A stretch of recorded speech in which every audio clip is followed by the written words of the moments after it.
Good morning. This is the Glen Allen Area Office Overview. Testing. 1, 2. Anything? Do you just want me to keep babbling? I am not the area biologist. Okay. You sure? You sure you're sure?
We have 6 board member present here. It's 8:30 in the morning, and we're getting ready to start with the Glen Allen area, and we'll hear the overview for units 11 and 13. So go ahead, department, whenever you're ready. Good morning, members of the board. For the record, my name is Jack Cornish. I'm the assistant area biologist for the Glen Allen office. To my left is Heidi Hatcher, the area biologist, and to my right is Todd Rinaldi, the region management coordinator. There we go. Today I'll be presenting our area update. This can be found in RC4, tab 5.1. In our staff, in addition to myself and Heidi, we have a program technician, Jay Paul, and a wildlife technician that has recently been filled.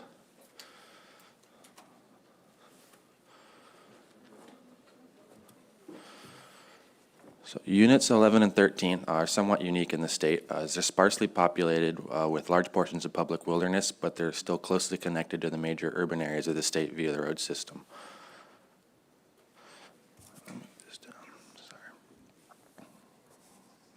Just use this.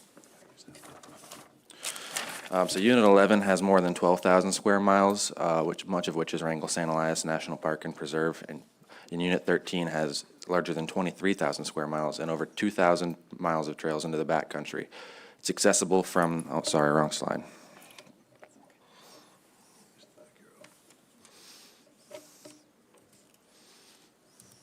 It's accessible from the Parks, Glen, Richardson, and Denali highways, and this makes it a consistently popular area from hunters from all over the state.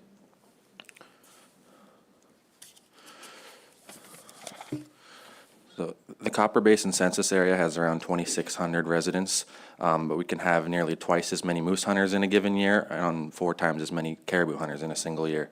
And this is to say that wildlife in the region faces local demand to meet subsistence needs under state and federal regulations, but most effort comes from non-local Alaskan residents. So tensions can arise between these user groups during periods of low abundance or low hunter success.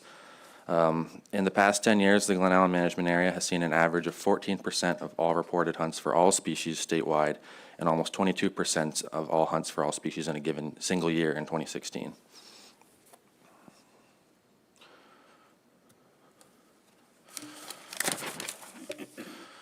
So units 11 and 13 are comprised of 2% U.S. Forest Service land in this map, that's in light green, 8.5% private and native corporation lands in red, 11% BLM administered lands in yellow, 34% National Park Service lands, including parks and preserves in dark green, 41% state land in light blue.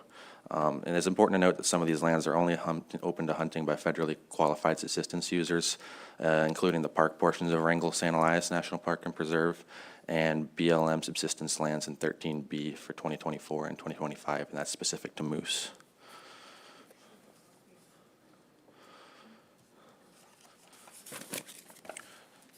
Some of the stakeholders in our area, we have 4 fish and game advisory committees, and we are regularly asked to consult with other ACs who are interested in topics in our area.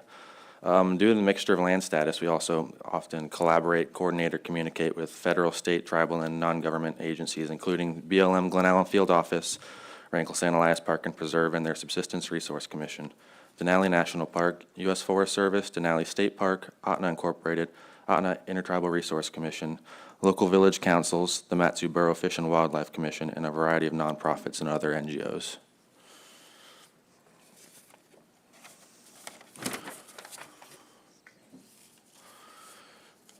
So before discussing some of the trends in our area's wildlife, I think it's important to note the severity of recent winters.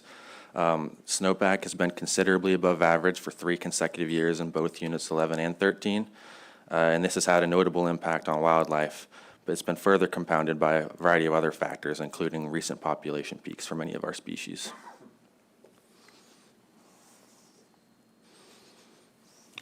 So starting off with one of our 2 bison herds, the smaller of the 2 is the Chitina herd. This year in 2024, we had a minimum count of 17 adults and 2 calves. This is below our management objectives of 30 to 50 overwintering adults. This herd has historically declined following years of heavy snowfall, and the past few years were no exception. The herd also experienced a recent population peak, which may have exacerbated the decline. Considering the circumstance, there are no hunts offered for the Chitina herd at this time.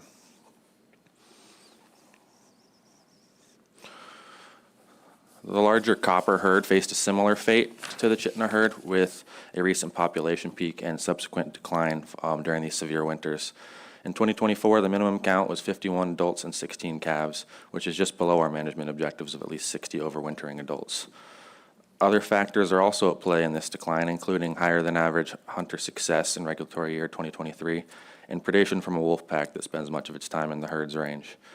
In regulatory year 2024, the hunt season was shortened by emergency order, and only 1 to 2 permits will be issued going forward until the herd begins to recover.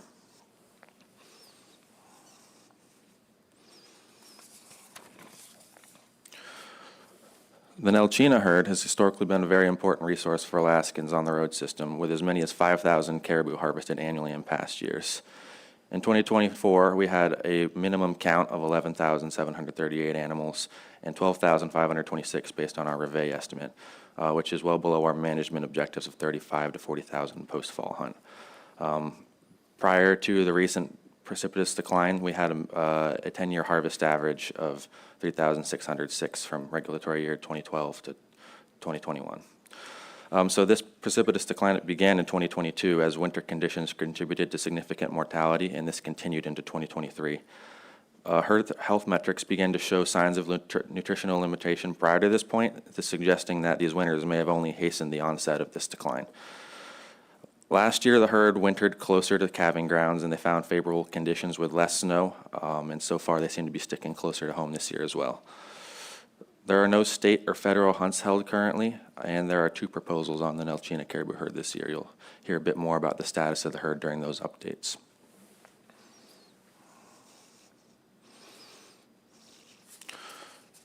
So another caribou herd in our area is the smaller Mentasta herd. The 2024 population estimate was just 189 adults.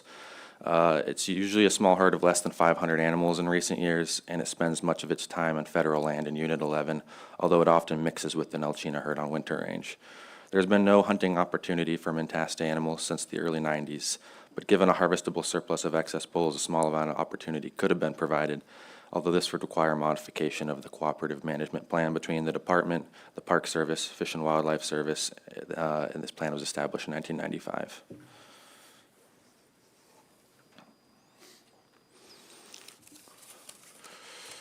So the Glen Allen management area has sheep populations in 4 mountain ranges and consistently receives the largest portion of sheep hunters in the state. Many of the permits in our area are coveted among sheep hunters, as these are areas known to produce some of the largest sheep in the state. As with much of Alaska, sheep numbers have declined in recent years in the Talkeetnas, Chugach Range, Alaska Range, and portions of the Wrangels. This trend is reflected in our harvest. This summer, we did notice some large lamb crops in a few areas, and if this might aid recovery if these individuals can be recruited into the population over the coming years. We will see what we see this spring during surveys in summer. There are 5 proposals on sheep in 11 and 13 this year.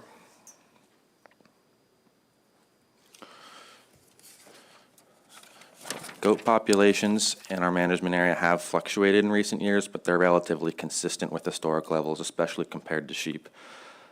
Unit 13 has 1 draw goat hunt, and Units 11 and 13 share 1 registration hunt. The Glen Allen office has also been collaborating with Region 2 on a collaring effort to gain more information about goats in 13D, Southern 13D, and Unit 6. There are 2 proposals on mountain goats in Units 11 and 13.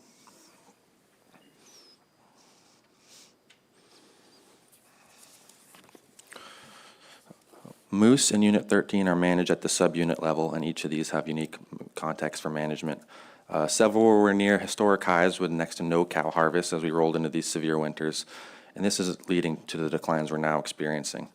Without the ability to control moose populations through cow hunts, these extended periods of time near carrying capacity and subsequent declines are likely to reoccur regardless of weather, especially in a unit with intensive management like Unit 13. Despite these challenges, Unit 13 remains popular and has an average of 14% of all reported moose hunts in the state in the past 10 regulatory years. There are 9 proposals on moose in Unit 13 this year.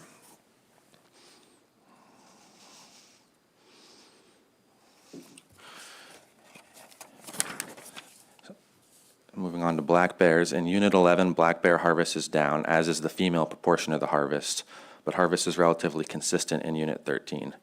There have been slight fluctuations in female harvest the past few years, but the 3-year average is still stable. The bulk of black bear harvest in our management area occurs in Unit 13, specifically 13D and E, as these have easier access than some of our other subunits and better black bear habitat. Bear baiting remains popular in the Glen Allen management area. We have an average of 265 bait sites registered a year in the past 5 years, with the majority of these in Unit 13. It's also important to note that the National Park Service adopted a rule this summer banning bear baiting in preserves for hunters under state regulations.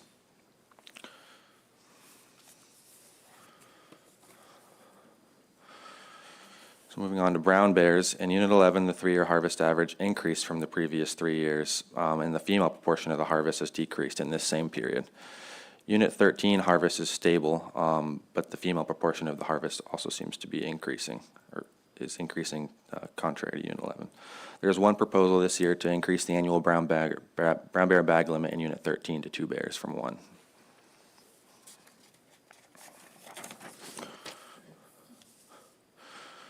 So our management area has 3 of the state's 4 grouse species and all 3 ptarmigan species, and hunters from across the state come to pursue birds in areas including the Denali Highway, Lake Louise, Nebezna, and McCarthy roads. This year, spring breeding estimates yielded higher estimates for willow ptarmigans in 13B and E, but lower estimate for rock ptarmigan compared to 13B, compared to 2023, excuse me. There are 2 proposals that address ptarmigan hunting opportunities in Unit 13 this meeting.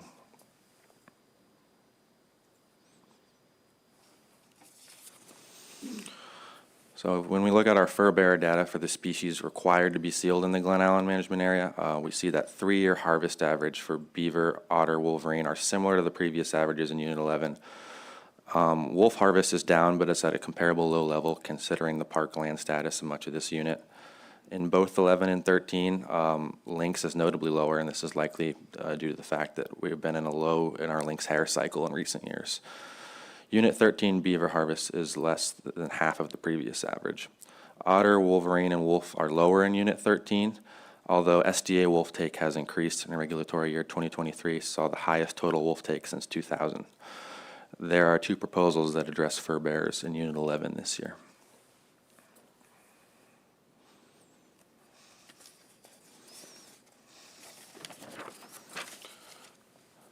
So looking at wolf harvest chronology over the past 5 years in Unit 11, you see that a greater proportion of the wolves harvested were taken in the fall compared to the previous board cycle. Many of these are likely incidental take from moose and sheep hunters. As before, February is still the month with the highest average wolf harvest.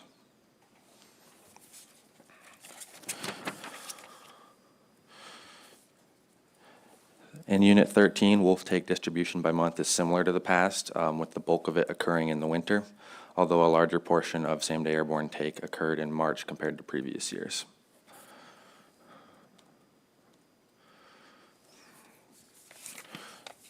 So these next few slides will serve as our intensive management overview. So in Unit 13, we have an intensive management plan for moose, and this includes same-day airborne wolf removal authorized each year on a subunit basis. This authorization is determined by the population indices in relation to their objectives. In the last Board of Game meeting, 13D was added as a wolf control area, and the program was enacted in this subunit in 2022 and 2023. In 2023, predator control was active in all subunits except 13C, and this year it is active in all 5 subunits of 13. There is a proposal to modify this intensive management plan to include Nelchina caribou and another to reduce the minimum wolf population objective.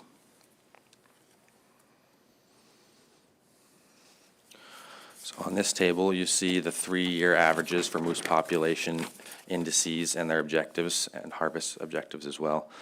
In 13A, we found a slight increase in our trend count this year, but the 3-year average is hovering right above the midpoint of the objectives, and harvest remains in the lower end of the objectives.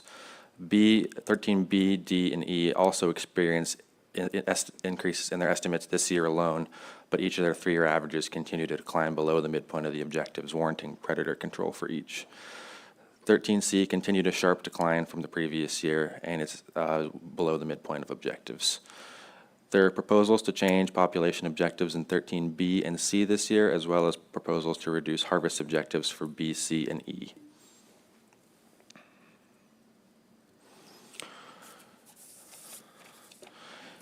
In regulatory year 2023, we had 260 wolves taken in Unit 13. 177 of these were from the same-day airborne program, and the remaining 83 from conventional hunting or trapping. And with that, I'll be happy to take any questions. Hey, thanks for that overview. Any questions from board members? Member Brett. Yeah, thank you, Mr. Chairman. I'll start. I have two questions on your two bison herds. One, Chittenden bison. Chittenden River bison.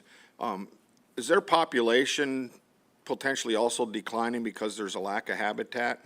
Has there been any assessment about that?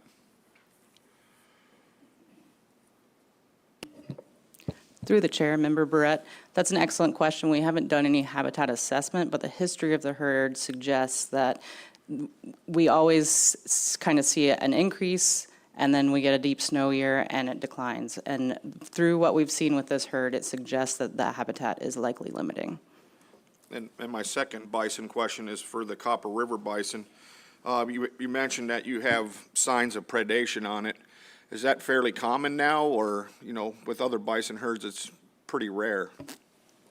Through the chair, Member Barrett, it's an excellent question, and yes, our understanding is often with bison that is pretty rare, and what seems to happen is sometimes a wolf pack can kind of learn what to do with bison, and we've seen evidence that there may be a wolf pack that has sort of learned what to do with this herd. We don't know that predation is limiting, but we have seen evidence that wolves have been preying on some adult bison. We have also seen evidence that coyotes in the area have impacted some adult bison as well. So they are a factor, and we don't know at this point if they are a limiting factor. Thank you. Other questions from board members? I have a quick question. Either one of these units have, a notable burn that's going to be producing high quality or is producing like higher quality browse for moose? Thank you, Mr. Chair. That's an excellent question. The largest burn for Unit 13 in recent history that would have been relevant was the burn in the Alphabet Hills in 2004, and we've been trying to get another prescribed burn going since 2019, and due to red tape with federal lands and so forth, so far we have not been able to make that happen. It's been a lot of work and a lot of effort trying to get that off the ground, and so far it hasn't happened. There have been a couple of smaller burns from lightning strikes and so forth.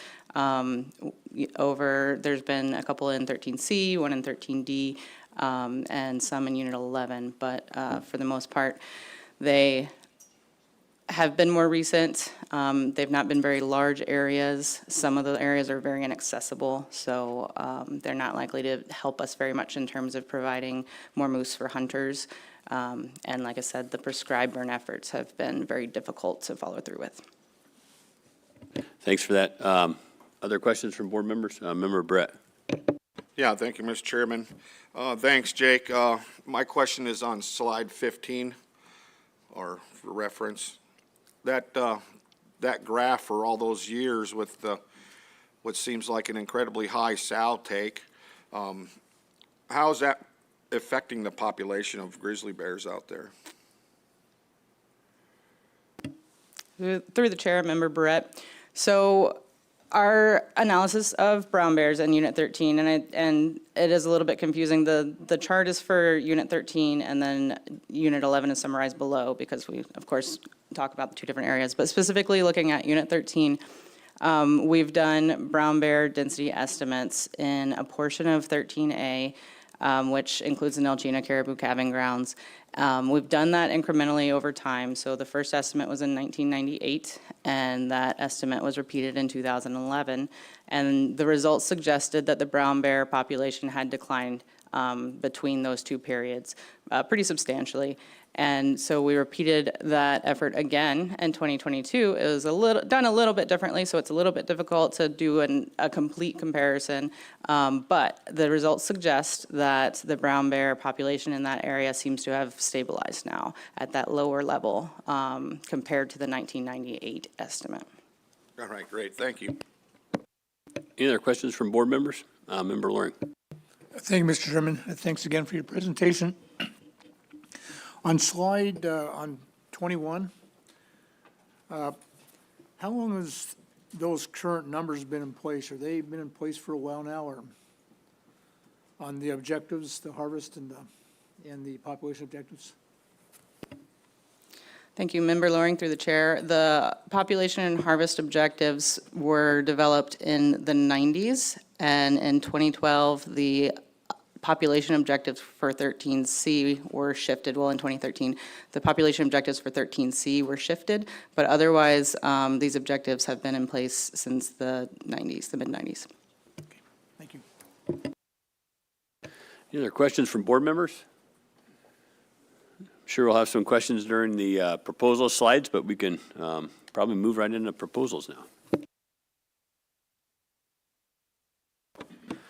Mr. Chair, I move to adopt Proposal 39, reduce the population and harvest objectives for moose in Unit 13 Bravo. Second.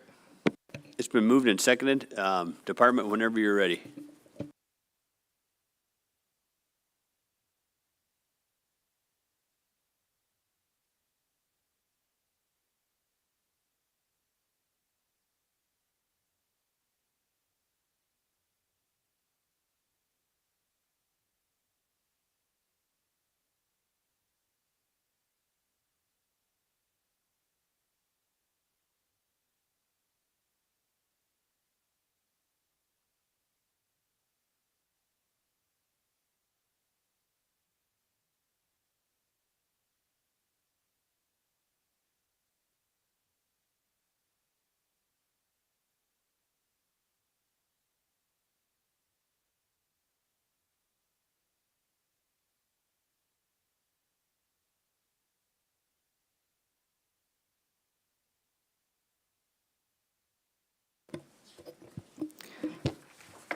Thank you, Mr. Chair and members of the board. For the record, my name is Heidi Hatcher. I'm the Glen Allen Area Wildlife Biologist with the Alaska Department of Fish and Game, and I'll be presenting proposals 39 through 60 for game management units 11 and 13.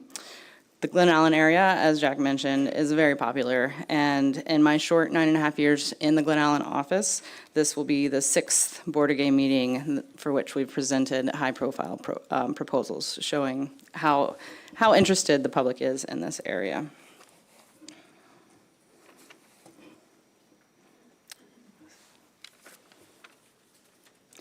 Mr. Chair, Proposal 39, I'm sorry, this can be found in RC4 tab 5.2. Mr. Chair, Proposal 39 seeks to reduce the population and harvest objectives for moose in Game Management Unit 13B. This is a department proposal which we support.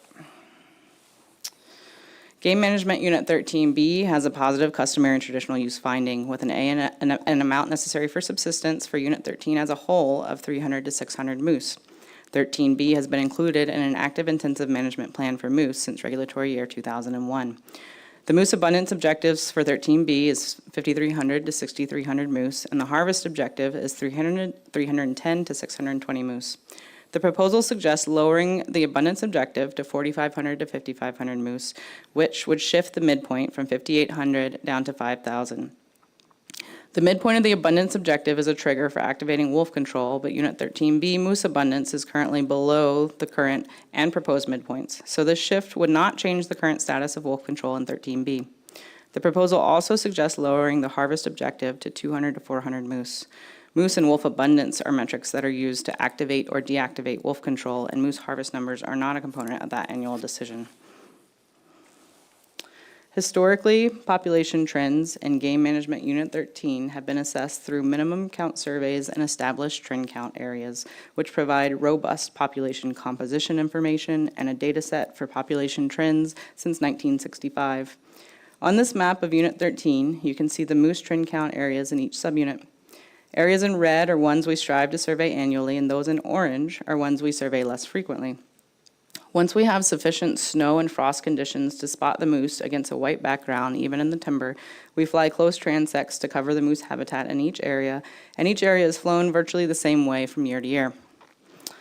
Now, during this meeting, you've discussed several times your desire to stabilize populations below unsustainable peaks to avoid overabundance and subsequent declines.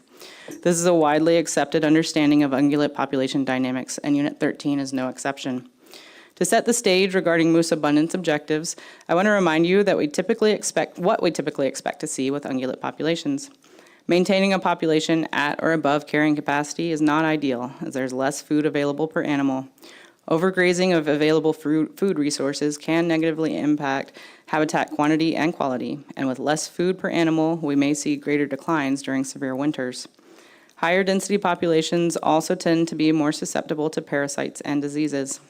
Overall, these tend to be less resilient and less productive populations, so in some cases, more moose on the landscape actually leads to less harvest in bull-only harvest regimes. In contrast, populations below carrying capacity have more food per animal, which allows those animals to grow faster and larger, often resulting in healthier individuals and a more resilient and more productive population. If we have a population graph like this, and we calculate the slope of the line at different points in time, we see that the most productive time for a growing population is when the slope of that line is the greatest, is when that population is at about half of carrying capacity. With moose, when there is more food available per animal, we tend to see more twins born, we tend to see better survival, and bulls can grow larger antlers faster. As the population continues to grow and starts to meet environmental resistance, such as less food available per animal, we see the slope of that line decreases as population growth slows down. During this time, we might expect to see less twins born, animals may not grow as quickly or put on as much fat in the summer, and we expect the population to become a little less resilient as animals begin to be more crowded on the landscape. As we go through the 60-year history of the different subunit populations in Unit 13, you might recognize some trends through time that may remind you of some of these carrying capacity charts. And you can see that these Unit 13 moose populations provide real-life examples of this textbook graph. Here we have the observed density of moose in Unit 13B count areas over the history of moose surveys since 1965. Over this long history of survey efforts covering the majority of moose habitat in 13B, minimum count surveys in 13B observed an average of 1.38 moose per square mile with a maximum of 2.37 moose per square mile observed in only 2 of the past 60 years of data. The current intensive management moose abundance objectives for 13B represent an objective of roughly 1.7 to 2 moose per square mile for what is considered available moose habitat, which is well above the long-term average, targeting peak densities, and does not appear to be reasonable for sustained yield management in this area when we consider the carrying capacity examples that we just discussed. We take those moose observations and we derive an abundance index that's relevant to the codified objectives of 3,500 moose to 6,300 moose for Game Management Unit 13B. This graph also suggests that the current objectives may not be reasonable for sustained yield management of moose in Game Management Unit 13B based on the abundance of moose that the landscape has produced over this long history of moose surveys in 13B. The threshold to activate or deactivate wolf control is currently the midpoint of the objective, which has rarely been reached even at historically high levels of moose abundance, meaning that if we just focus on that midpoint of the current abundance objectives for wolf control would not be deactivated even when we have a potentially overabundant moose population. To add to that conversation regarding overabundance and productivity, we can look at calf-cow ratios as an index through time. After peaks in abundance, we have seen declining trends in calf-cow ratios, even with periods of wolf control active beginning in regulatory year 2003. In fact, we've seen an overall declining trend since the late 70s, but especially so since 2009, supporting the idea that the current objectives and higher abundance on the landscape may not be sustainable over time, nor as productive as a lower density population for this area. Similarly, we can look at cows that have calves in the fall, and the proportion of those cows that still have twins. When moose abundance is below in current objectives, we tend to see higher proportion of twins on the landscape in the fall compared to when moose abundance has been within or above the current objectives. This proposal suggests a shift in abundance objectives for 13B to a more reasonable level for sustained yield, such as 4,500 to 5,500, which still represents more moose than that long-term average observed density of 1.38 moose per square mile observed in 13B count areas. The new objectives would represent 1.4 to 1.8 moose per square mile for what is currently considered to be moose habitat in 13B.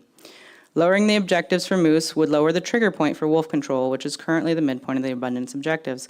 But as I mentioned previously, this would not change the current status of wolf control for 13B, as the population index would still be below the lower abundance objective, which would still result in active wolf control. This shift, however, may result in wolf control being deactivated when we have high moose abundance, which would allow for adaptive management more so than do the current objectives.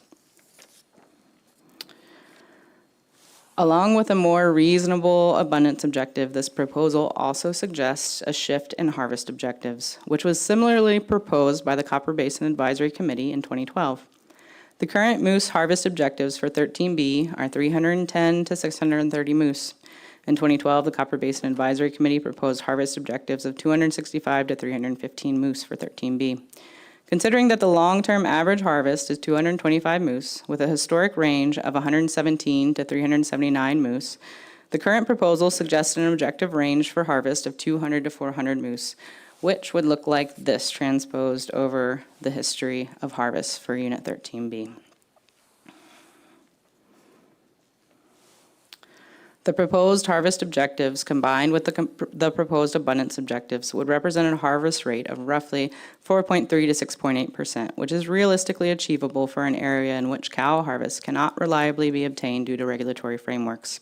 The proposed changes to abundance and harvest objectives would not change the current status of wolf control for the intensive management of moose in 13B, although the trigger for wolf control would shift down with the midpoint of the abundance objective. As I mentioned previously, 13B has been a part of an active intensive management plan for moose since regulatory year 2001, and this top chart shows wolf removal from 13B since that time, with blue bars representing conventional harvest and orange bars representing public permitted same-day airborne removal of wolves. The lower chart represents 13B harvest of brown bears in brown and black bears in black over that same time period.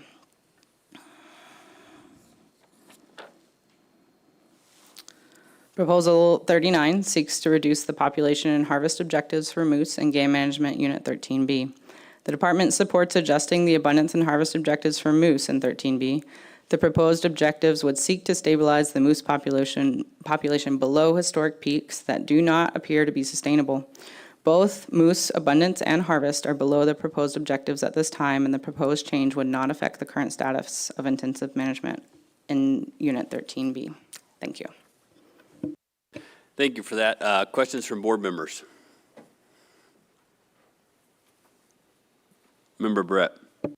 Yeah, thank you. Thank you, Heidi, for that information. So to boil it right down for 13B moose, it seems like that the habitat's limiting it from growing. Member Barrett, through the chair, all of our information does suggest that habitat is the limiting factor when we get to these historic peaks.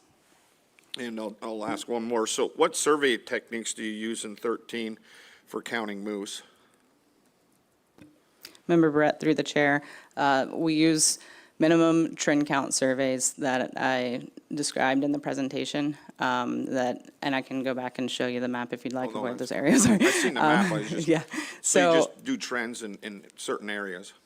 Right, so there are established trend count areas that we fly every year, and that's why we have that 60-year history of how many moose are actually observed on the landscape in those areas. And then depending for each subunit on what the habitat is like outside of the areas that we survey, we develop an index, calculating the density of moose we observe and extrapolating out to appropriate habitat.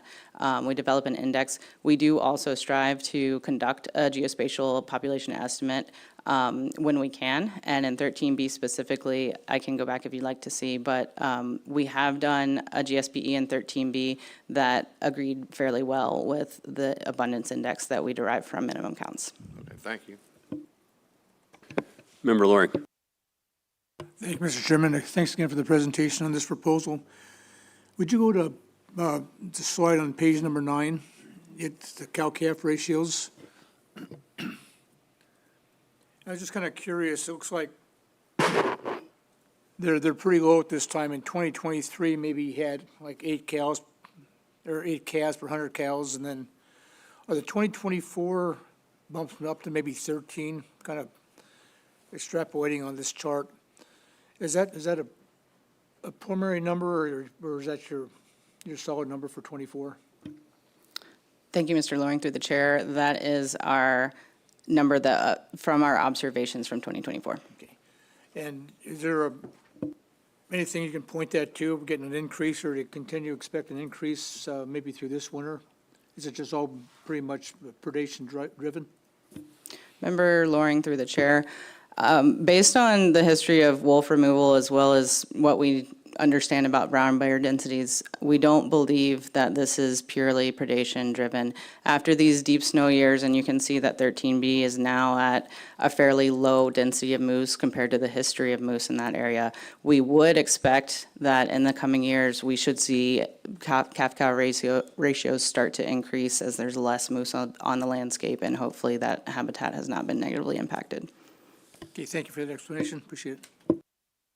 Any other questions from board members? Member Brett? Yeah, thank you. I'm curious to know how, if we lower these objectives, and it would seem to take you out of IM, but how does that affect the other subunits that may still be in IM?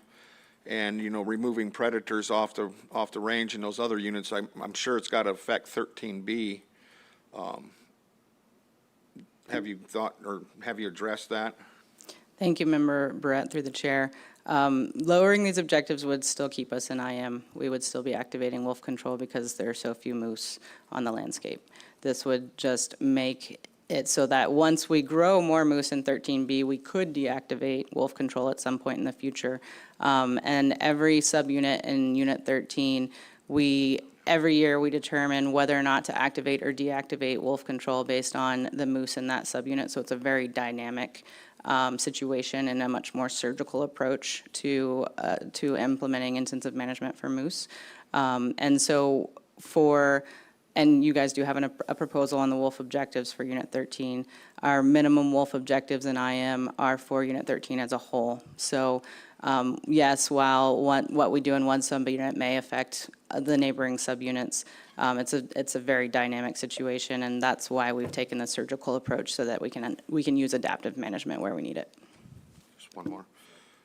I just thought of that I just thought of something else while you were speaking there, Heidi. So it would still keep it in IM and would still have same-day airborne removal of wolves, but I thought habitat was the limiting factor for growing this herd. Member Brett, through the chair, we do believe that habitat is likely what caused this decline. Now that we're at this lower level, it does make sense under intensive management to keep wolves at a lower level to allow this population to grow back up to our objectives. The issue being that if we have the current objectives, even when habitat becomes limiting again, then we can't turn off wolf control. Okay, thank you. You know, it's pretty unique whenever we have, you know, data going back to 1965, particularly whenever we're, you know, in some units we don't, you know, we strive to have any data at all. Tell me just a little bit about how your surveys have changed, and do you have pretty, you know, high amount of confidence that those numbers, you know, even going back to 1965 are accurate? Thank you, Mr. Chair. That's an excellent question. These surveys, thankfully, luckily, we have in Unit 13 some of, I think, the best wildlife pilots in the world. And we have essentially most of our pilots are second, third, or fourth generation pilots at this point. And we still have pilots flying for us that have been doing it for 30 or 40 years. And so it's pretty amazing that we have these pilots that essentially ensure that we're doing the same thing every year as to the best of their ability. And so these trends are flown pretty much the same way as much as they can be for most of this history. And we have very good confidence in the trends that we're able to pull from these data through time. Thank you for that. Any other, Director Scott. Thank you, Mr. Chairman. I'd also add that we've had some very long-lived area biologists in the Glen Allen area, and so it's pretty consistent, that relationship with the pilots and the biologists, and a good working relationship. Any other questions from board members? You know, we talked earlier just a little bit about trying to work to get some prescribed burns. Were any of those burns slated to be targeted in this particular area, or? Thank you, Mr. Chair. Yes, the Alphabet Hills prescribed burn that we've been trying to light since 2019 is on the border of 13B in the Alphabet Hills area that borders a portion of 13B and a lower density moose area of 13A. If we were to lower, if we were to, adopt this proposal, would that affect the department pursuing that particular prescribed burn? Thank you, Mr. Chair. No, that would not affect our intent to pursue that. Director Scott. Yeah, the Alphabet Hills burn keeps coming up, and I would not hold out any hope that we will actually get that to happen. We have tried and tried and tried. We hit multiple regulatory issues, and then, it's totally understandable that at some point, you're not going to have the people or the resources to do it because there's other things going on. But gosh, the regulatory framework to get that accomplished I am not hopeful that we'll actually get that to happen. Thanks for that. Other board members, any more discussion on this? Member Loring. Thank you, Mr. Chairman. If you go back to the very first, on page 3, where you talk about your harvest objective for 13B, 310 to 620, you pretty confident that that upper number is where you want to be at, not a little bit lower?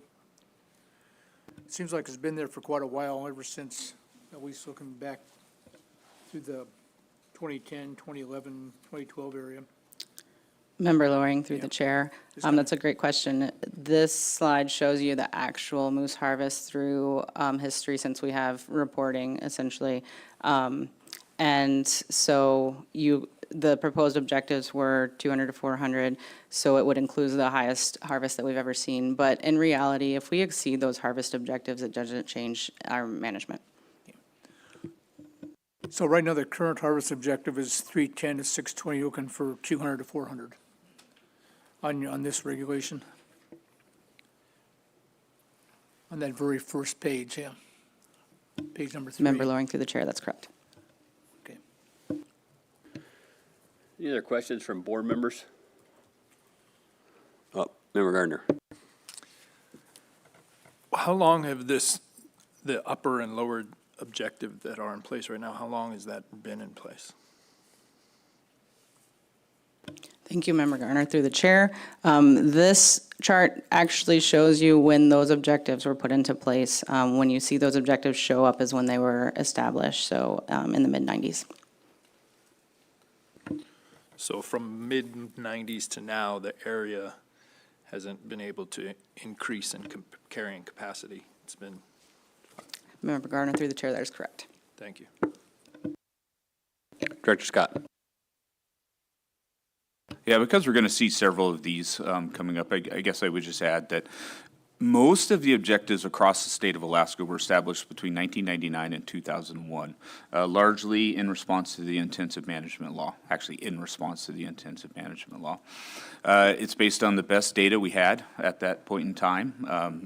We've gotten better, especially at measuring habitat and whether it be moose or bears or blah, blah, whatever it might be.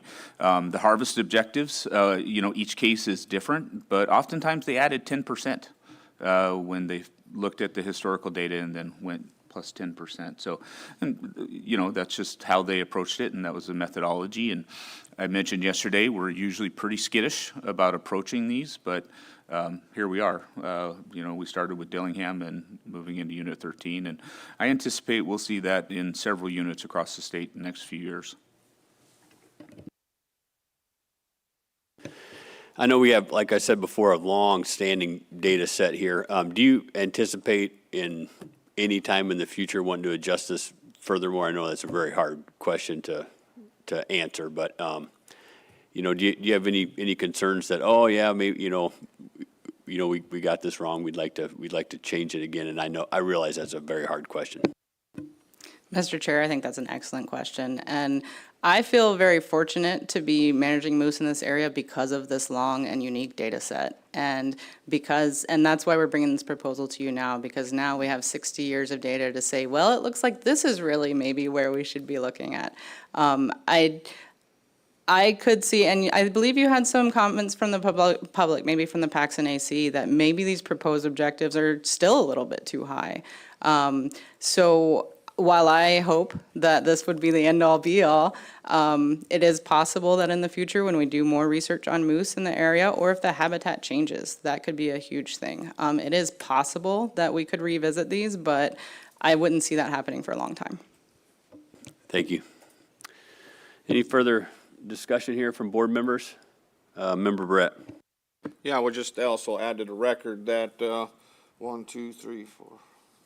7 ACs and 1 NGO were in support of this, and 2 NGOs from the area were opposed to it. Thanks for that. Any further discussion of board members? If not, might be ready for the question. Call the question. The question's been called. The board has heard no concerns from the public regarding costs to private persons if this regulation is adopted. Thank you for that. Christie, will you please poll the board? Yes, Mr. Chairman, final action on Proposal 39. Member Hoffman? No. Member Barrett? No. Member Loring? No. Chairman Fletcher? No. Member Garner? Yes. And Member Bechtel? Yes. That proposal fails by a vote of 2 yeas to 4 nays. Mr. Chair, move to adopt Proposal 40, change the population objective for moose in Unit 13 Charlie. We got a second? Second. It's been moved and seconded. Department. Thank you, Mr. Chair. Proposal 40 is an advisory committee proposal to increase the population objectives for moose and game management, Unit 13C. 13C has a positive customary and traditional use finding with an amount necessary for subsistence of 300 and 600 moose for all of Unit 13 combined. 13C has been included in an active intensive management plan for moose since regulatory year 2005. The current population objective is 2,000 to 3,000 moose with a harvest objective of 155 to 350 moose. Previously, the abundance objective for moose was 2,600 to 3,500. In 2012, the Copper Basin Advisory Committee submitted a proposal to change the abundance objectives in 13C, 13D, and 13E, as well as harvest objectives in all subunits. But the only change adopted by the board was to shift the abundance objectives in 13C from a range of 2,600 to 3,500 down to a range of 2,000 to 3,000 moose, which represents roughly 1.1 to 1.7 moose per square mile.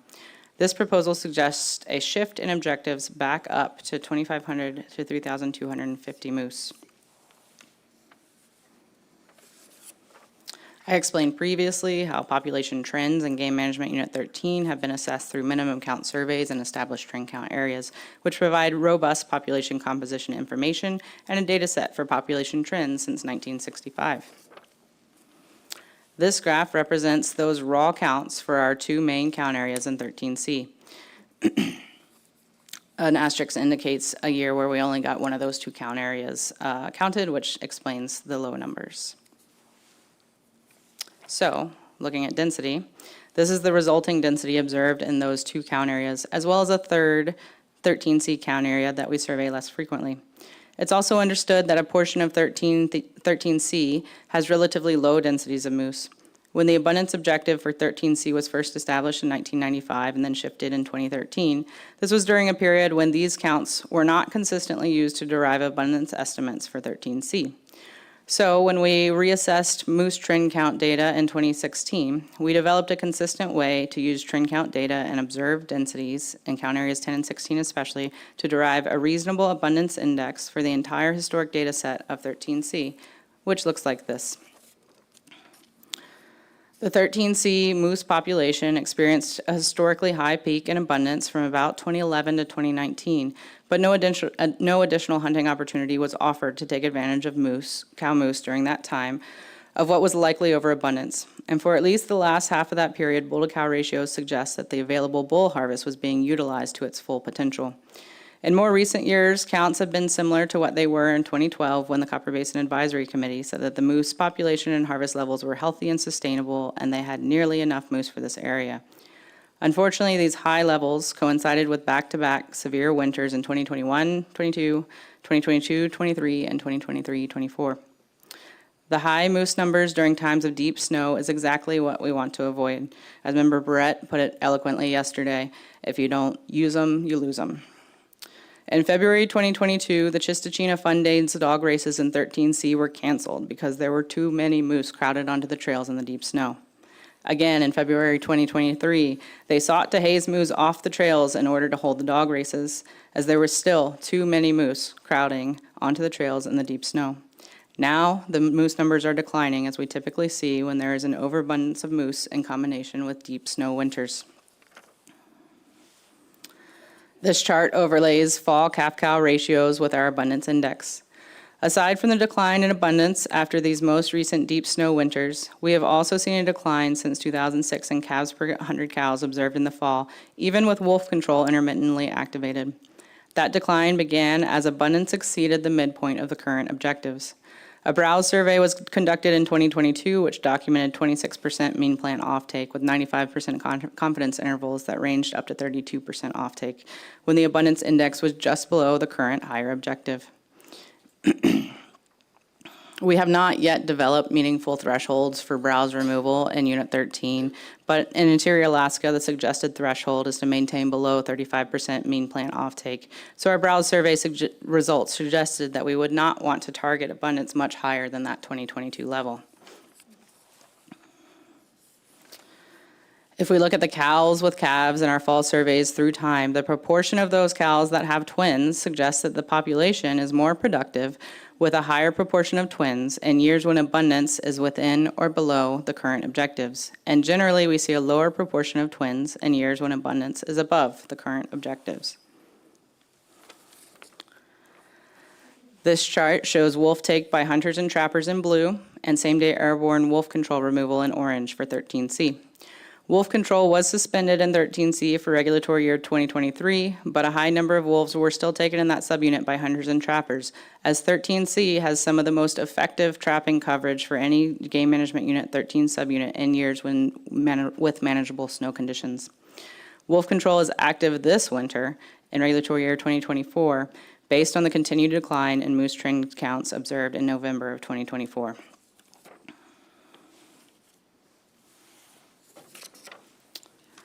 This chart portrays bear harvest over the same time period, with brown bears in brown and black bears in black. Overall, bear harvest has been showing an increasing trend over time in 13C.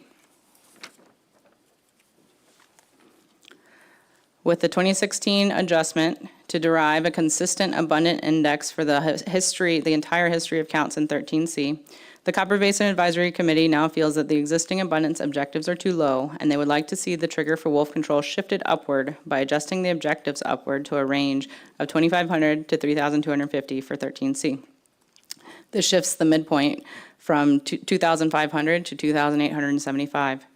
Due to the natural fluctuation of minimum counts, even when the population is stable, the 3-year average moose abundance index is generally used to assess where the population is in relation to the objectives. Wolf control has been implemented, as I said, for regulatory year 2024 under the current objectives. The midpoint of the moose abundance objectives is also the threshold above which the Board of Game directed the department to issue cow hunts in Unit 13 to utilize the extra moose produced on the landscape. But the only year in which cow hunts have been available in regulation for 13C was in regulatory year 23, when 10 permits were issued and no cow moose were harvested. No cow hunts are currently in regulation for any part of Game Management Unit 13 other than ceremonial harvest. Recent deep snow winters, the history of moose abundance in 13C, trends in calf-cow ratios, and even browse data all suggest that the original objectives were too high for reasonable sustained yield in this area. But where exactly those objectives should fall is up to the preferences of the public. A strategy of using wolf control to help grow the moose population in too high abundance while harvesting only bulls will result in continued oscillation between high peaks and low valleys, exactly as we've seen occur since 1967. The current objectives appear to be reasonable and productive based on the history of moose data in 13C. The proposed objectives will likely result in more frequent activation of wolf control, which will continue this oscillation between high and low abundance when cow hunts are not available. Proposal 40 is an advisory committee proposal to shift the population objectives for moose in Game Management Unit 13C. Data suggests that the proposed objectives may not target maximum productivity potential for this herd, but the department supports the proposal if tools are available to maintain the population within the proposed objectives. If adopted, this proposal would not change the current status of wolf control in 13C, but would shift the midpoint of the moose abundance objectives up, which would effectively activate wolf control more frequently. When the population is above the midpoint of the objectives, it will be necessary to provide additional harvests through antlerless opportunity to maintain the population within objectives and take advantage of surplus moose that are created through intensive management. Otherwise, it may be necessary to restructure the intensive management plan for moose. Thank you. Thank you very much for that. Questions from board members? Member Brett. Yeah, thank you. Heidi, could we look at slide 24, please?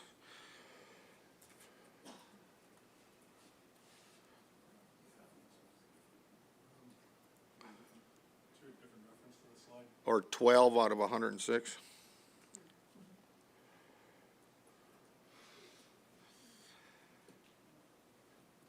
My apologies, Member Barrett, through the chair. What was on that slide? We have different slide numbers. It's the moose abundance index with cow-calf ratio.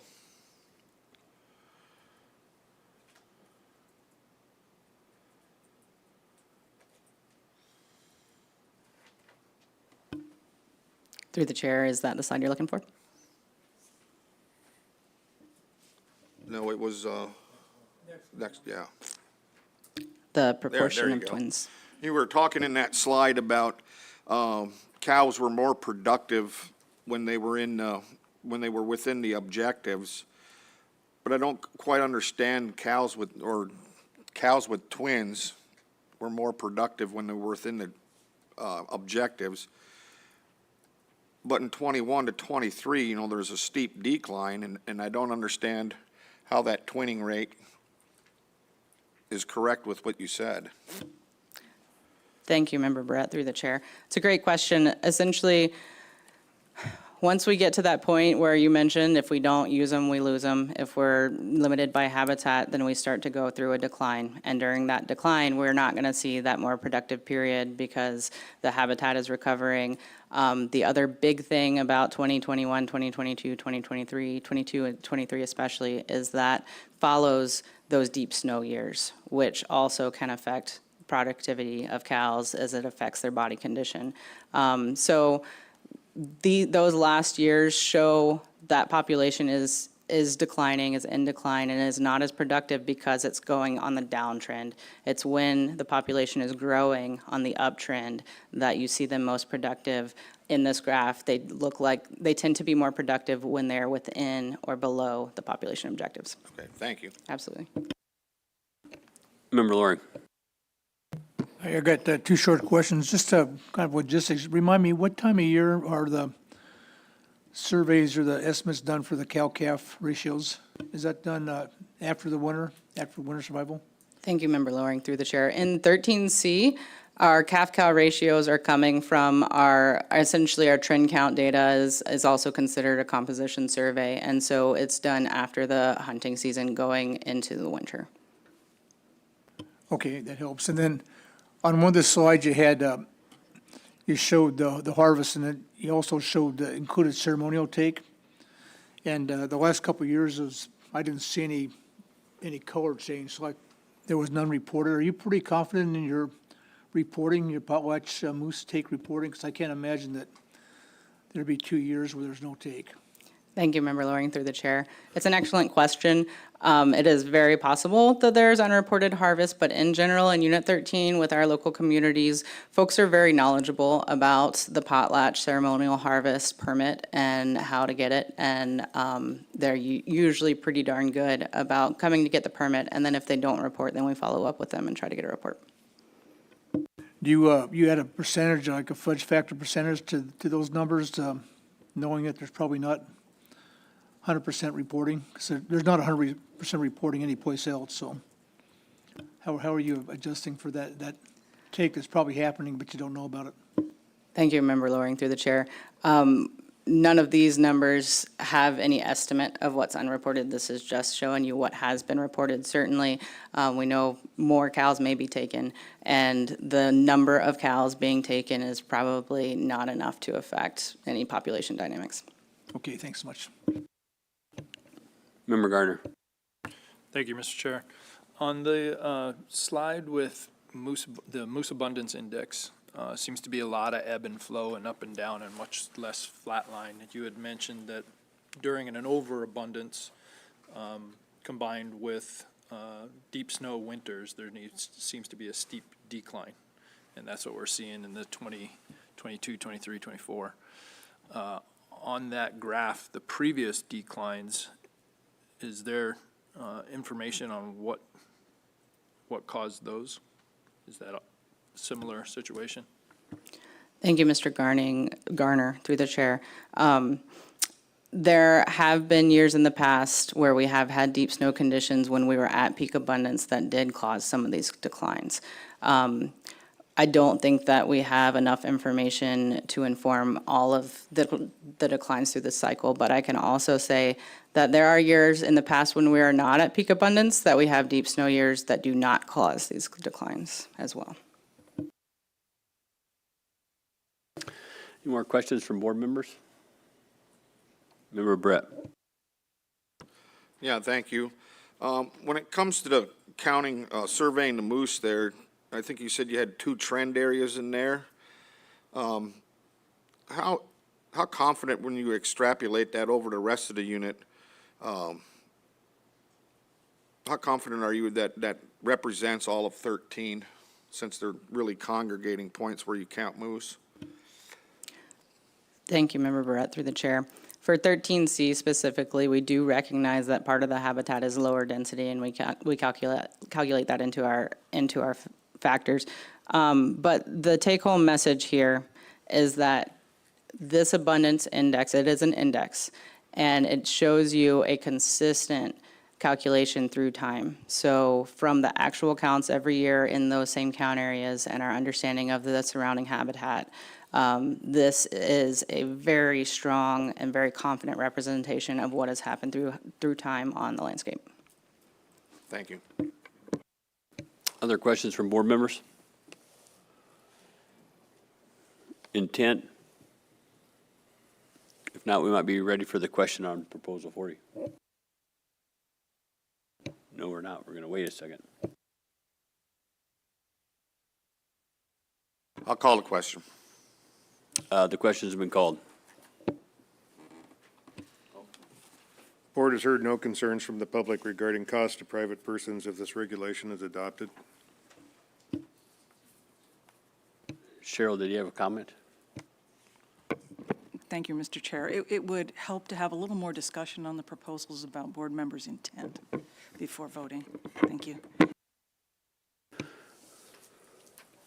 Any discussion from board members? Member Brett. Thank you, Mr. Chairman. Yeah, I intend to support this proposal to change the objectives higher up. I think there's some evidence that the population could be controlled a little bit more, and it may provide some more opportunity. Any further discussion? Member Batesville. Yeah, I would concur with Mr. Barrett on this, that I think I would really support this proposal. Build the record a little bit here. Tote cutoff, AC supported this, and Anchorage AC and Matt Valley AC opposed this. Any other thing? Oh, Member Loring. Go ahead and finish your thought if you had one. This was a proposal put in by the local AC, the Copper Basin Fish and Game Advisory Committee, supported by the department. And the numbers seem really reasonable to me, so I'll be supporting this. Any further discussion before we call the question? Call the question. The question's been called. Board has heard no concerns from the public regarding costs to private persons if this regulation is adopted. Thank you for that. Christie, will you pull the board? Yes, Mr. Chairman, final action on proposal 40. Mr. Loring? Yes. Mr. Barrett? Yes. Mr. Hoffman? No. Mr. Batchel? Yes. Mr. Garner? Yes. And Chairman Fletcher? No. Proposal carries by a vote of 4 yeas to 2 nays. Mr. Chair, move to adopt Proposal 41, reduce harvest objectives for moose in Units 13 Charlie. Second. It's been moved and seconded. Department. Thank you, Mr. Chair. Proposal 41 seeks to reduce the harvest objectives for moose in Game Management Unit 13C.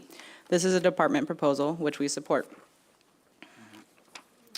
As we've spoken previously, Game Management Unit 13C has a positive customary traditional use finding with an amount necessary for subsistence for moose of 300 to 600 moose for all of Game Management Unit 13. 13C has been in an active intensive management plan for moose since regulatory year 2005, and the current population objectives were just shifted, but the harvest objectives are 155 to 350 moose. This proposal suggests harvest objectives for 13C of 800 to 200 moose. In 2012, the Copper Basin Advisory Committee submitted a very similar proposal to change the harvest objectives in all subunits, but no changes to harvest objectives were adopted at that time. This chart shows harvest laid over abundance, our abundance index for 13C, and you'll see that harvest fluctuates with abundance, as you might expect. When we've had highest abundance and highest harvest in our most recent peak in abundance, we still didn't come close to meeting objectives, and bull-to-cow ratios suggest that if we maintain the objective of 25 bulls per 100 cows, it would be biologically impossible to meet the midpoint of the current harvest objectives with only bull harvest, given the history of the moose population in 13C. The highest harvest ever recorded in 13C was in 1988, when moose counts were the highest ever recorded, and the bull-to-cow ratio that year was right at 25, suggesting that there were no additional bulls to be harvested. Harvest at that time was still 53 short of the midpoint during this time of overabundance. This proposal suggests harvest objectives of 80 to 200 moose for 13C, which is more biologically reasonable, especially given the inability to reliably retain cow hunts in the current regulatory framework, even when moose abundance is high. This proposal would not change the status of intensive management of moose in Game Management Unit 13C, as harvest is not currently used as a threshold for activating wolf control. Mr. Chair, Proposal 41 seeks to reduce the harvest objectives for moose in Game Management Unit 13C. This is a department proposal which we support. Harvest objectives for 13C should be realistically achievable given biological and social constraints, as well as historic harvest history for moose in the area. The current harvest objectives are not achievable under the existing hunt structure. Even if harvest objectives are achieved with these new objectives, wolf control would still be activated or deactivated based on moose abundance in Game Management Unit 13C. Thank you. Thank you for that. Questions from board members? Mr. Batchel. Yeah, and your bull-to-cow ratio that you're showing, that was post-harvest bull-to-cow ratios that you plot there? Through the chair, yes, that's correct. Thank you. Any other questions from board members? I guess I have a little bit of a question. It isn't, exactly about 13C, but my little experience up in that country, like whenever you're running dogs out on the highway, like out to Alpine and stuff, wintertime, you talked about lots of snow, reluctance for moose to relinquish the trail to, dog teams or snow machines. And particularly in those cold winter months. Do you have any idea of perhaps, and this is another tough question, like the mortality that would be caused from, running moose in those winter months that might not be able to capture in any of this data?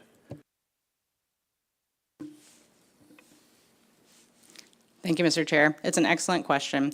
If we had more GPS collars out in certain areas, we might be able to capture some of that. We would have to do some pretty intensive research along with that to really be able to say much, similar to some of the research that's being done on mulchat and caribou. So we do have collars out in the Alphabet Hills, a portion of 13B and 13A, but that's not, clearly, that's not getting the kind of pressure with recreation and so forth that you're talking about. So our information there isn't relevant to that question. So in Unit 13, we don't have any specific data. Certainly, if animals are being harassed enough in the winter, especially the late winter, when they're just trying to make it through to spring, it could have an effect on mortality. Thanks for that. Other questions from board members? Member Gardner. Thank you, Mr. Chair. With this reduction, with this objective, I heard in your presentation, and I was trying to follow multiple things, but I heard the words biologically impossible to sustain. Can you elaborate on that extremity? Thank you, Member Garner, through the chair. Biologically impossible to achieve. The midpoint of these harvest objectives, based on the history of what the landscape has produced, these objectives, the midpoint is biologically impossible to achieve. Questions from board members? Member Brett. And just to follow up on that, that's due to the change in the habitat? Member Brett, through the chair, no. As Ryan mentioned earlier, these objectives were a little bit arbitrary when they were established, and it has a lot to do with, so we don't have any reason to think that we can grow the moose population larger than it's ever been before based on habitat. And we also, because of the current regulatory framework, where it's almost impossible to keep cow hunts in Unit 13 currently, without cow harvest, there's no way to increase our harvest numbers because we're already harvesting the maximum number of bulls available. Thank you. Any other questions from board members? More intent? Jake. Yeah. Oh, Member Gardner. Thank you, Mr. Chair. Hearing from the department the biologically impossible and seeing that there are 6 ACs in support of, I would be in support of this proposal. Yeah, I'm going to echo those sentiments, or statement. You know, biologically impossible is a pretty strong statement, and I'm probably going to support this proposal as well. Any other board members? If not, we might be ready for the question. Call the question. The question's been called. The board has heard no concerns from the public regarding costs to private persons if this regulation is adopted. Thanks for that, Christie. Will you pull the board? Yes, Mr. Chairman, final action on proposal 41. Mr. Barrett? Yes. Mr. Hoffman? No. Mr. Batchel? Yes. Mr. Garner? Yes. Chairman Fletcher? Yes. Mr. Loring? Yes. Proposal carries by a vote of 4 yeas to 1 nay.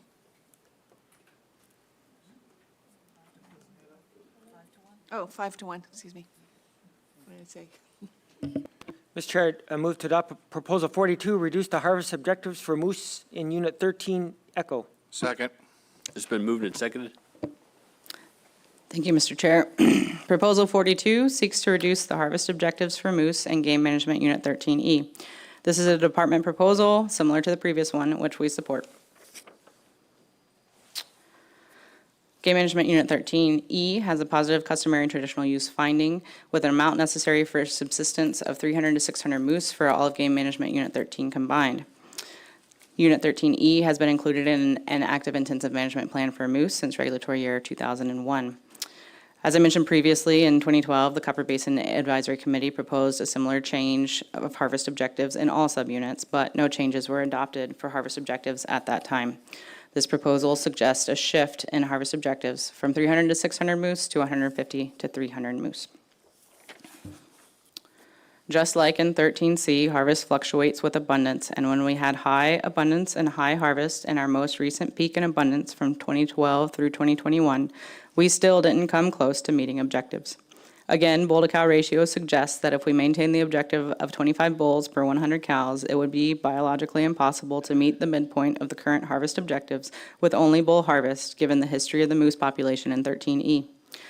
The highest harvest ever recorded in 13E was in 1988, but we don't have trend counts from our main count areas for that year.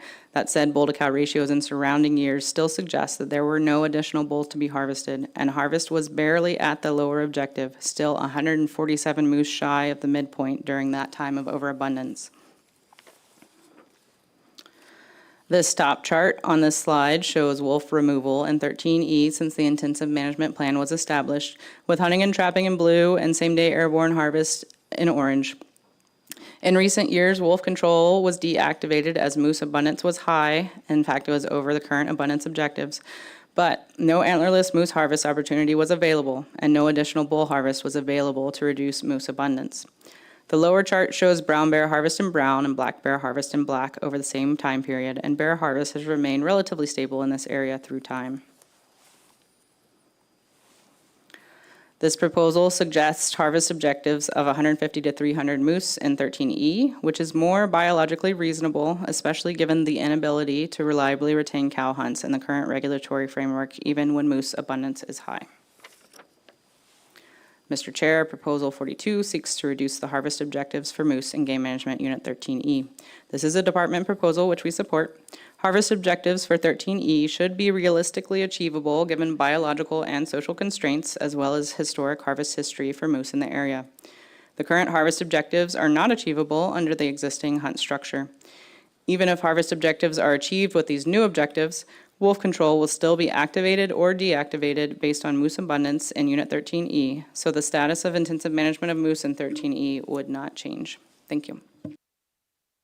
Thank you very much for that. Kind of roughly, what percentage of the land in 13E is like federal lands? I mean, I know it's a tough question, sorry.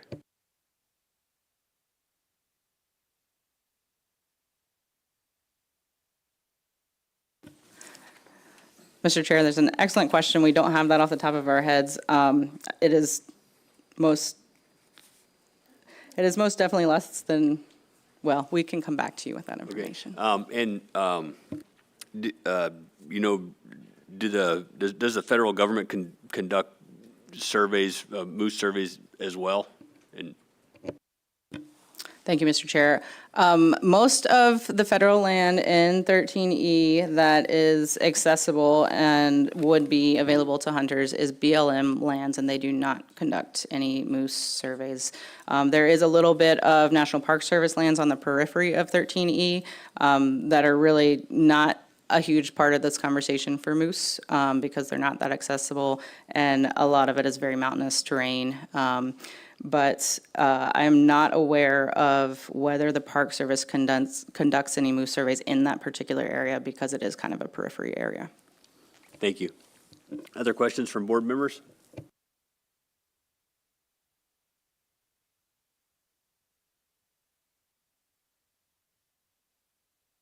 Member Brett. Yeah, thank you, Mr. Chairman. I'm tending to support this reduced harvest objectives for Proposal 42. I think we're going to see that, you know, these, like we've said, we've got, you know, a long history of data in Unit 13. And we also have to recognize that with that, we have a, you know, a long time of habitat change, you know, people's thoughts on management change. And, you know, primarily, though, that the weather and the habitat have changed over time. And I think we do got to consider, you know, bringing our objectives into a more realistic, achievable goals. And that's what objectives are for, is to have goals to be met. Member Loring. Thank you, Mr. Chairman. I'm looking back at some historical, this was a proposal from the Copper River AC, I think 2011. And back then they had I don't think it was adopted at the time, it was a harvest objective of 275 to 325. And so this upper end kind of falls within that they were seeing back then. And of course, your lower end is quite a bit lower, which, so I'm probably going to support this just based on what was, you know, seen back, you know, 10 years ago and what we're seeing now. We're real similar, so. Thank you. Any other discussion from board members? Member Batesville. Yeah, I was just wanting to bring on the record that this was really well supported by the ACs across that region. Thanks for that. Any other questions, guys? Comments, intent? If not, we might be ready for the question. Call the question, Mr. Chairman. The question's been called. The board has heard no concerns from the public regarding costs to private persons if this regulation is adopted. Christie, will you pull the board? Yes, Mr. Chairman, final action on proposal 42. Mr. Garner? Yes. Mr. Batesville? Yes. Mr. Hoffman? No. Mr. Barrett? Yes. Mr. Loring? Yes. Chairman Fletcher? Yes. Proposal carries 5 to 1.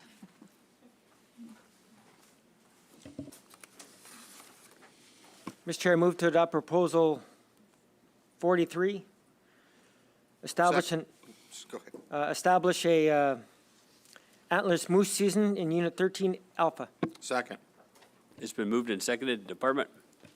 Thank you, Mr. Chair. Proposal 43 seeks to establish an antlerless moose season in Game Management Unit 13A. This is a department proposal, which we support. Unit 13A has a positive customary and traditional use finding with an amount necessary for subsistence of 300 to 600 moose for Game Management Unit 13 as a whole. 13A has been included in an active intensive management plan for moose since regulatory year 2001. The abundance objective for moose in 13A is 3,500 to 4,200 moose, and the harvest objective is 210 to 420 moose. An antlerless moose hunt was adopted and implemented for 13A in regulatory year 2012, and in 2015, the board directed the department to issue cow moose permits when the moose population was above the midpoint of the abundance objectives. For 13A, that midpoint is 3,850, which is also a threshold at which wolf control can be deactivated. Antlerless moose harvest opportunity was available every year from regulatory year 2012 through regulatory year 2023, but advisory committees did not reauthorize that hunt for regulatory year 2024. Other moose hunts in regulation for this area include the community subsistence harvest hunt with any bull harvest opportunity, a resident-only general season for bulls with spike fork 50 or 4 or more brow tine antler restrictions, a non-resident draw hunt with 50-inch or 4 brow tine antler restrictions, and general subsistence and federal subsistence hunting opportunity for any bull.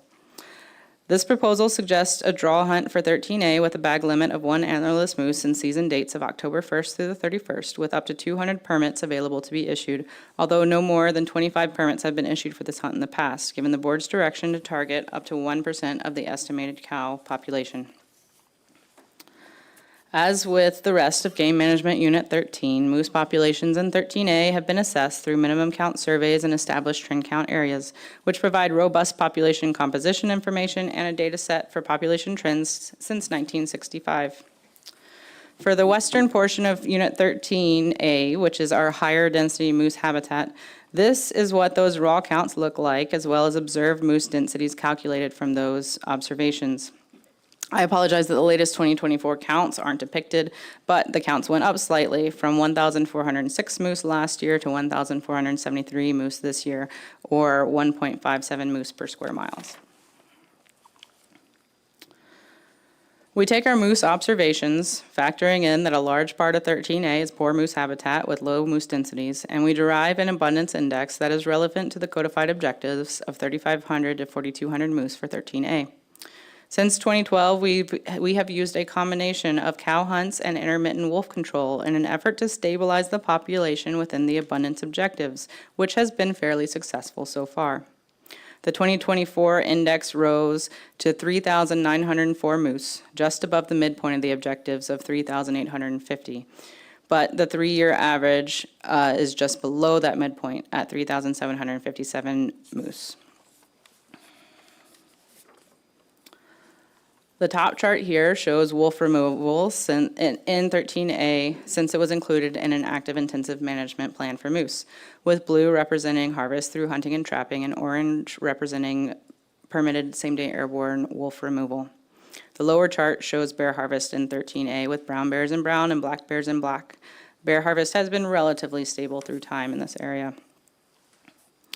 Calf-cow ratios have also been more variable in 13A, although an overall decline has been seen since 2013, when abundance was most recently above the upper abundance objective.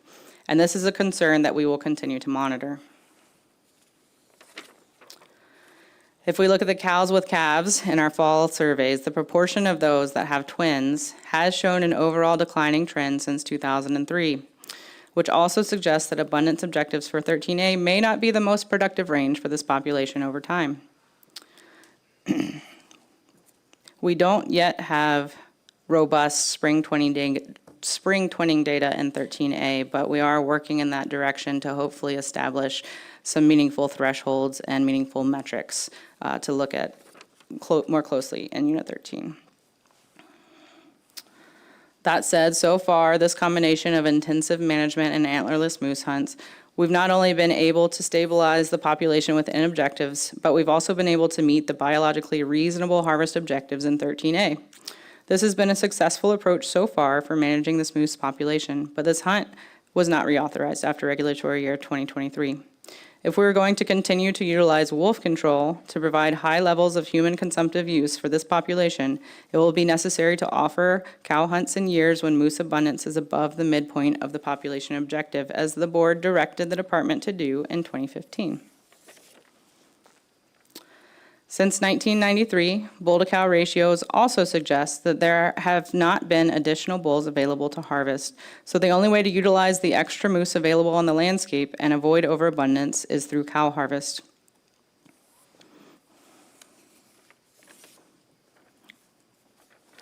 Proposal 43 is a department proposal to establish an antlerless moose season in 13A. The department supports the establishment of antlerless moose opportunity and regulation to provide a management tool to stabilize moose populations within objectives, while also providing additional harvest opportunity when moose abundance is within intensive management objectives. Unit 13A has a proven history of sustaining antlerless moose harvests with moose abundance within objectives in recent years. In the past, this hunt has been managed to achieve up to 1% of the estimated cow population of Unit 13A based on guidance from the board.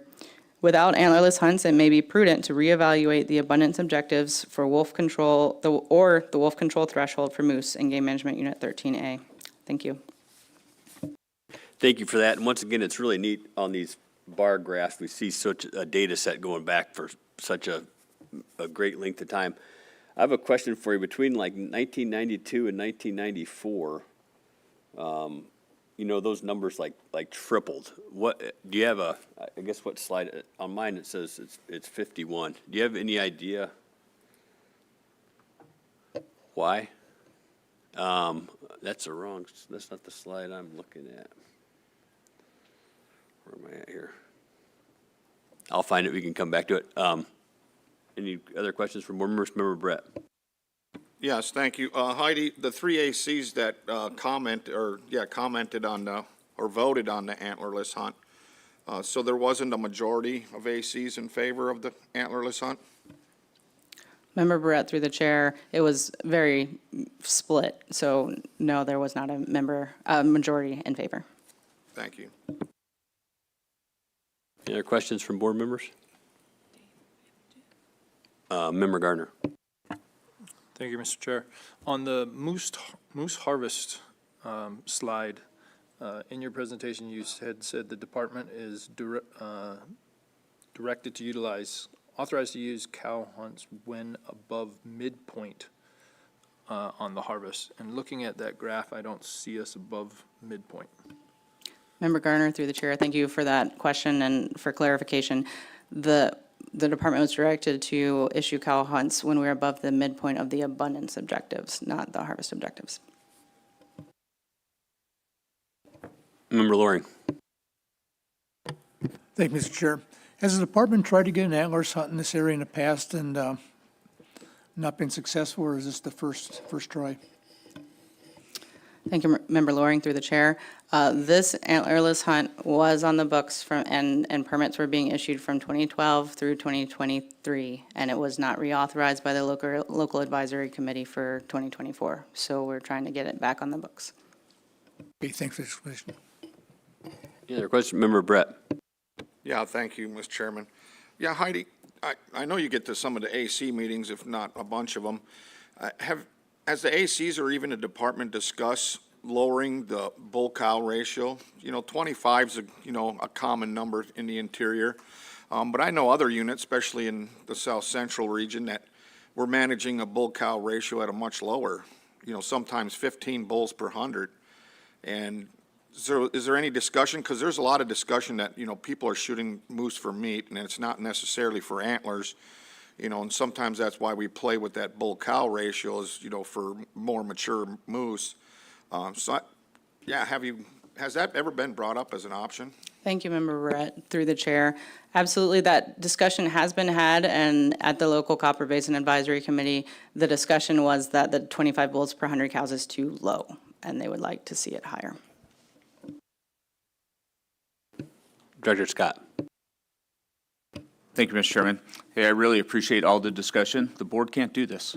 They can't adopt 43 or 44. The discussion's great. I think it really hits home why we want these antlerless hunts. We've talked about it in the last several proposals as well, with overabundance above the objectives. If we don't have the tools to control things, that's just what's going to happen. They're going to go up, they're going to come down. Thanks for that. Any other questions from board members? Comments? Intent? Member Brett. Yeah, thank you, Mr. Chairman. The director made it pretty clear, but I already had it, that the ACs that have the jurisdiction to authorize an antlerless hunt did not approve it, so I'm going with the law on this one. Thank you. Me too. Yeah, should we make, I'd entertain a motion to take no action on the next couple proposals. Mr. Chair, I move to take no action on Proposal 43. Second. It's been moved and seconded. Can I ask for unanimous consent on that from everybody? Take no action? All right, we'll take no action.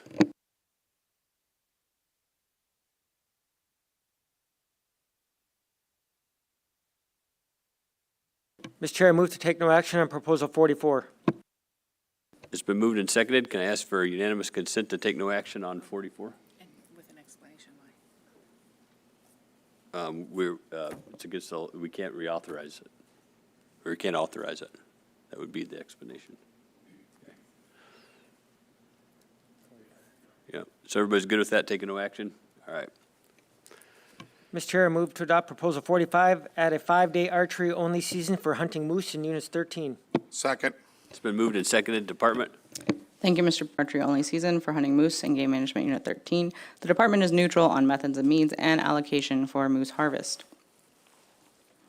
Game Management Unit 13 has a positive customary traditional finding for moose with an amount necessary for subsistence of 300 to 600 moose for all of Game Management Unit 13 combined.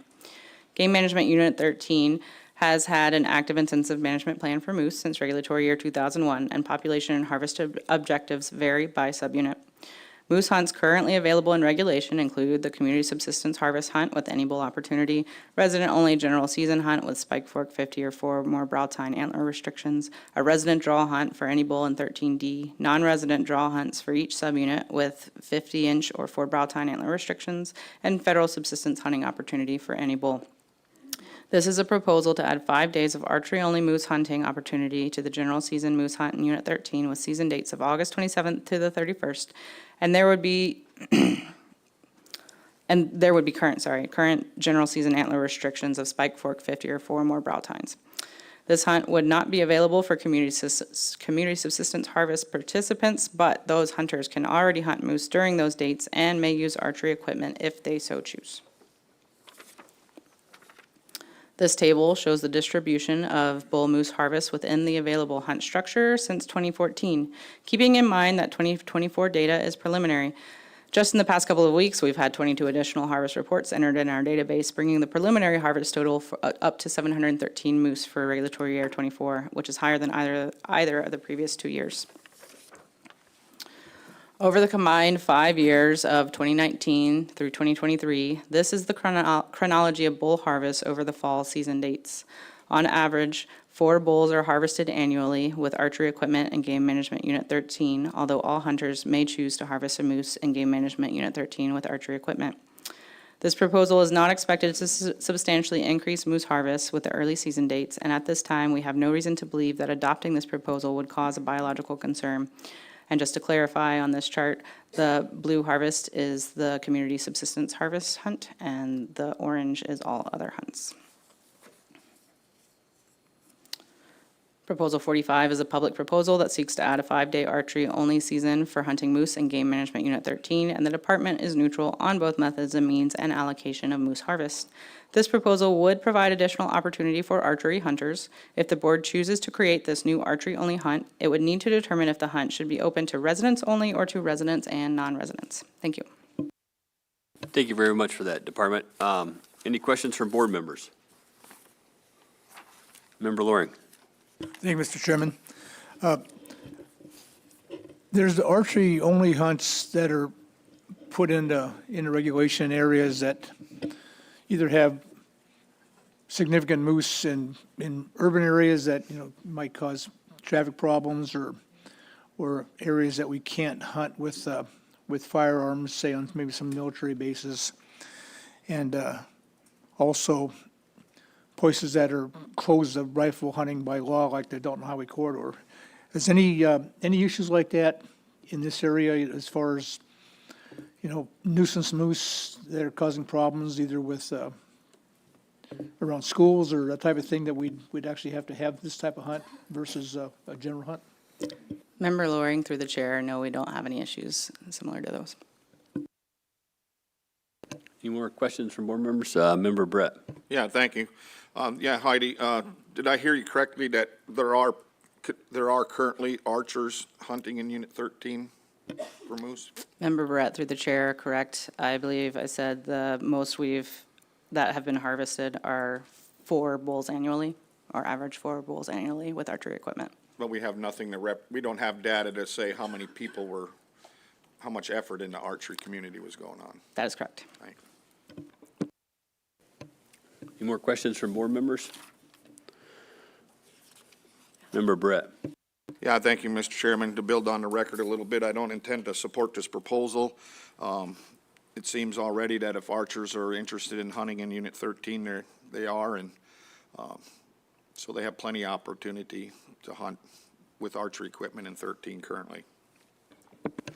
Those are my kind of sentiments on that as well. I don't think this warrants a special carve out for archery only hunt. Member Loring. Thank you, Mr. Chairman.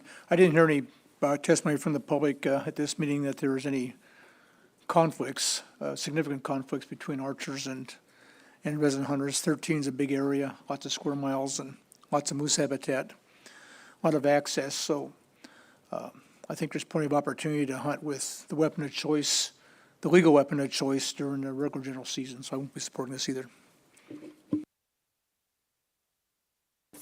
Any further comments or intent? If not, we might be ready for the question. Call the question, Mr. Chairman.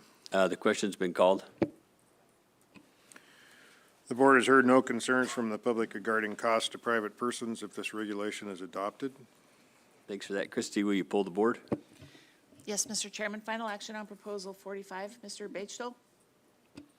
No. Mr. Hoffman? No. Mr. Barrett? No. Mr. Loring? No. Chairman Fletcher? No. Mr. Garner? No. Proposal fails, 0-6. And I think at this time, we'll take a 10-minute break and come back with Proposal 46.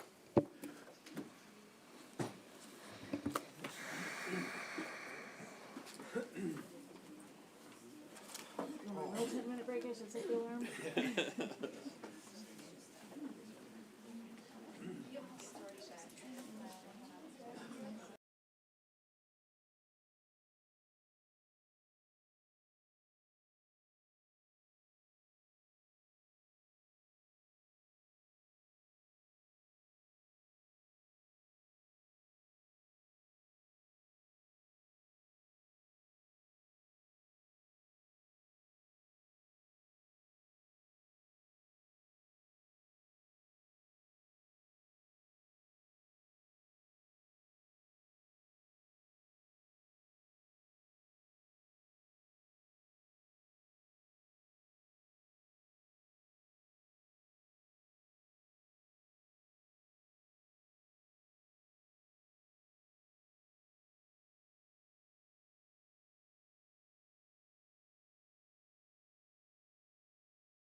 Is it on the table?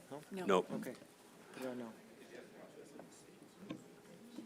no. Mr. Chair, I move to adopt Proposal 46, change a Unit 13 community subsistence moose hunt to a registration hunt with additional conditions and restrictions. Second. It's been moved and seconded. Department? Thank you, Mr. Chair. Proposal 46 is a Paxton Advisory Committee proposal to change the Game Management Unit 13 Community Subsistence Harvest Moose Hunt to a registration hunt with additional conditions and restrictions, and the department is neutral. I will say that the Paxton AC has submitted additional comments that I believe you guys have seen, that they would like to leave the community hunt in Unit 11 and a portion of 12. The current regulations in Game Management Unit 11 for moose, however, there's a positive, customary, and traditional use finding. There's an amount necessary for subsistence of 30 to 40 moose for Game Management Unit 11. And the hunts and regulation include the community subsistence hunt with an any bull harvest opportunity, a general season hunt for residents, that's Spike Fork 50 or 3 or more brow tines, a draw hunt for residents, that's any bull, a registration hunt for residents, that's Spike Fork 50 or 3 or more brow tines, and non-residents can participate with a bag limit of 50 inch 3 or more brow tine bulls. And federally qualified hunters under that registration permit can harvest any bull on federal lands. There are additional federal any bull opportunities in Unit 11 as well, including a federal community hunt. The current regulations for moose in Game Management Unit 13 include a positive, customary, and traditional use finding, an amount necessary for subsistence of 300 to 600 moose, an active intensive management plan since regulatory year 2001. Population objectives and harvest objectives vary by subunit, and hunts and regulation include the community subsistence harvest hunt with an any bull harvest opportunity, the general season hunt for residents only with Spike Fork 50 or 4 more brow tine antler restrictions, a draw hunt in 13D for residents for any bull, a draw hunt in every subunit for non-residents that has a 50 inch or 4 more brow tine antler restriction, and federal hunt opportunity for any bull, including a federal community hunt. The proposed regulations would eliminate the community subsistence harvest hunt as written in Game Management Units 11 and 13, but as you heard from Paxton AC, they would ask for an amendment to that. This hunt would establish a 12-day any bull registration hunt with the season dates of August 15th through the 27th in Game Management Unit 13. Motorized and pack animal restrictions would be applied. The bag limit would revert to general season antler restrictions if or when an any bull quota is met for a given subunit, which is similar to what currently happens with the any bull hunt in the community subsistence hunt. And because of the any bull component, proxy hunting would be allowed. No replacement is proposed for the any bull opportunity in Game Management Unit 11 that is currently available under the community CM300 Community Subsistence Harvest Hunt. The Game Management Unit 13 caribou and moose subsistence uses have been identified by the board to include 8 criteria. Those 8 criteria include long-term consistent pattern of use during specific seasons in an established area with high efficiency and economy of effort and cost.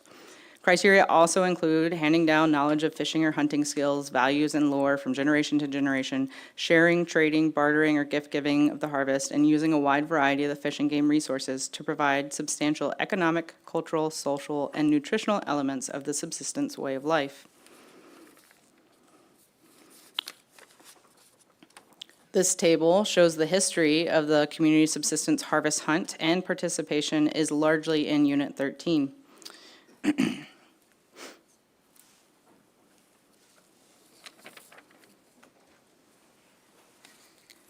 This table displays bull harvest in Game Management Unit 13, broken down by different hunt types, again noting that overall 2024 harvest is higher than that shown here.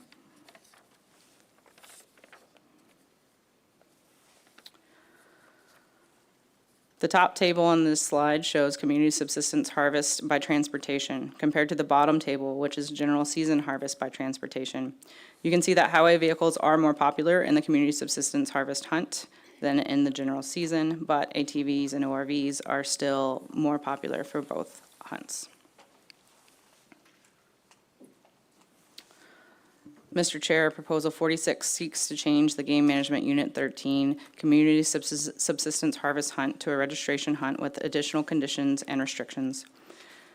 The department is neutral on methods and means and allocation of moose harvest. The board will need to determine if the 8 criteria of the established customary and traditional use pattern in Unit 13 are provided for by the proposed registration hunt and the existing general season moose hunt in Unit 13, if the board is to consider eliminating the community subsistence harvest hunt.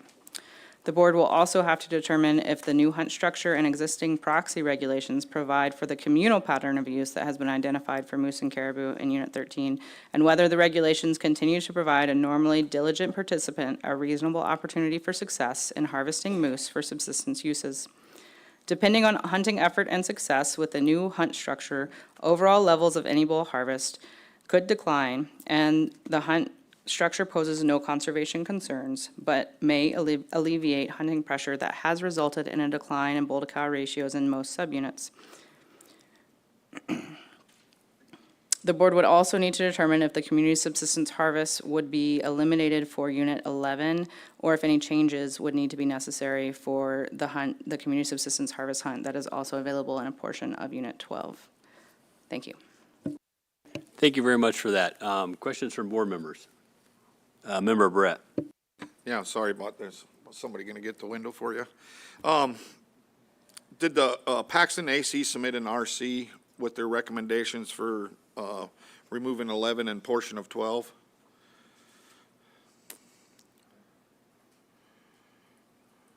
Through the chair, Member Barrett, we're not aware of it. Could you remind me then what they were asking for an amendment? Through the chair, Member Barrett, I believe any comments that they submitted were with their on-time advisory committee comments. Okay, thank you. Any other questions from board members?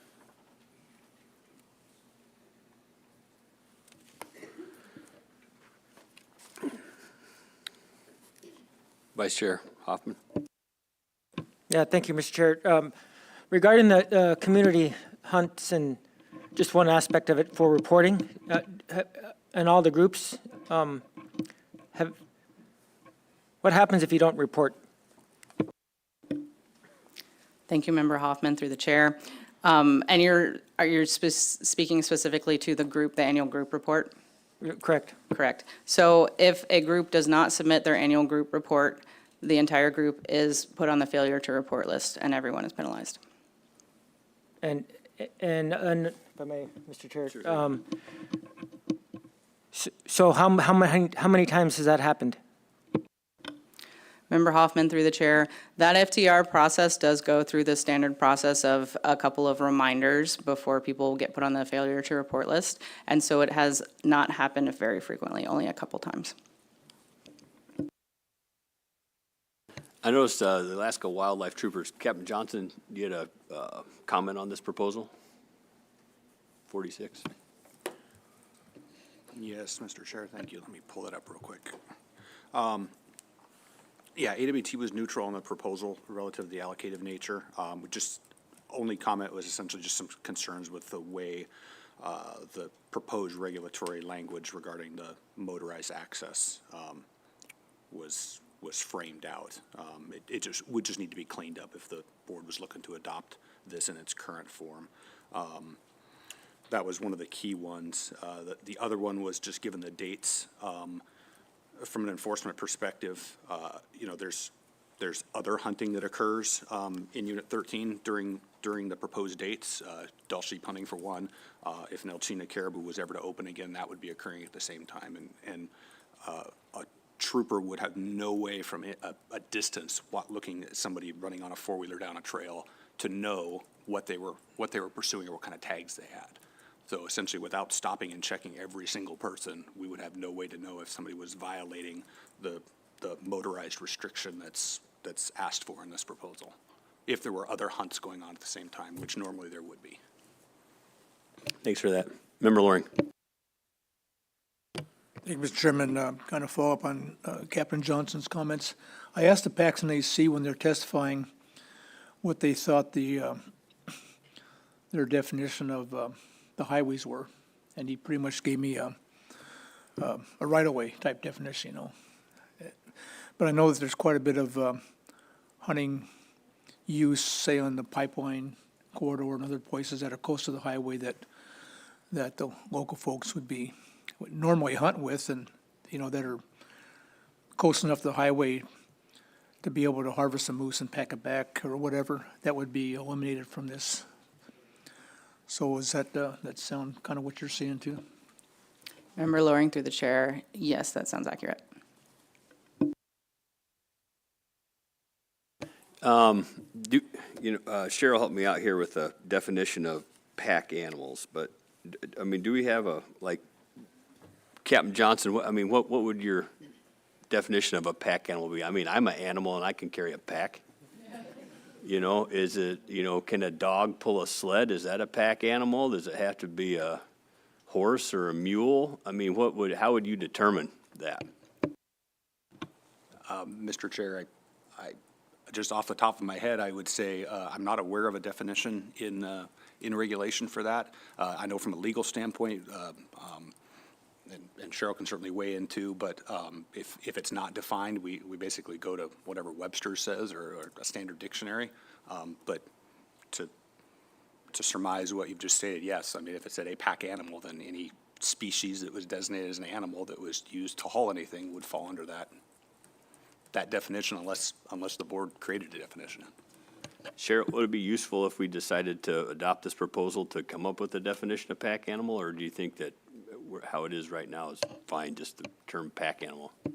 Mr. Chair, that's up to you. You can certainly add a definition, amend this to add a definition of pack animal for purposes of this.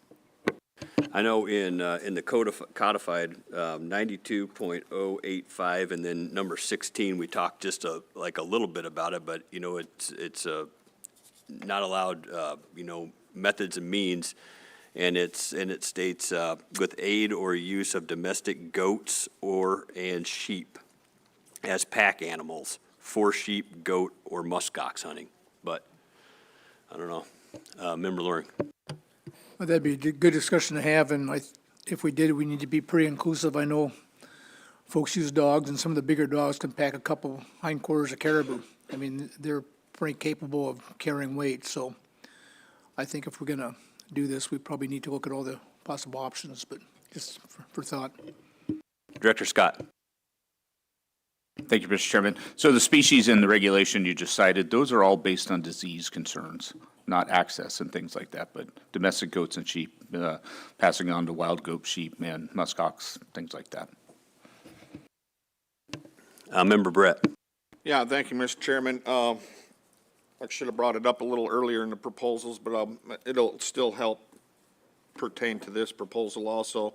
I had the wildlife troopers, or asked them if they could go through a 5 or 6 year history of sublegal take of moose in Unit 13, and they submitted RC6. And maybe I can have the wildlife trooper, kind of look at it and see what he takes from that. I only asked him because I heard through the grapevine anecdotally that there's been an increase in sublegal take of moose in Unit 13. And so I wanted to see if that was true or not. And that's when I emailed Captain Johnson and said, potentially could you get this information for the board to look at? So in case any others heard about it, and we're concerned always with sublegal take, so maybe you can just go through what your analogy is on that evidence. Yeah, through the chair, Member Brett. Thank you. Yep, as you preloaded, you made the request to me. We pulled that data going back to 2020. I would say the numbers are actually fairly stable, and to, I guess, try to spell out what this says. We don't, without doing a deep dive, we don't really differentiate when we're looking at how we classify and code things in our report writing system, the difference between sublegal animals that we essentially catch in the field and ones that are turned into us. When we did this, I actually had the person break that out because it is kind of a difference, and it shows a different metric here, which actually accounts for the differences you see. So going through the years, you see that 2020 was higher. I can't speak to what that was for. What we didn't do in this was work staffing numbers in. Our staffing numbers changed quite a bit, and I know I can definitely speak to 2022 and 2023, we were definitely down some positions in the Matsu Valley area, which helps cover part of Unit 13. So I think that accounted for some of that. I can say definitively this last year in 2024, the increase you see is directly related to just having more troopers available and a concerted effort to spend more time at varying hours at some popular trailheads like Eureka and other areas. That actually accounted for several sublegal moose that were intercepted essentially that likely wouldn't have ever been caught. And that's the key metric that kind of demonstrates that is the from a percentage-wise, the drastic uptick, difference between the total sublegal moose cases that we had and the number which were self-reports. The trend here, when you're looking through the numbers, tends to be on RC6. 75 to 80% of the total sublegals were self-turn-ins, but in 2024, it was 12 out of 20. So just, quick math, 55 to 60%. So that uptick was directly related to just more enforcement effort, I think. Any other questions from board members? Oh, Member Brett. Yeah, so looking at that and having the explanation from Captain Johnson, I kind of also, in my own mind, think that, if there's not a lot of enforcement out there, there's a lot less, sublegals getting reported. They're going home, they're not self-reporting. So, but when there's a lot of enforcement out there, there's a lot more compliance with self-reporting.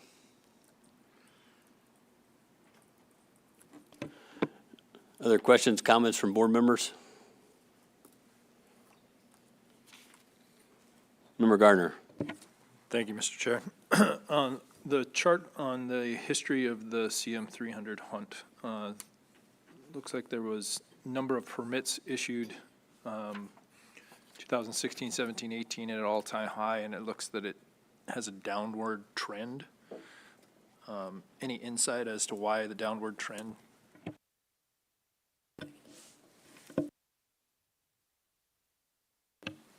Thank you. Through the chair, for the record, Jackie Keating, Division of Subsistence. Our division looked at that information and the downward trend based on the coordinator reports that are submitted. And it appears that at first we speculated if it was related to COVID. That's kind of when we saw the first downward trend in participation. But then it appears as if it is more related to groups that have entered the hunt and participated in a year or two and then just decided not to resubmit and participate again.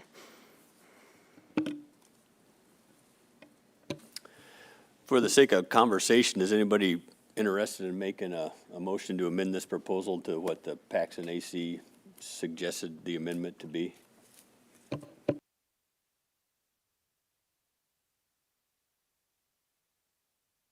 Any other questions from, Member Brett? Yeah, thank you, Mr. Chairman. I'll have to try to find their comments and see what they exactly wanted. But a question to subsistence. Could you give us what you think about having a non-motorized hunt or use of pack animals in this area? Would that give reasonable opportunity for subsistence? Or would that allow for reasonable opportunity for subsistence? Dr. Rita, yep. Thank you. Through the chair, Member Barrett. Reasonable opportunity is a decision for the board to make on whether or not that would provide ample opportunity. Folks, we could give you information on whether or not we have any reports of folks using that type of access within the area. Say that last part. We could provide you with information on whether or not we have any reports of people having mentioned that they would be interested in that type of use, but given that it's not a... Would that take some time? It would. Other board members? Member Batestel? Yeah, so this would change it from a 32-day to a 12-day hunt in the way it's proposed. Is there any concerns over loss of opportunity?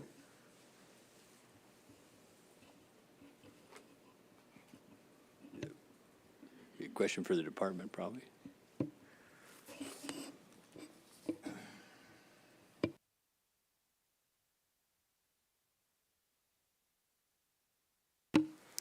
Thank you, through the chair.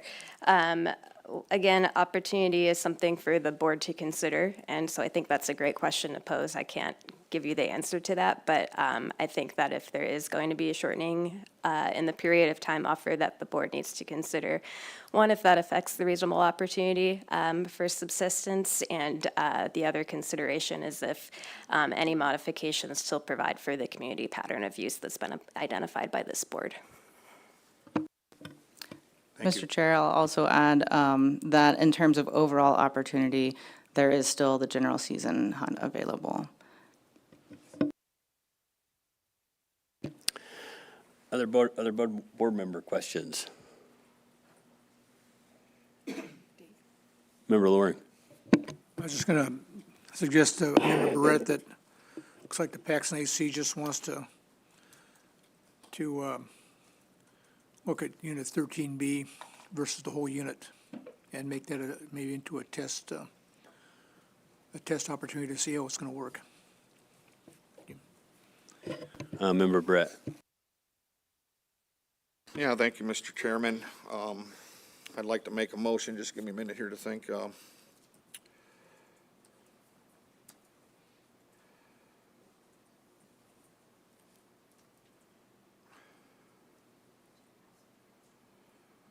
I moved to adopt that this proposal will only deal with Unit 13B. Second. It's been moved and seconded. Discussion on that amendment. Member Brett. So, yeah, the AC, the authors of this proposal that,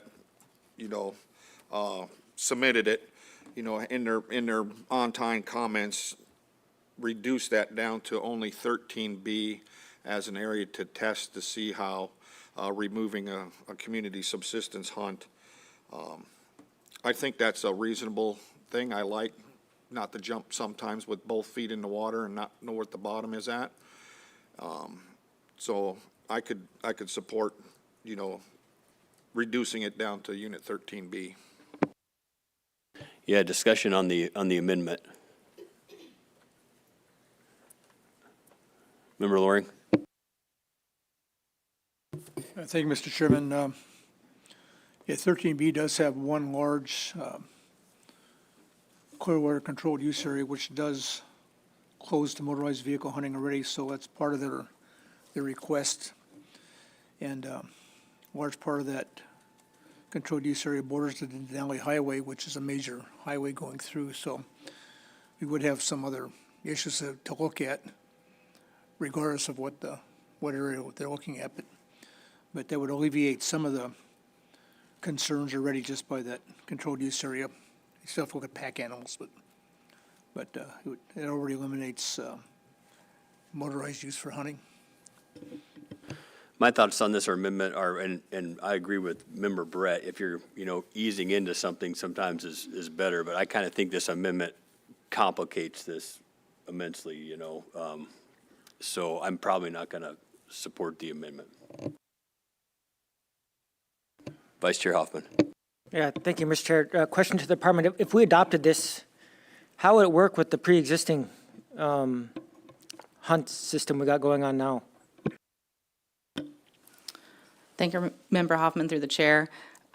So if you were to adopt this and essentially turn the community hunt into a shorter registration hunt for the any bull component, that is what would be the thing that would be most affected. So currently with the community hunt, you have the longer season, which does overlap with the general season, and the community hunt is the only opportunity for the any bull component. And there's a quota set in every subunit for how many any bulls can be taken that season.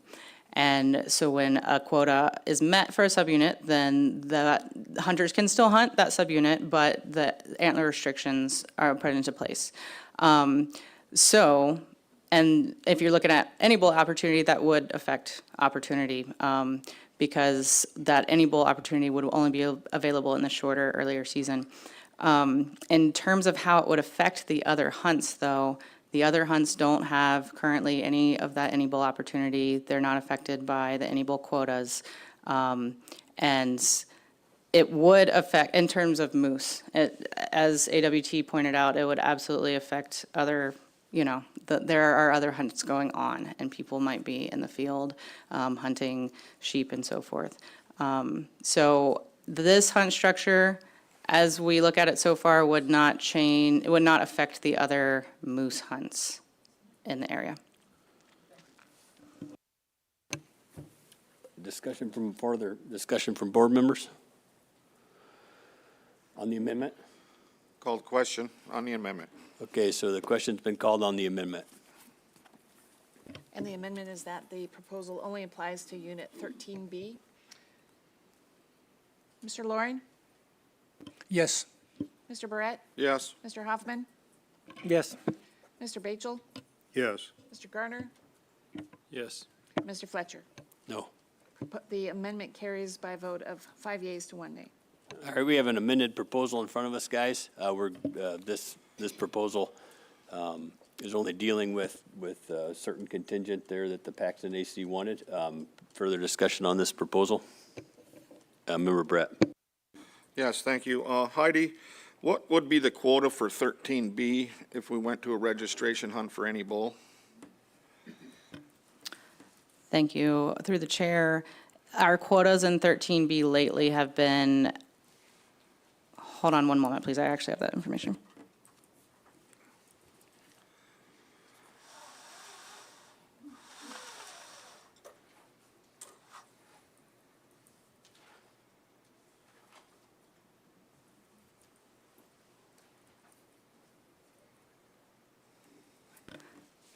Apologies, we will pull that right up. It'll just take a second.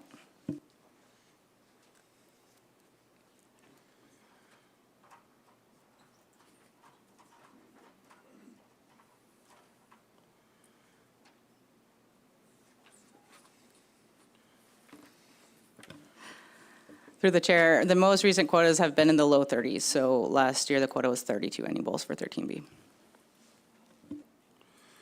Thank you. Member Loring. Thank you, Mr. Chairman. There is federal land along both the Denali and the Richardson Highway. You just see signs just as you're driving. And how would that all intertwine with what we're doing here? Maybe OSM can talk about that, but what their regulations are and if that would affect your management thoughts on how you would do things.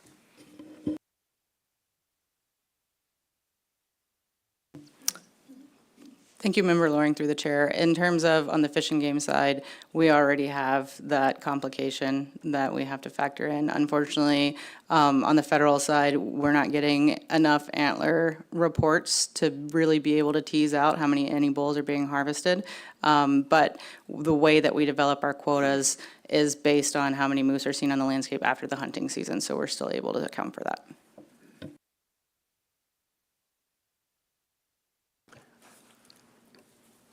Other questions from board members?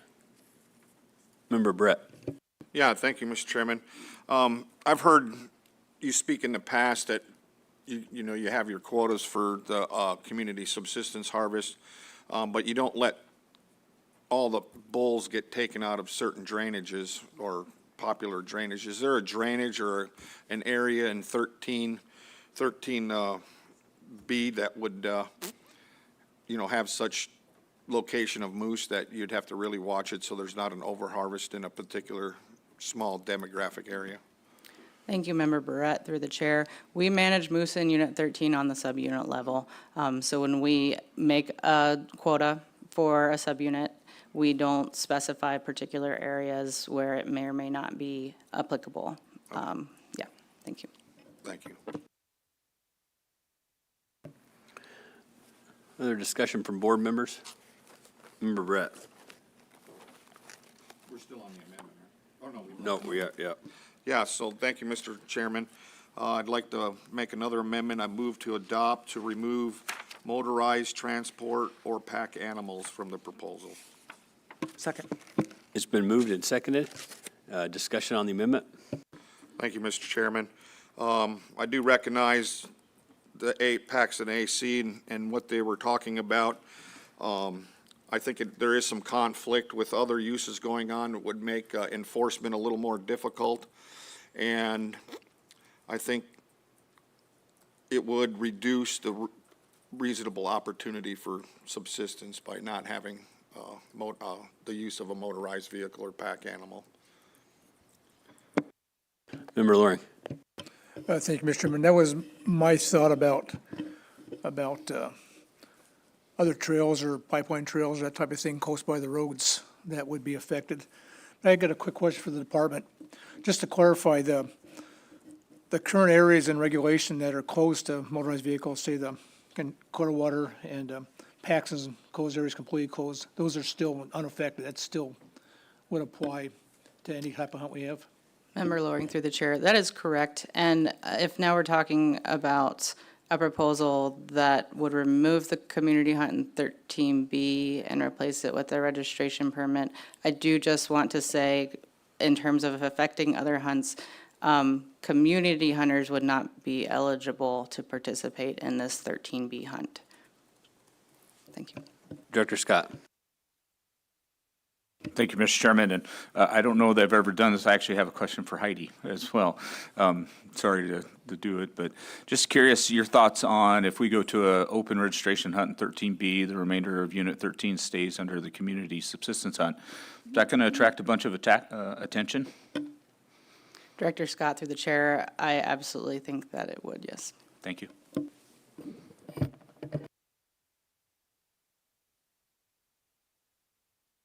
Further discussion from board members, questions? We've had a pretty good discussion, but intent maybe? Vice Chair Hoffman. Yeah, thank you, Mr. Chair. So, you know, I don't have any interest in this hunt. A while ago, some years back, a lot of people did a lot of work to put the current system in place. It was vetted. In fact, we probably, this was, some aspect of this was already, we talked about this, and we ended up with the community hunt that we have now. I have no interest in pulling any that apart, but what I am interested in is running that community hunt program the way we wanted it to in the beginning, and hold everyone to the same standards. And, you know, all the other nuances involved. If they don't report, they're out. And hold everyone to the same criteria that the original groups had to do to get in. And I think if we do that, this will help the situation, because the proponent here is kind of alluding that the community hunt isn't working. Well, it's not working because we're not running it the way we designed it to. So anyway, I'm not going to support this. So I think we have an amendment that we're discussing right now, right, to remove the motorized portion, but for those, you know, the same reasons that Member Hoffman stated, I don't think I'm going to support this amendment at all. I do realize from a enforcement point of view, it'd probably make things a little, you know, easier, but we've already kind of cut up this proposal a little bit that was put forth by the PACs and AC, and to do furthermore, I don't think maybe would be prudent at this time. Member Gardner. Yeah, just a little bit of intent. The CM 300 hunt is, you know, relatively new, kind of mirroring Stosh's comments. You know, establishing it back in 2009, it took a little while to get a trend and get the public out there interested in it and applying for it. So you see the trend up, high usage in the middle, and really it's only 15 years since inception. So I would be in support of keeping it in place and working the system that was put in place. So, Member Loring. Thanks. I think we need to vote on the amendment and then go back and talk about what we have on the table. That's okay. Because I have another couple questions for the department once we get back to the main motion. I think that's go ahead, Doctor. Thank you, Mr. Chair. I just wanted to point out for Mr. Barrett's question earlier about access, in case that affects where you're headed next.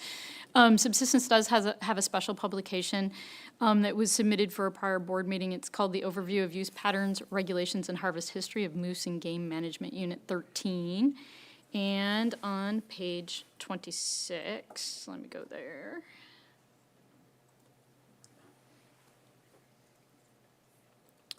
There is some detailed information about interviews that we did and quotes that we got with regard to use of ATVs in the area and how that was affecting the moose harvest, and I just went to the wrong page, which is why I'm scrolling. Sorry about that. I skimmed it quickly, and it states that overall, local hunters observed that game abundance and the ability to harvest animals near the road corridors was being negatively affected by increasing hunting activity, and thus that road hunting had become less reliable. But there's a variety of information on page 26. If you want us to RC it, we can. If you want to take a peek at it as well. Thank you. Thanks for that. Further discussion on this amendment? If not, I think we're ready for the question on the amendment. Call the question on the amendment. The question's been called. And the amendment is to remove from the amended proposal, the portion dealing with, or I'll just read it, the hunt is close to the use of motorized transport or pack animals. The intent of the amendment removes that part of the proposal. Member Hoffman, Yes. Member Brett, Yes. Mr. Loring, Yes. Chairman Fletcher, No. Mr. Garner, Yes. Mr. Bagel. Yes. The amendment carries 5-1. All right, we have the amended proposal in front of us. Any more discussion from the board? Yep, questions? Member Loring. Thank you, Mr. Chairman. Member Hoffman alluded to the fact that you want to get back to how the initial community harvest hunt was put in place and what it meant. And I understand that there's been some court direction changing a little bit of that original intent. I wonder if either law or Fish and Game can talk about what had happened, what caused that change, and how it's affecting us now.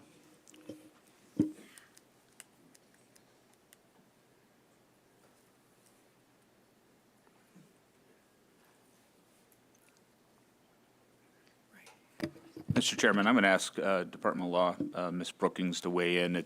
She's been around for all, through that. And she's getting ready to retire, so it'll be a good thing. Yeah, Mr. Chairman, members of the board. So these are some comments that I'm just going to, it's going to be a little bit lengthy here, but I want to kind of give you a full picture of what the court did. After the hunt was originally included, it was just for a certain group of people, and that was found to be unconstitutional. So then the board met and adopted regulations that a group or community of 25 or more people could be formed, and so it didn't limit it to just one particular group.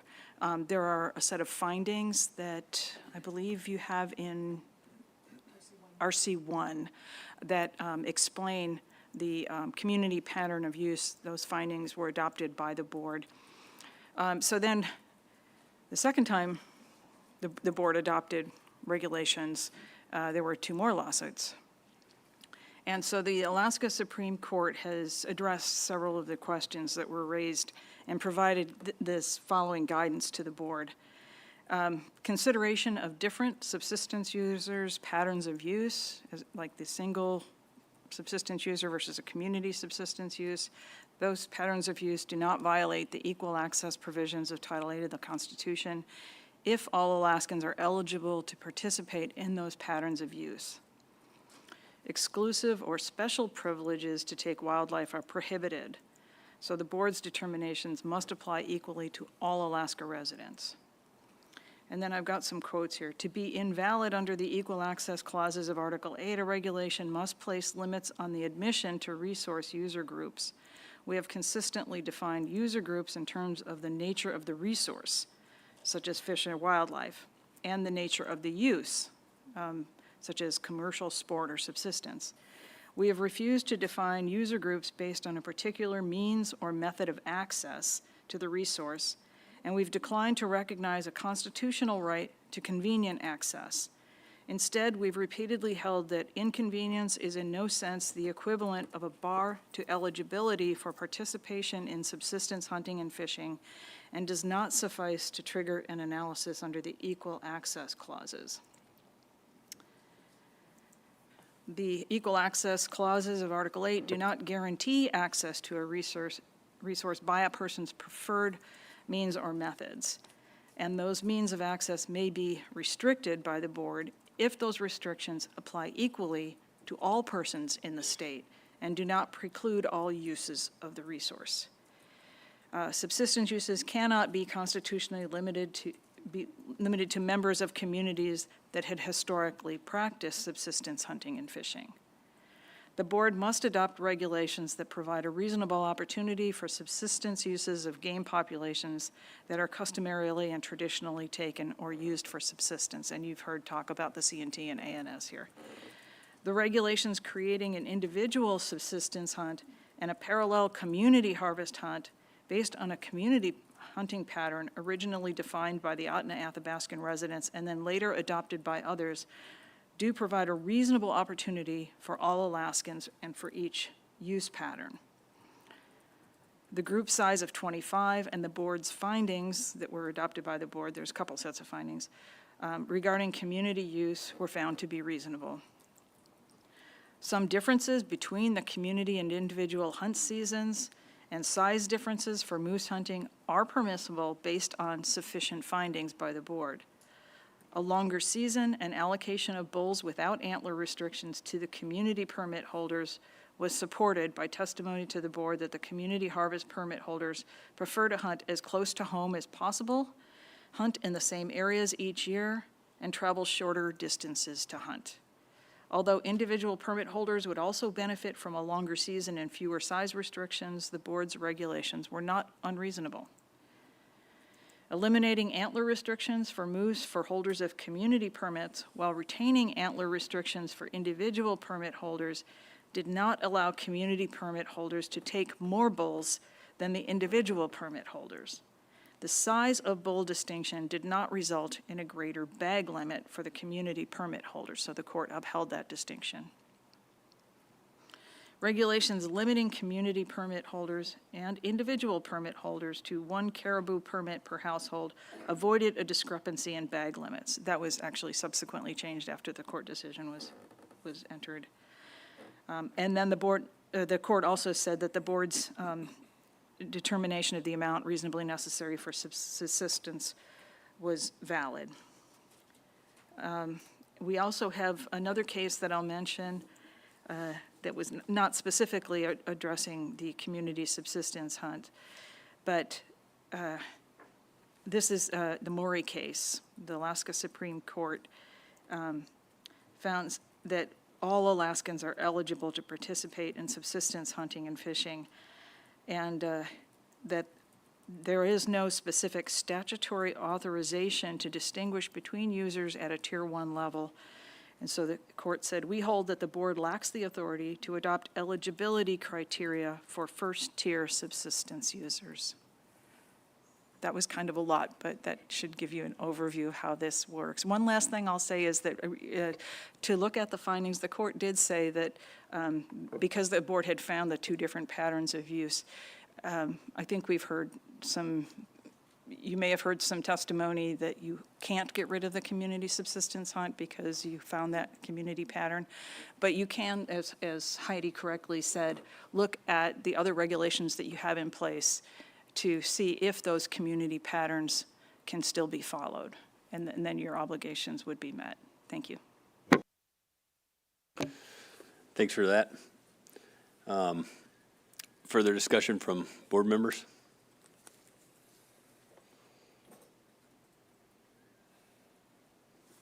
Yeah, if everybody needs a little time to chew over this too, we can table this till after lunch, or what's yep, Vice Chair Hoffman. Thanks for that, Cheryl. Just a quick question on the hunts groups. There was some public comment earlier in this meeting about other groups not being held to the same standards as the first groups, and, is that actually, can someone speak about that? Are we holding all the groups to the same standards? Through the chair, Member Hoffman, yes, all the groups are held to the same standards. They all have to follow the same rules. What you're hearing about is the first regulations that were adopted by the board that were held to be unconstitutional. That one group was the only group allowed to participate, so yeah, they liked it. But we can't do that because you have to treat all Alaskans in the same way. So all Alaskans do follow the same rules and are treated the same.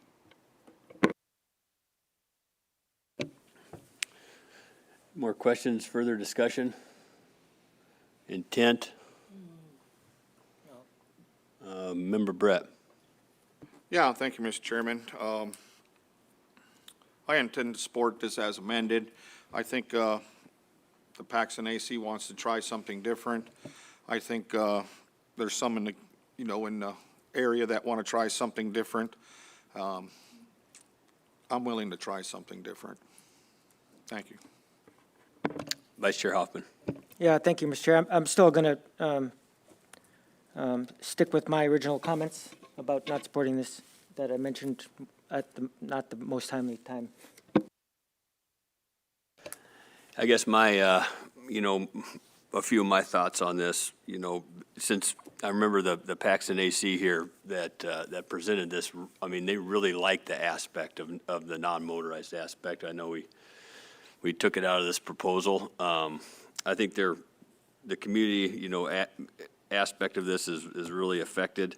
And I think it might, affect reasonable opportunity for subsistence. So I'm not going to support this proposal. Member Loring. Thank you, Mr. Chairman. I think the original community hunt that was put in years ago by the board and then subsequently adjusted by the Supreme Court really kind of muddied the whole system. So what was probably working okay back then, a lot of folks don't think it's working now, and it's a whole lot more complex and maybe more competition. And so I think that's what we're seeing is a way to maybe clean that up a little bit by the Paxton AC. And so I still have made my mind up. I just wanted to throw that out that we are looking at some pretty muddy waters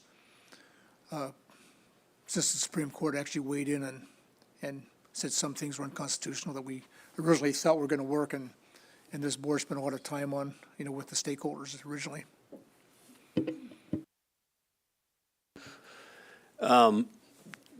Do we know, and I should have asked the Paxton AC member while they're up here, did they reach out to other ACs? And I know every AC's commented on it, but was this more of a collaborative effort than just the Paxton AC coming up this? I know we talked about this almost same proposal as 3 years ago, right?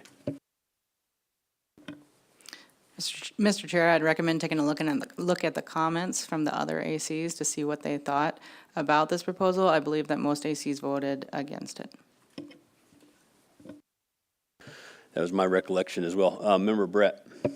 Yeah, thank you, Mr. Chairman. Listening to the Paxton's AC's testimony when they were up here, wanting to make it, I'll use the proposer or the testifier's deal was, make it a road hunt, pack hunt. Not everybody knows, but a lot of good moose hunters know that early August hunt, those moose don't move. And so if you live in the area down there and you find where bulls are congregating or a bull is hanging out, as long as they're in velvet, they stay within that little spot very, very tightly until they shuck their velvet. When the velvet comes off, they leave. And so there is a community advantage, to know, because there's, like he was alluding to, people are driving the roads, there's a couple DOT workers, so they see where those bulls are hanging out. And as long as they're in velvet, they stay pretty close to that same area every day until they lose their velvet. So just something I wanted to put on the table, and, there's advantages to that August season if you do some scouting. Further discussion from board members?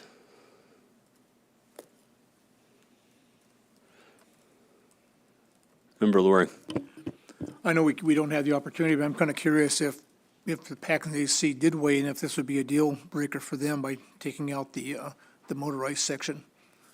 Seemed like they're pretty adamant about that, and although I think it's a good idea myself, I'm not sure what the proposer would think about that, but just a comment. Member Gardner. Thank you, Mr. Chair. Yeah, kind of echoing Mr. Loring's comments there, I think altered the proposal through amendment by allowing the motorized, kind of took away some of the intent of what the PACS and AC was intending to do there. I also see the 32-day to 12-day hunt as a limiting factor, so I would not be in support of this proposal.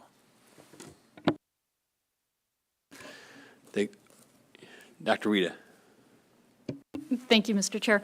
In case it's of assistance to the board, I wanted to note the findings for the Board of Game from 2000, it's number 2006-170-BOG. It's regarding Game Management Unit 13 and the caribou and moose subsistence uses, and looks at the criteria and the what's on the record from that point in time, in case you wanted to review it as well. Thank you. Member Brett. Yeah, just to build a little bit more through our on-time comments from ACs, 3 were in support of it, 5 weren't. Thanks for that, too. Any further discussion here? I think we've had a pretty good discussion about it. I think we've got built the record pretty well. And Member Bachelor? Yeah, I'm still concerned about the loss of opportunity with the shortening of that season. So I don't know if I can support this. Thanks. I think we're ready for the question. Call the question. Question's been called. Board has heard no concerns from the public regarding costs to private persons if this regulation is adopted. Thanks for that. Christie, will you pull the board? Yes, Mr. Chairman. Final action on proposal 46 as amended. Mr. Barrett? No. Mr. Loring? No. Mr. Garner? No. Mr. Bachel? No. Mr. Huffman? No. And Chairman Fletcher? No. Proposal fails, 0-6.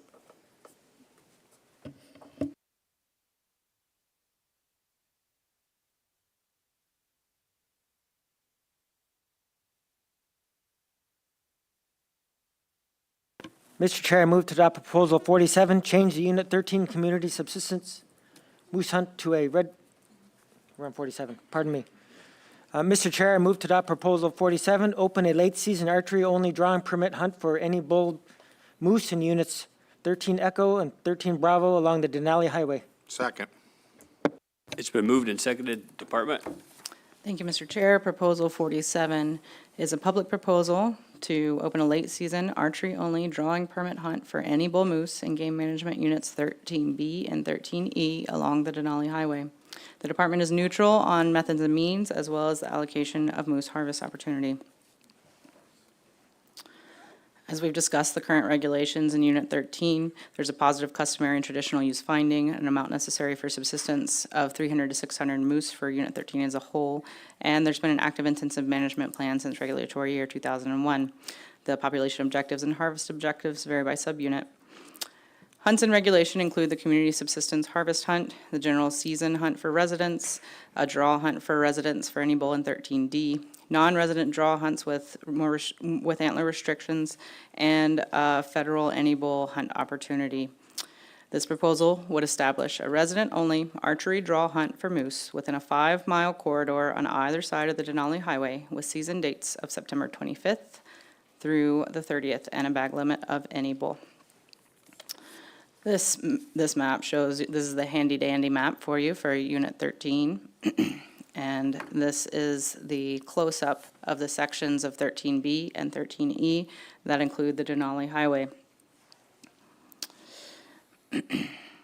Now, I've explained how we conduct our trin count surveys after the fall moose hunting season. Our bull-to-cow ratios after the hunting season inform our community subsistence harvest quota for each subunit for the following year. If the bull-to-cow ratio goes up after the hunting season, then we can increase the quota for the next year. If it remains the same, we keep the quota as it was. And if the bull to cow ratio goes down, then we decrease the quota for the following year.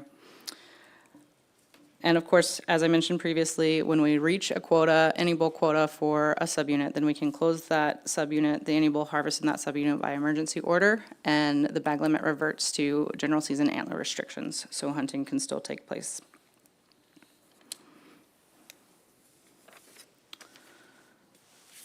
My apologies, this table is for any bull harvest in 13B, so that does show you the quotas that we've had in 13B, and the typical any bull harvest. So more recently, in 13B, we have not been closing the any bull harvest in 13B because the quota has not been met in recent years. That means, and as you can see with the bull to cow ratio, the objective is 25, and we still have bull to cow ratios in the lower 30s. So that means that there could be some additional any bull harvest available after the hunting season in 13B specifically. That said, 13B gets a lot of hunting pressure and does have that federal any bull harvest opportunity. So any bulls that would be available would be pretty difficult to access. Any bull harvest in 13E, on the other hand, typically does close early by emergency order. We've really dialed in that quota and the bull to cow ratios by changing that quota through time, as I mentioned. And so we're harvesting right around 21 to 24 any bulls, shutting that down in some years, and still maintaining about 25 bulls per 100 cows. This year, our bull to cow ratio was 28 and 13E, so next year we will raise that quota, 27, so next year we will raise that quota a little bit. But the moral of this story is that, in general, we shut down that any bull opportunity in 13E before the end of the community hunt, and there aren't usually additional any bulls left over. So the department proposal 47 is a proposal to open a late season archery only drawing permit hunt for any bull moose in game management units 13B and 13E along the Denali Highway. It is a public proposal, and we are neutral on the methods and means as well as allocation of moose. This proposal might provide a little bit of additional opportunity for archery hunters if the any bull quotas for game management units 13B and 13E are not met during the community subsistence harvest hunt. It's more likely that there would not be permits available for the 13E portion of the hunt, and we would only be able to offer permits or harvest opportunity in the 13B portion of the hunt.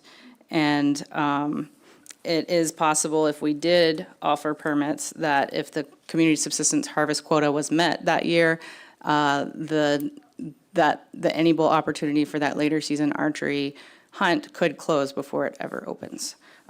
So that's something to be aware of. Adoption of this proposal will definitely add complexity to the allocation and implementation of the hunt structure in these subunits, and the board will need to create findings to ensure that the department is able to implement the complex allocation as desired by the board.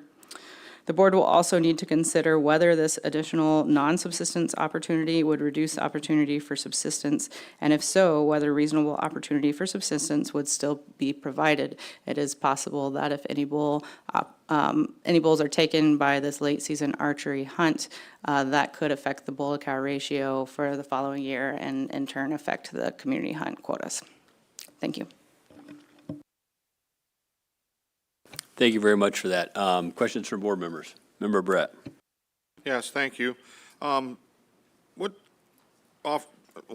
you have it, number of days that the average community subsistence hunt lasts in 13B and E? Member Barrett, through the chair, it lasts from August 20th through September 20th, but the any bull hunt closures are listed on these slides. You don't have an average figured out for me? No, I apologize. Other questions from board members? Member Loring. Thank you, Mr. Chairman. Through your harvest ticket reporting on the general hunt, are you showing a method to take by archery occurring? Member Loring through the chair, in Unit 13, on average, 4 moose are harvested by archery annually.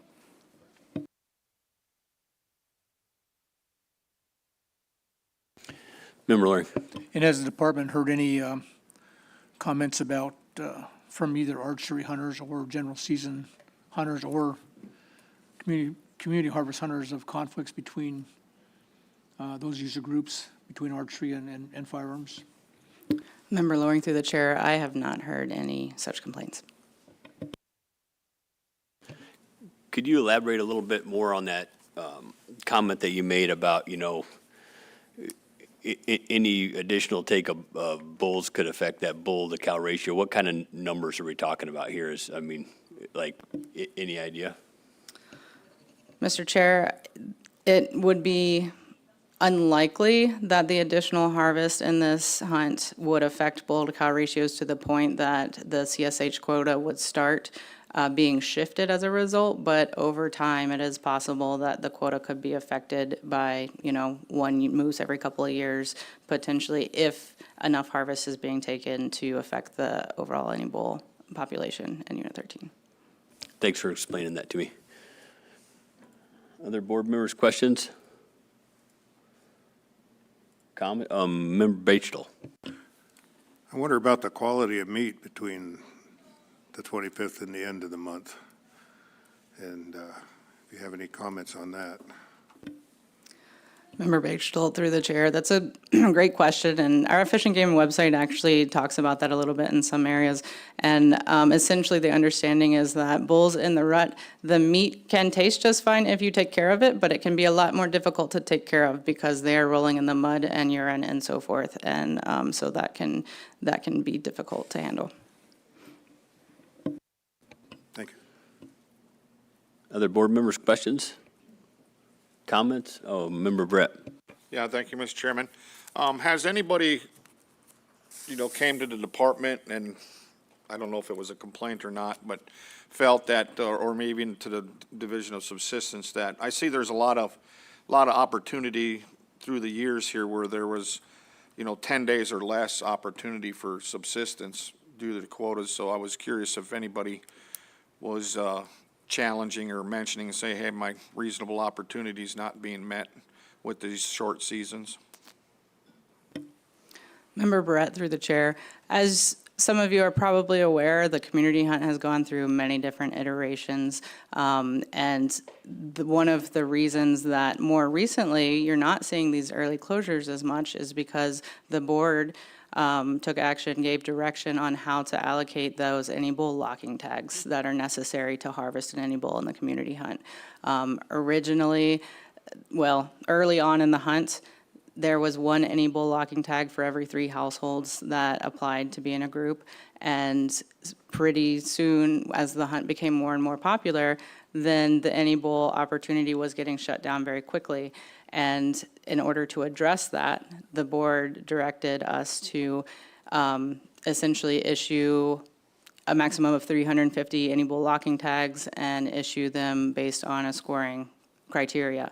And so now, instead of 1 locking tag for every 3 households, locking tags are issued through that questionnaire when people apply to be in the hunt, and they're scored, and the top 350 scores receive a locking tag. So with that limitation of only 350 locking tags, the any bull seasons have been much longer, and there have not been as many complaints about season closures. Any other questions from board members? Member Brett. Yeah, that was interesting. So my question in the Department of Law is, I thought under subsistence, the only time we score for priority is under Tier 2, but underneath a community subsistence harvest, we can rank people by their score on their application? Through the chair, that's a pretty good question.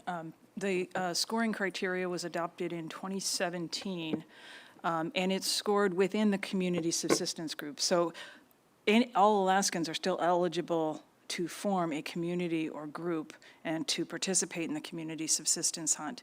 And then within those groups, you're already in the hunt. And so then there's the method of how to allocate those any bull tags was developed by the board to come up with some way that would, because not everybody would be able to take them. There's just not enough. So that was a system that this board developed to allocate within all of the groups. Then a follow-up, so community subsistence harvesters are not tier one harvesters and fall under those regulations. Through the chair, yes. Yes, the community subsistence hunt is a tier one hunt. It is a tier one. It is a tier one hunt, and that's why all Alaskans are eligible to form communities and groups and to participate in that hunt. But we don't rank tier one hunters. No, you don't. So anybody can form these groups, and it's within those groups then that there's an allocation of the any bull permits. Okay, thank you.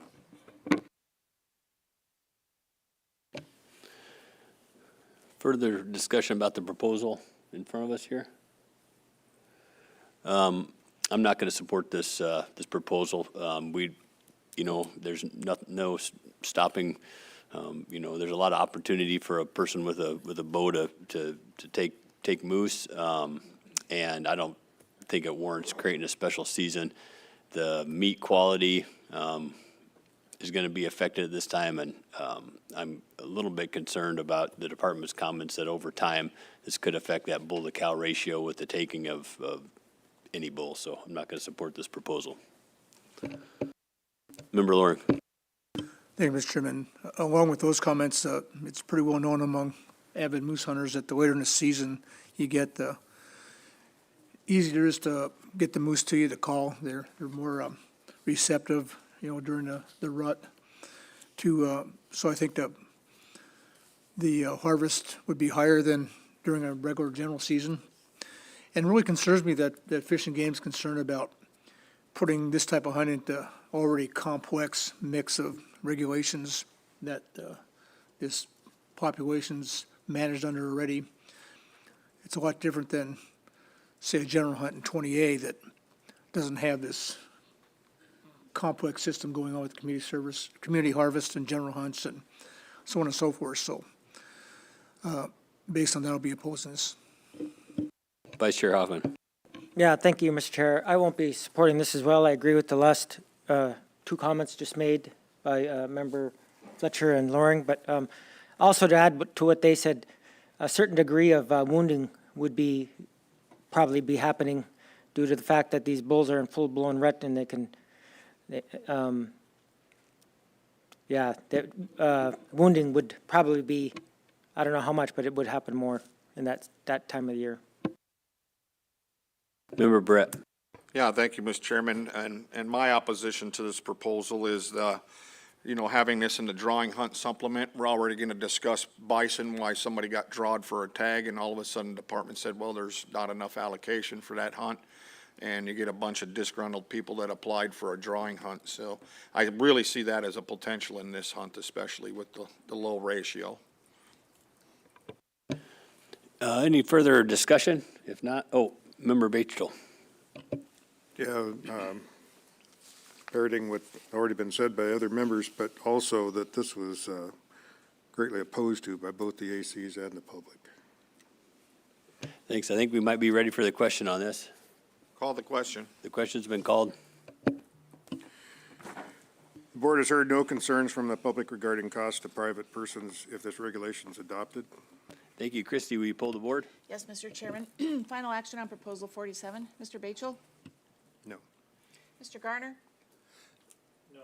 Chairman Fletcher? No. Mr. Loring? No. Mr. Barrett? No. Mr. Hoffman? No. Proposal fails 0-6. Great. Thanks. I think at this time we'll take a break and meet back at 1.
Mr. Chair, I move to adopt Proposal 48, modify the intensive management plan for Unit 13 to include Nelchina caribou.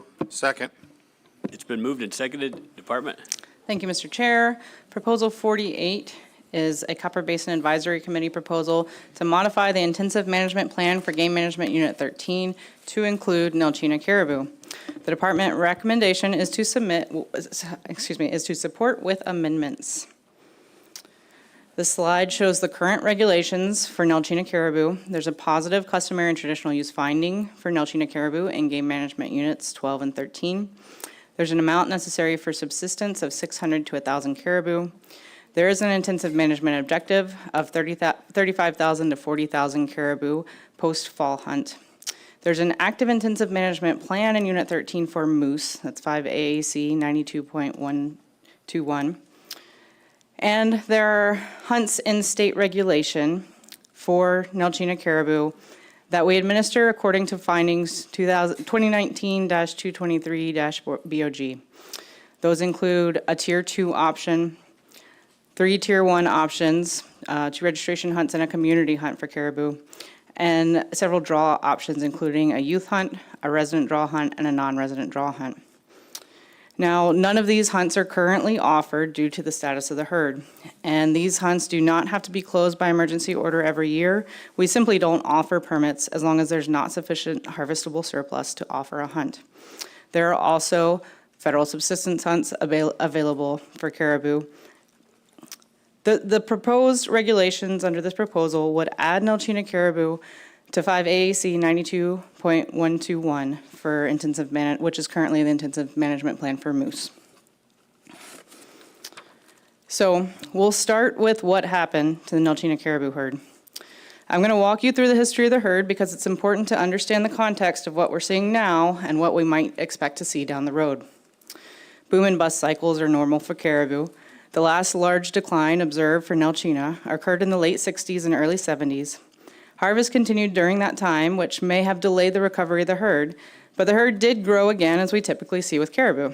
Even with average annual harvest of over 900 caribou annually during that recovery period from 1972 to 1988.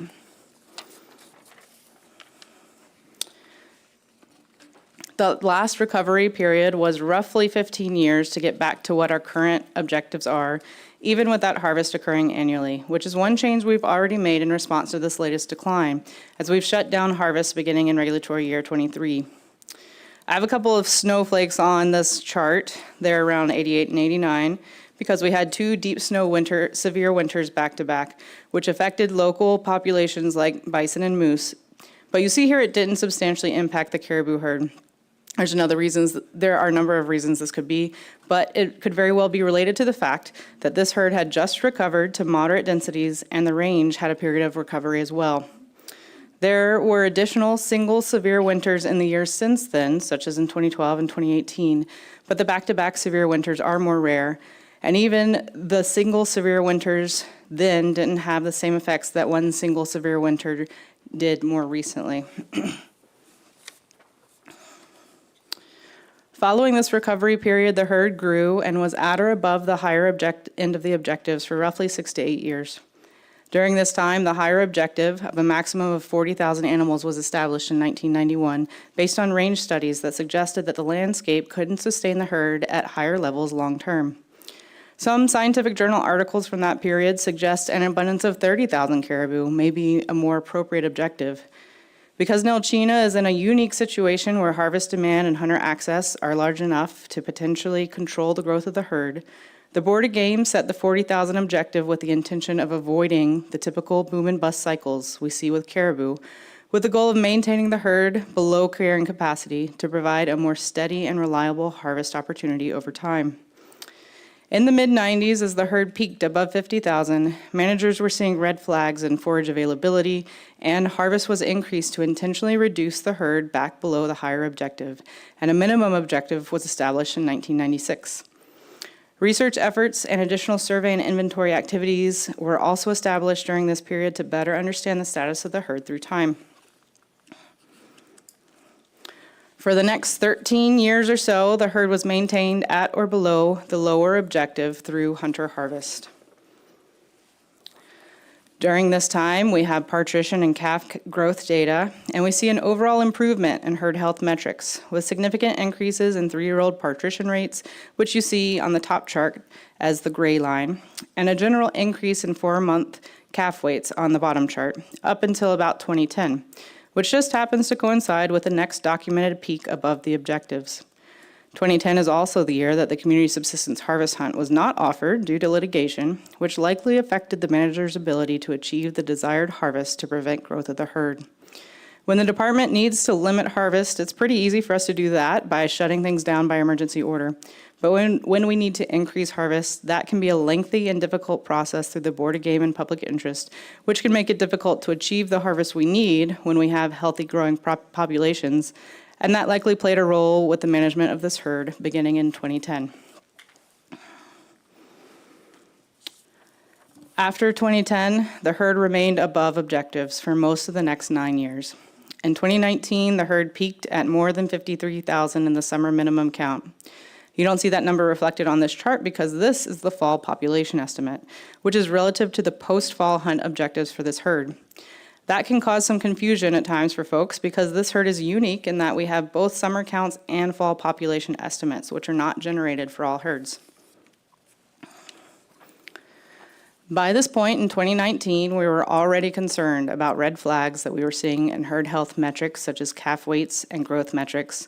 Relatively mild winters and good growing seasons seem to have helped the 3-year-old partition, which you see in gray on the partition graph, but even that was barely above the 55% threshold that has been suggested by caribou research to be a metric of significance for herd management.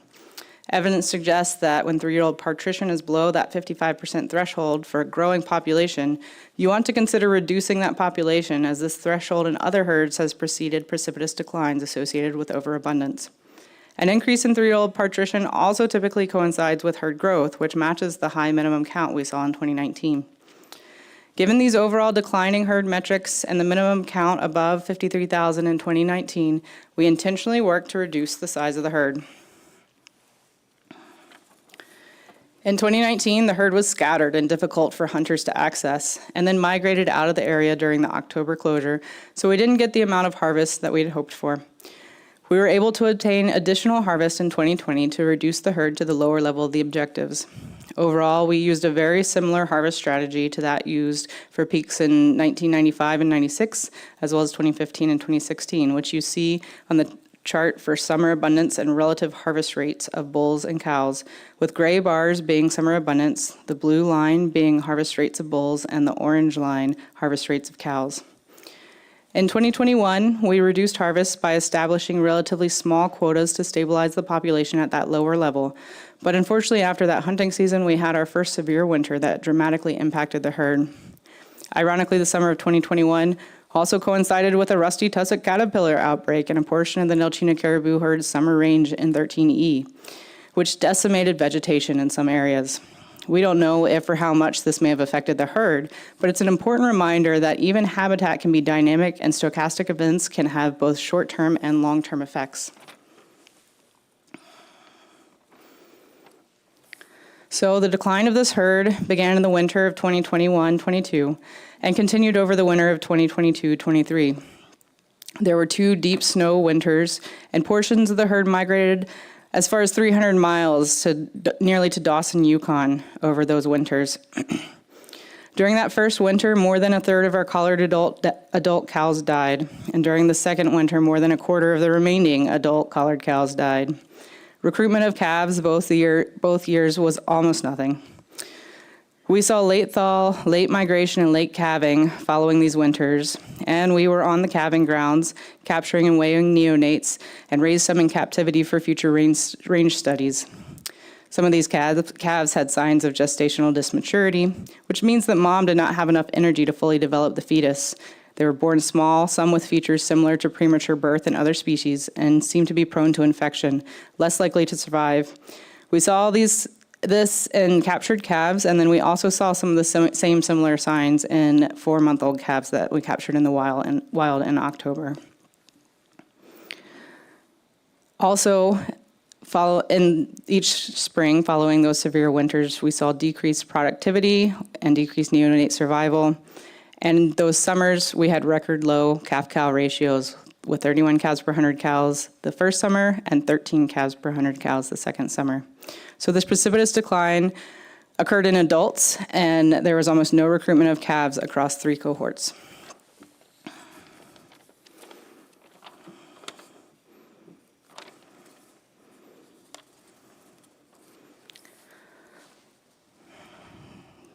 So in response to this decline, the first thing that we did, in 2022, we estimated about 21,000 animals, but we also had a harvestable surplus of bulls, even if we calculated that at our lower minimum count number. So we followed board guidance to offer a very limited bull-only harvest to existing permit holders and restrict harvest the following year. We advised federal hunt administrators to go bull-only as well, as there was no harvestable surplus of cows, but they continued to offer harvest opportunity for both sexes. We reassessed the herd with our fall composition survey after that fall hunt, and we determined that there was no harvestable surplus available for a winter hunt opportunity, and we closed all state seasons. Federal hunts remained open. Since then, all state hunts have been closed and will remain closed until there is a harvestable surplus of bulls.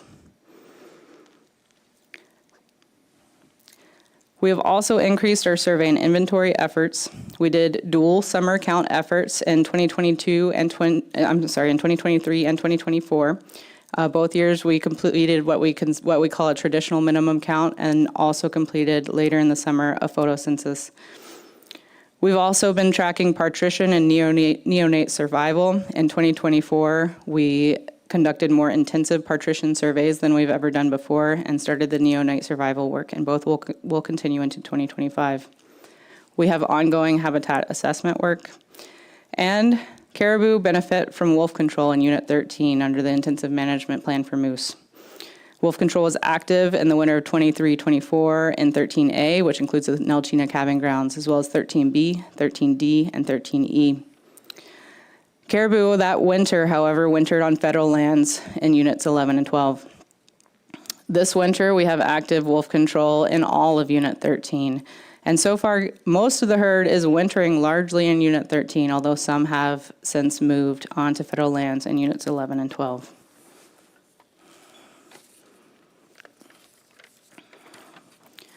With less animals on the landscape, a relatively mild winter on the wintering grounds, as well as a shorter migration and an earlier spring, with calving starting about 12 days earlier than the previous 2 springs, things are looking up for Nelchina caribou this year.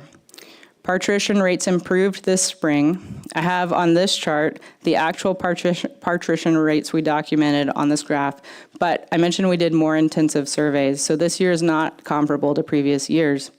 If we estimated what we might have seen in previous pregnant partition checks, we still see an improvement with 4-year-old partition rate around 72%. We collected neonate calf weights to compare to the previous 2 seasons, and we see a return to weights that are more similar to those that were observed in the late 90s and early 2000s. But the work done during that time period suggested that the herd was nutritionally limited then, and we might hope for even higher calf weights in the future.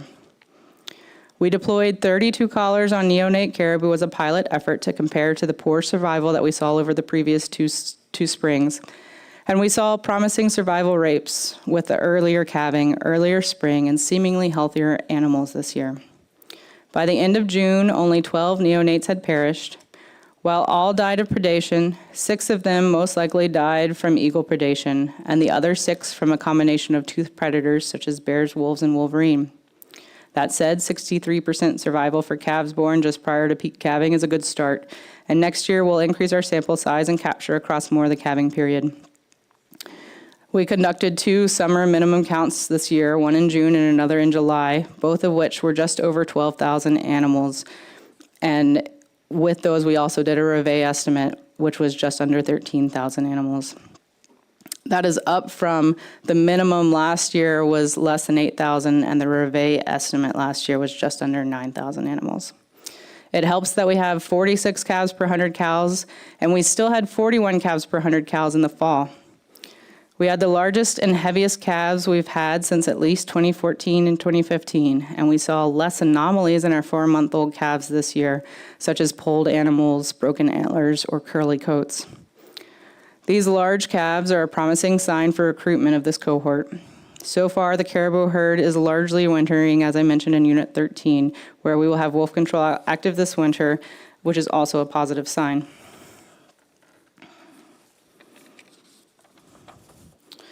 Some considerations with this proposal. The department recommends developing a caribou-specific intensive management plan over amending the existing moose intensive management plan for Game Management Unit 13 to include Nelchina caribou. IM activities for one species will impact other species, in some ways positively and others negatively. Intensive management for Nelchina caribou and Game Management Unit 13 may result in high abundance of moose eventually.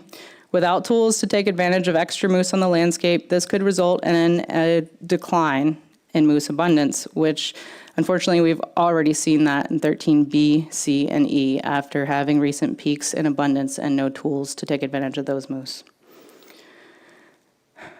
Also, it appears that this decline was precipitated by severe winters, but nutritional limitations may have contributed to the severity of the decline.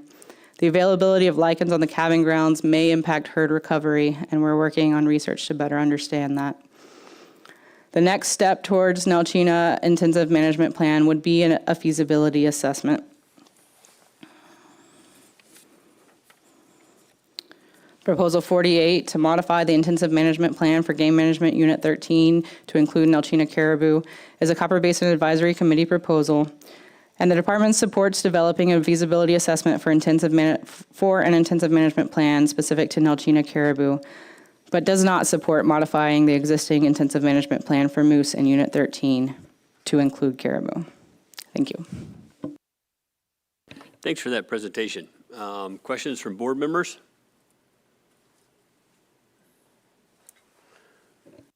Member Brett.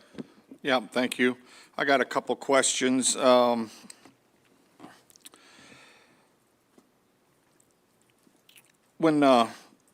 forgot what slide that was on.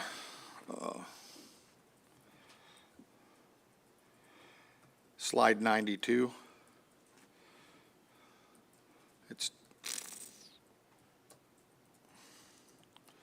Or is it 46? Member Barrett, through the chair, I apologize, we don't have the same numbers. What is on the slide that you're looking for?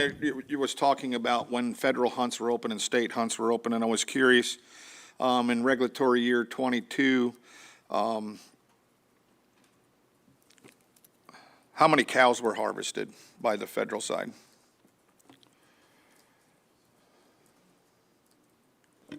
Member Barrett, through the chair, 76 cows were harvested on the federal side. And that was against the recommendations of the state with no harvestable surplus of cows for sure. And was there, or is there a federal opportunity to hunt in regulatory 25? Member Barrett, through the chair, no, the federal, state hunting is not offered for regulatory year 25, and the federal side has not made a decision for 25 yet, is my understanding. And I'll do one other one here.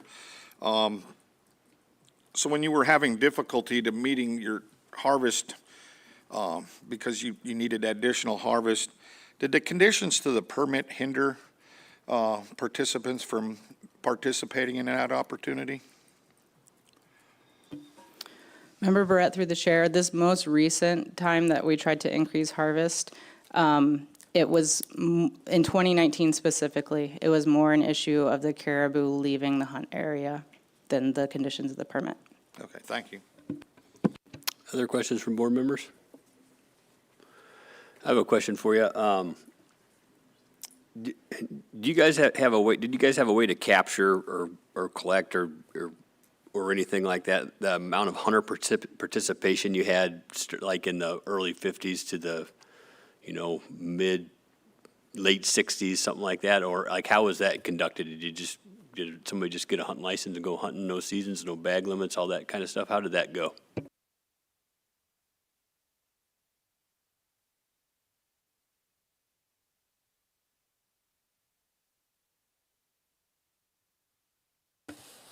Through the chair, no, we don't have that info handy for you, sorry. Other questions from board members? Oh, George Pappas. Mr. Chair, this is George Pappas, OSM. This is a bit out of order. This is going to be brought up in a proposal fairly soon, but it does touch a little bit on what's going on in the Federal Subsistence Management Program in this particular herd. The Federal Subsistence Board has closed all hunts on Nelchina caribou via special action since 2023. The board will consider proposal Wildlife Proposal 2501 as an out-of-cycle wildlife proposal requesting changing all Nelchina caribou herd hunts in units 11, 12, and remainder, and 13 to be announced to a be-announced season, delegate authority to the federal and season managers to manage the hunts, and conduct an Alaska National Interest Lands Conservation Act, ANELCA, 804 user prioritization analysis for the NCH during its February 2025 meeting. I can expand on some of that about the authority, and there was a discussion earlier, a mention about what that may mean for the consultation process. Basically, for delegated authority for the Glen Allen Office Manager, the draft language would be basically, the Glen Allen Field Manager would be in consultation with the Alaska Department of Fish and Game, Office of Subsistence Management, ADNA Intertribal Resource Commission, and Chair of the affected regional advisory councils to may announce season dates, harvest quotas, open and closed seasons, and set sex restrictions and harvest limits.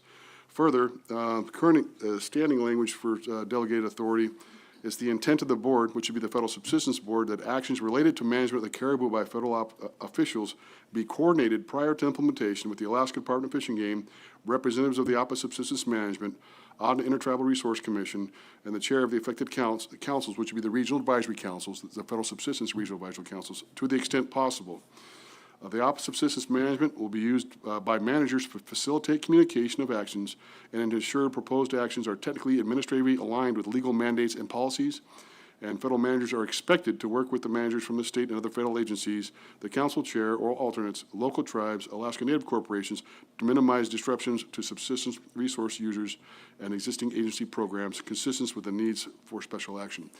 So it gives a little bit of what is on deck for the on deck here for the February meeting, and it does touch on, Al, some of your concerns. It does touch on some of the discussions about the communications.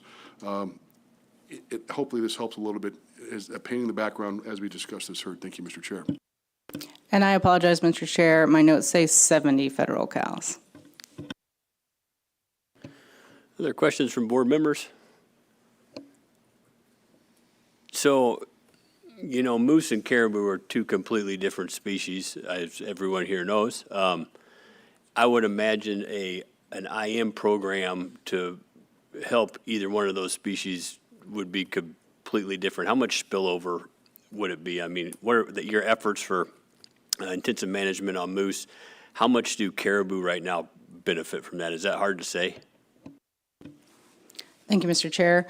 The intensive management efforts for moose in Unit 13 focus on wolves. And so we keep the wolf abundance relatively low, especially compared to historic numbers. And so caribou, Nelchina caribou specifically, benefit from that in that their calving grounds are in Unit 13. So their calving grounds essentially receive wolf control. And their summer and fall range is in Unit 13. So they're typically leaving Unit 13 in the fall or early winter. And more recently, now that the herd is smaller, a lot of the herd this winter is actually overwintering in Unit 13. So the wolf control efforts for the intensive management for moose right now could potentially be having a very large benefit for Nelchina caribou. Could you walk me through kind of briefly what the feasibility study entails? Director Scott. Yeah, thank you, Mr. Chairman. So depending on how the board wants to move forward, Ms. Hatcher is correct. The next step for us would be to develop a feasibility assessment. And we'd be focused primarily on caribou, but as you alluded to, there's some overlap, obviously. I mean, we have a program for moose and for removal of wolves there. I'll mention that it is a SDA permit. It's not department employees. It's done by the public under a permitted program for moose. We'll essentially go back, we'll take all the data and the information that generally we're providing you here.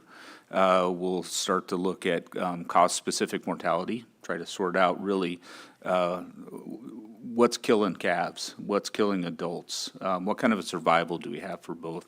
We've made some headway on, the calves, especially here recently.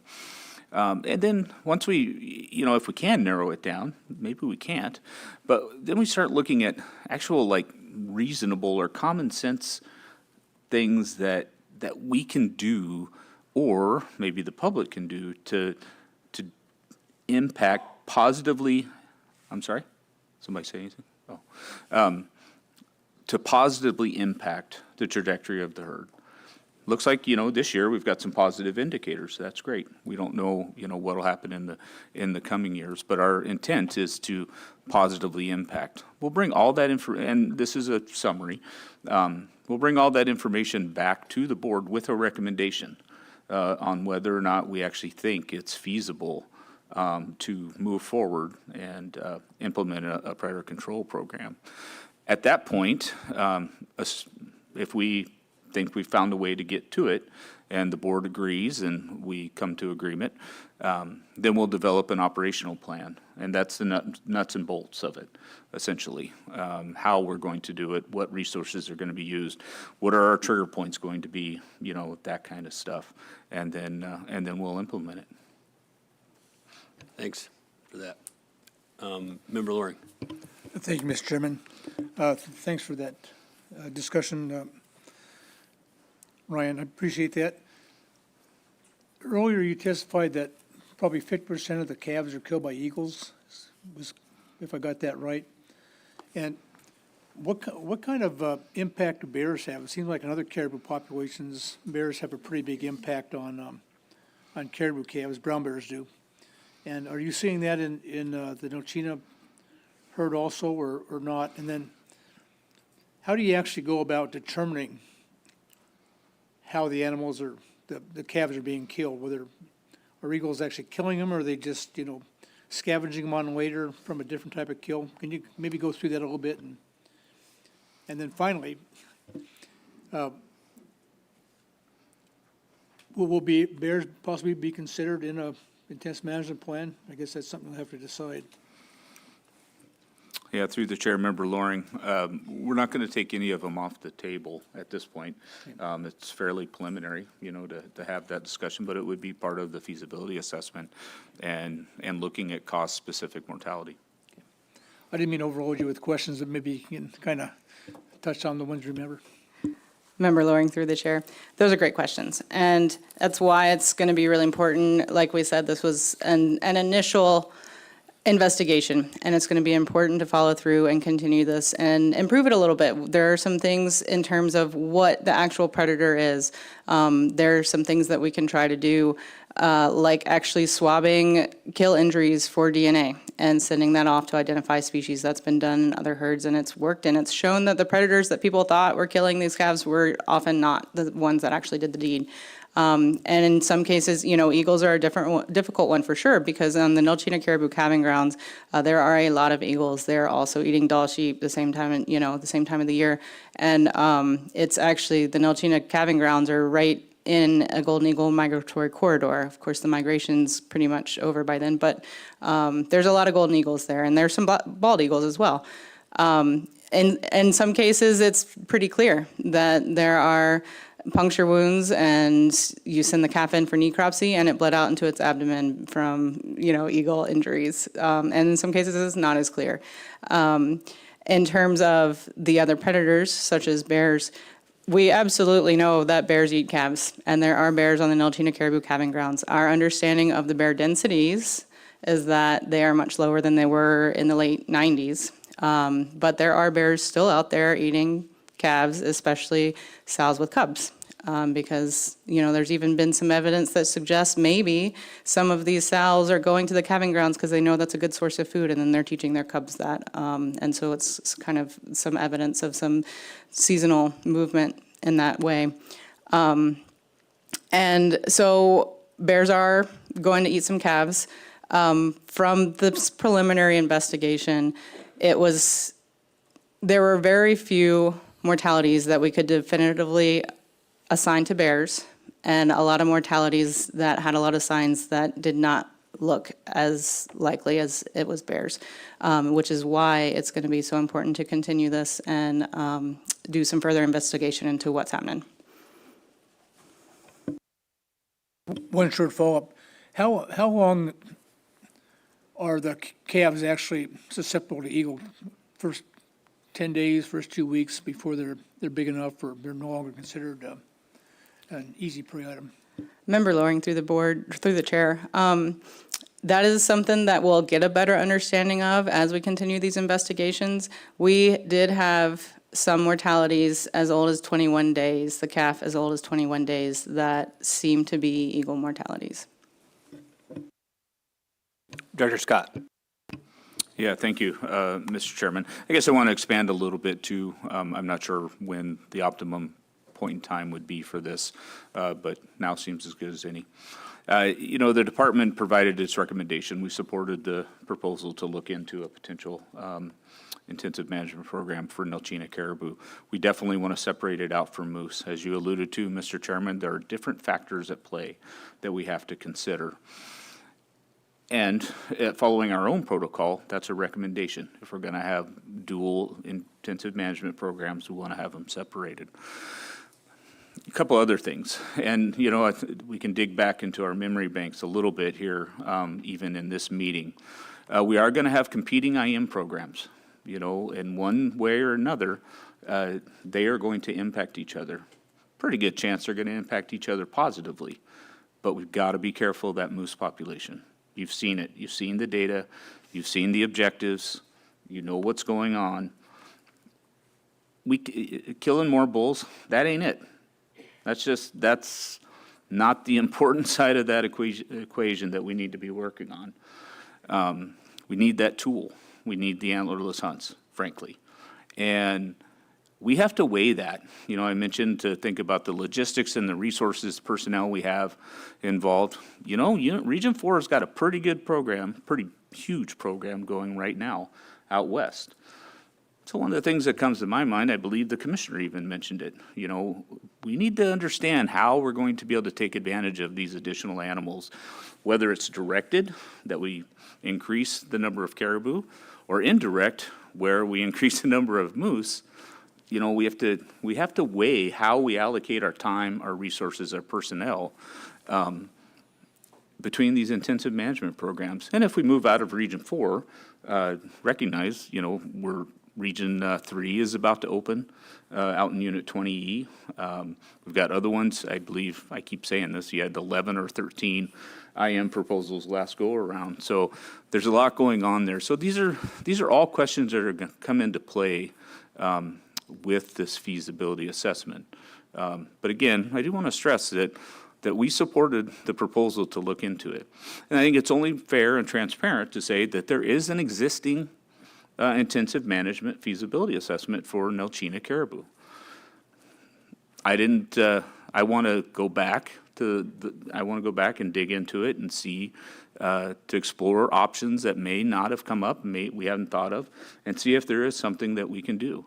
That previous assessment said the probability of success was low. But we're more than willing and interested in going back and looking into it. Thanks. Member Brett. Yeah, thank you, Mr. Chairman. And it's probably for you, Ryan. I understand this is a proposal from an AC, you know, asking us to review it.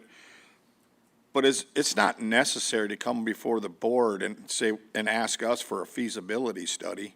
Once the, you know, Nelchina caribou's already underneath an IM positive finding that, I mean, it's not, you could let us know, and you know, that's the thing to do, but there's really no action need to be taken by the board, is there?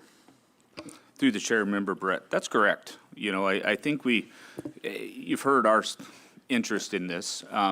However, you know, if the board is interested in, and I think we all need to be very careful and clear about this. We have substitute language prepared, if the board would like to review it, to adopt an intensive management plan for Nelchina caribou. That doesn't mean anything happens right away. right? Where I want to be very clear to everybody online and in this room. It means the board has adopted it. The next step will be a feasibility assessment, another discussion with the board, the development of an operational plan, if it's feasible, and then decisions get made about where we go to work. Member Barrett is correct. We don't necessarily need it.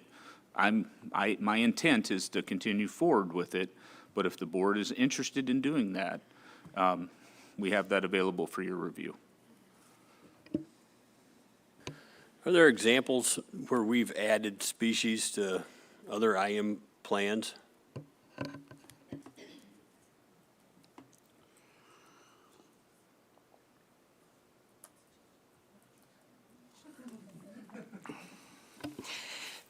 Mr. Chair, actually, no, we don't have any that covered two species. In fact, we did at one point, but at the guidance of Department of Law, we split them into individual. That way each plan is specific just to one. So that's the recommendation that you have from us, is to keep them separate. Is the Department of Law, can you comment on that? Why did you suggest that? I think it's really more, I'm sorry, Mr. Chairman, thanks for the question. I think it's really more of the species that you're looking at. You're looking at moose, you're looking at caribou, you're looking at the predators that might be involved. They're different, if that helps answer your question. That clarified it crystal clear. Other questions or comments from board members? Member Brett. Yeah, thank you, Mr. Chairman. You know, I want to see a feasibility study done. I want to, have the department come back to me and let us know what's happening with the Nalchina caribou ecologically out there. I just don't know how to act on the proposal yet. Yeah, right now I'm tending to agree with you, Member Brett. I think that IM plans for both of these species will be completely different. And, we have all sorts of new studies that are going on, and then we'll chat in a herd that we might be able to incorporate, knowledge into the, the old IM plan, I am amazed at the fact that, cows can improve their body condition in the wintertime. I mean, that's crazy to me. So, but anyway, I'm rambling. Other board members talking? Member Loring. Thank you, Mr. Chairman. I guess my question is that the proposal is asking to include Nalchina caribou into an existing moose IM plan. And Member Brett wants to see a feasibility study. Do we have to actually come up with a specific IM plan for caribou to have a feasibility study started, or can you just do that separate from a board-imposed IM plan? Director Scott. Yeah, through the chair, Member Loring, we can totally do it separate. The board will need to decide what to do with the proposal that's in front of you. I've heard 2 of 6 give us the direction that you'd like to see a feasibility assessment. So before, we wrap up this discussion, I would just like a statement from the board that's, very clear that you're directing us to conduct that, or asking us to conduct it. How about that? Any discussion from board members about asking the department to conduct a feasibility assessment of IM for caribou, Nalchina herd? Member Garner. Thank you, Mr. Chair. I'd kind of take the approach of easing into the feasibility study based off of the, looks like we're getting a little bit of rebound on the caribou there, and the IM practice with the moose is having a positive impact on that. So I'd lean towards the, I'm assuming no action and direction for feasibility study. The proposal here too talks about having a trigger, and I don't know how we would come up with a trigger without a feasibility. Oh, Natalie.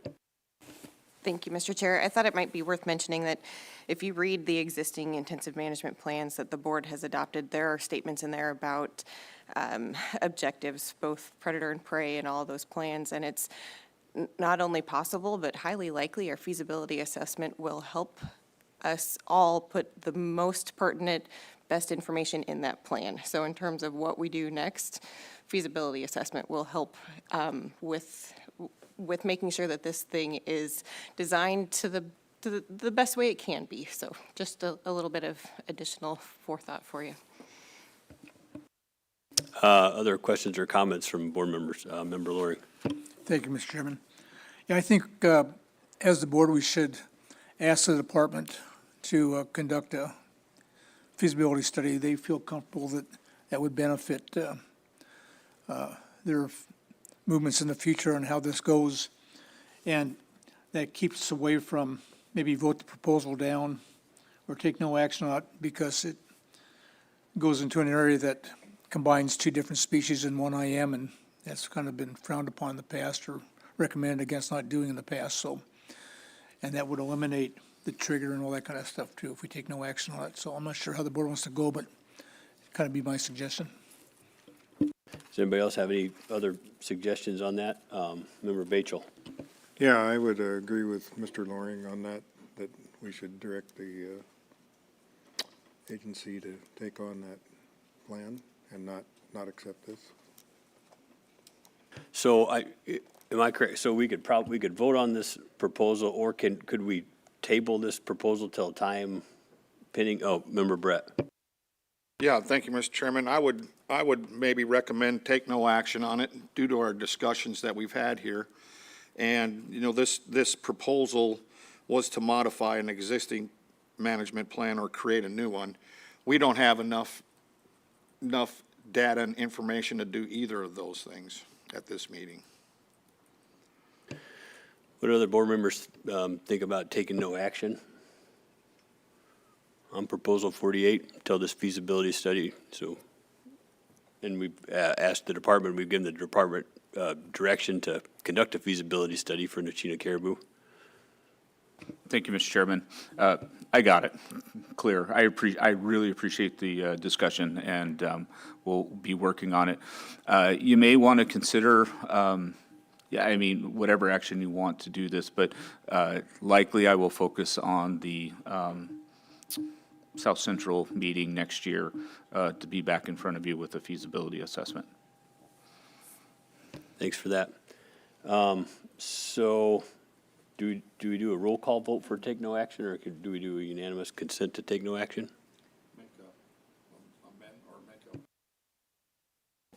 Mr. Chair, I move to take no action on proposal 48. Second. It's been moved and seconded to take no action on 48. So can I ask for unanimous consent from everybody? All right, we're all clear on that. We're going to take no action on proposal 48. And then, Mr. Chair, just to restate what has been stated, but the board direction is to the department to come back with a feasibility study at the 2026 South Central Region meeting. Yep. Mr. Chair, I move to adopt proposal 58, reduce the minimum wolf population in the Unit 13 Intensive Management Plan for wolves. Second.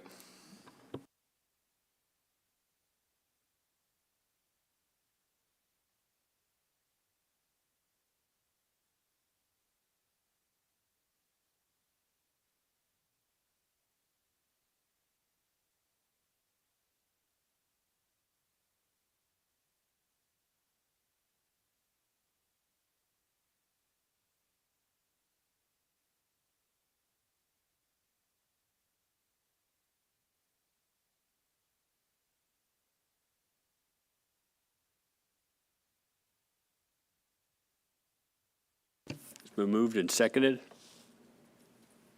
Yep, department, thanks. Mr. Chair, Proposal 58 is a Copper Basin Advisory Committee proposal to reduce the minimum wolf objectives in the Game Management Unit 13 Intensive Management Plan, and the department is neutral.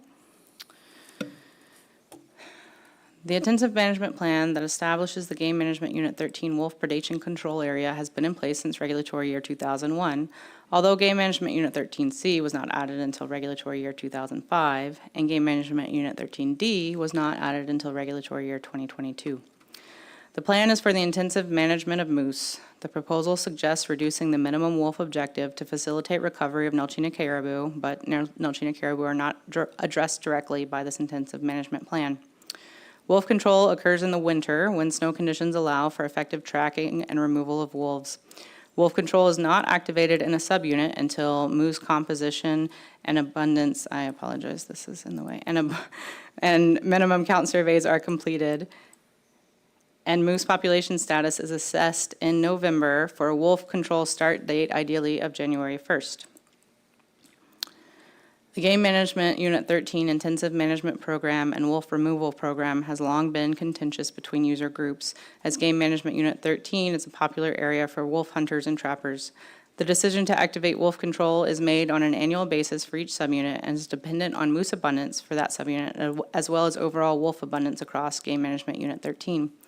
Some subunits may not be activated in some years to avoid leaving less than 135 wolves in Game Management Unit 13 in late winter. But actually, with our most recent wolf abundance and moose situation, this year we did activate all subunits in Unit 13 because we are not concerned this year with going below the minimum objective of 135 wolves. This chart shows wolf removal and subsequent spring wolf estimate through time.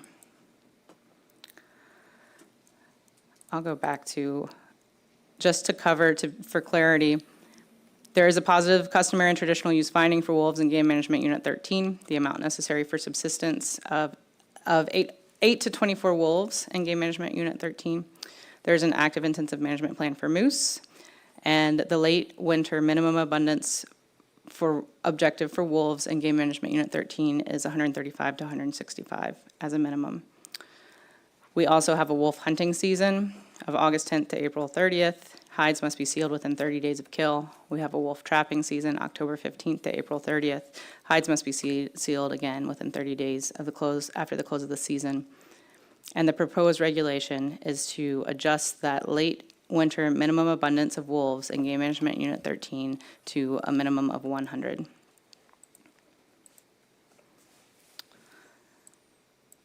Proposal 58, to reduce the minimum wolf objectives in the Game Management Unit 13 Intensive Management Plan, is a Copper Basin Advisory Committee proposal that and the department recommendation is neutral on the allocation of wolves between user groups, as well as the allocation of values between predators and prey.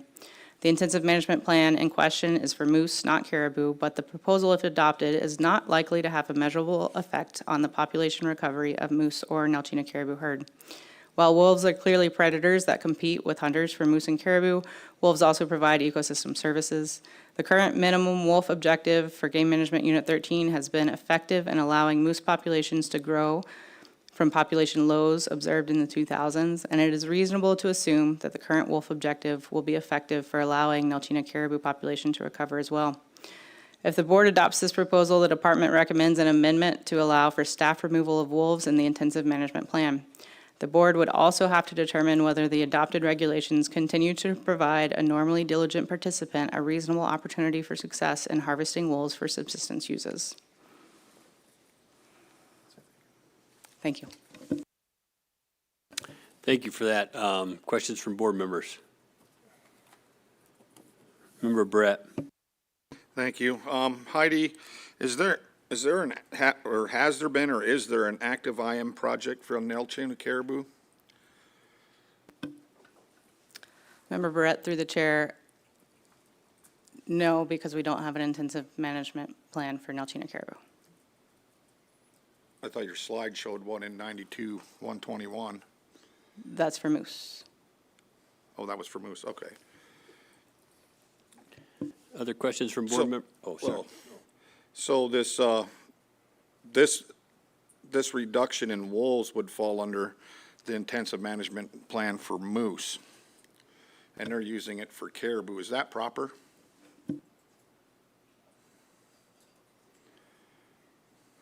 Director Scott. Through the chair, Member Barrett. Not my place to judge whether or not it's proper. I think it needs to be, it's pretty clear there's not an intensive management plan for caribou, as you just sussed out. So the only place this would fit would be for moose. So it probably should be stated in that way, I would recommend. I'm just trying to alleviate some workload for law.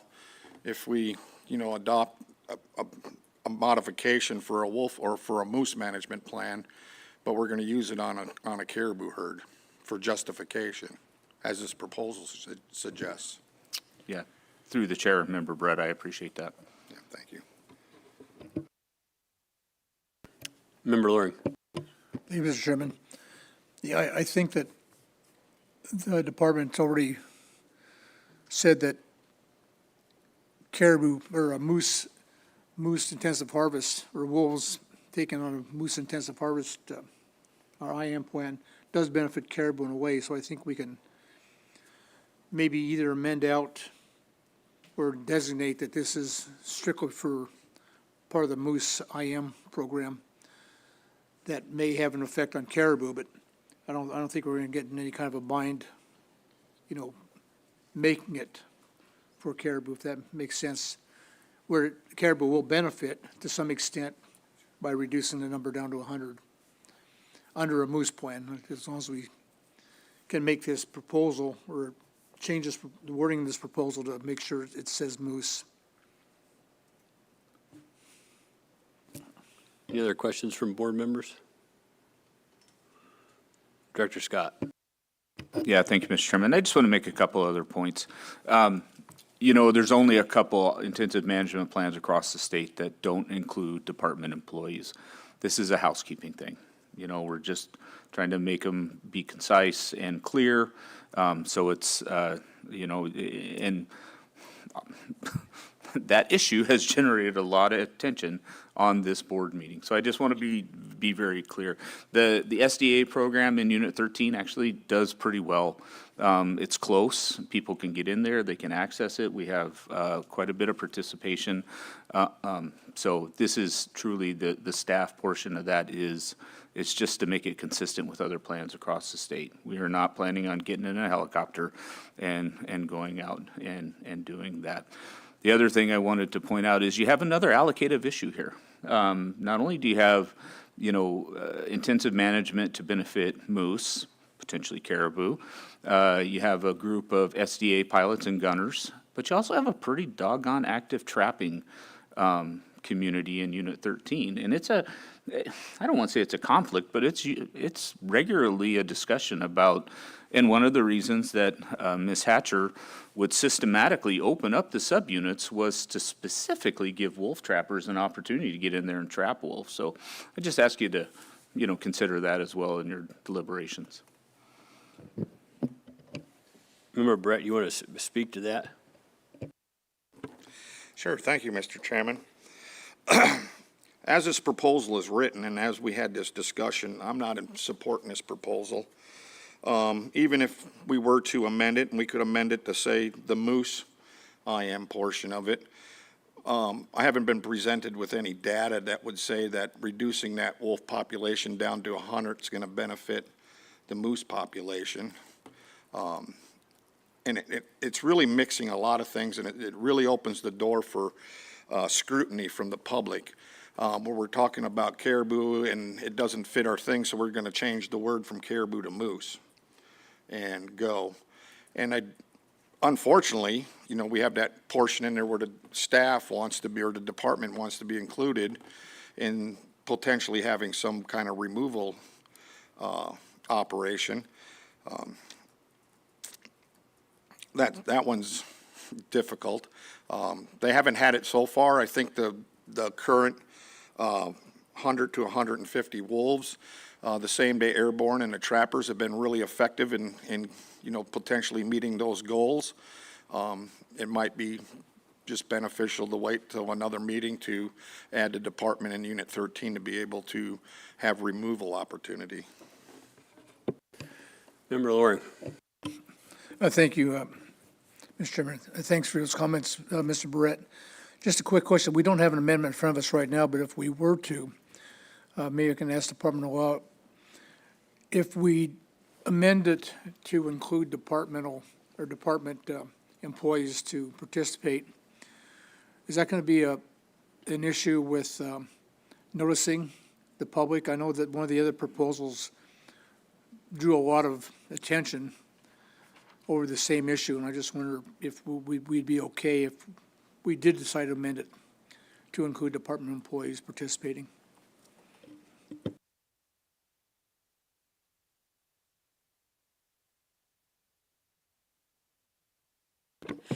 Through the chair, Member Loring, I guess this question's for me, so I'm going to respond. This question about whether the department can participate in IM is purely housekeeping. The department has that authority. They have the administrative and management authority. So if you adopt an IM plan, they can administer it.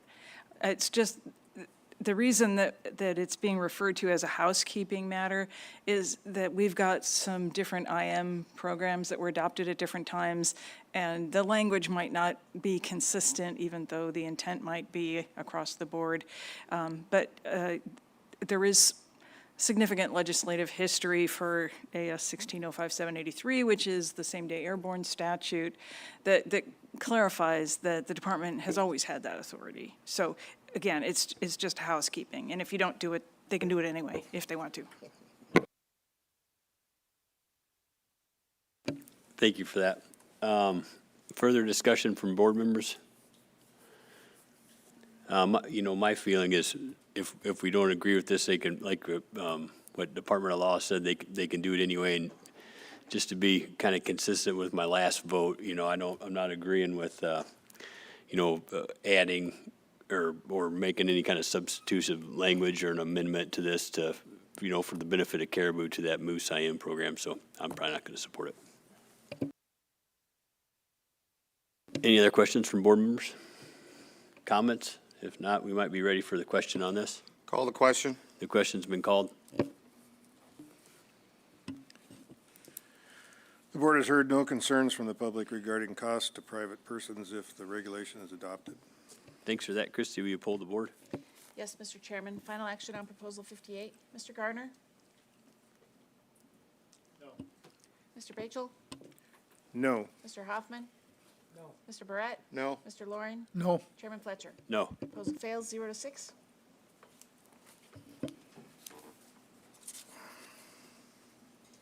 Mr. Chair, I move to adopt Proposal 49, eliminate the harvest of Nelchina caribou. Second.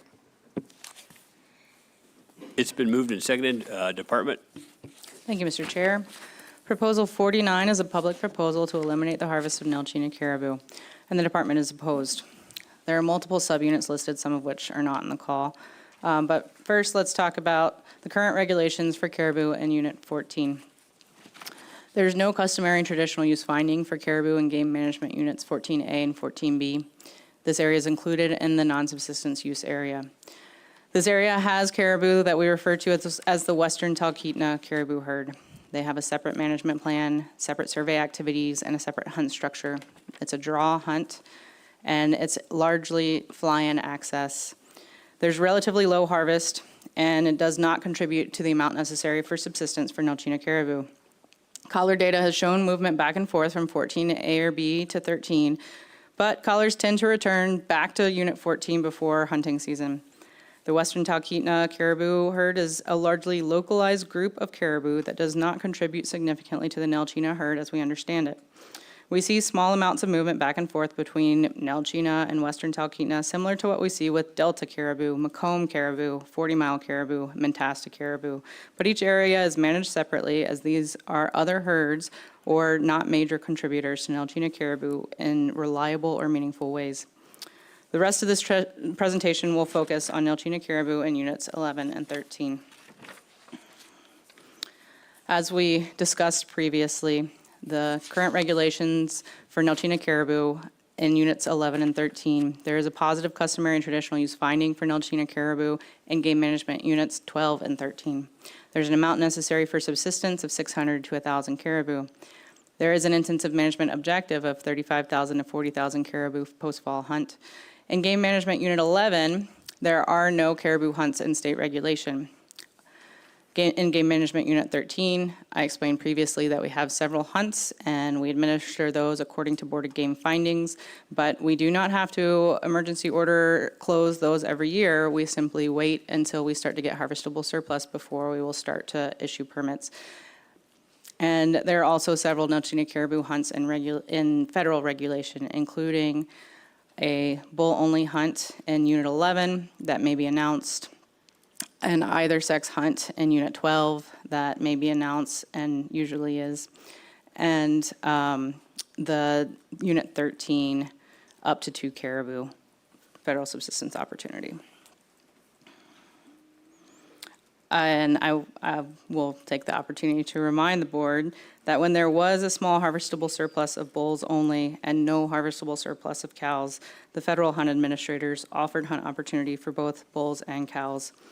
If this proposal were adopted and these hunts were closed for Unit 13 and, well, Unit 13, then if we have harvestable surplus in years to come, then some of the federal subsistence opportunity may be the only way to offer that.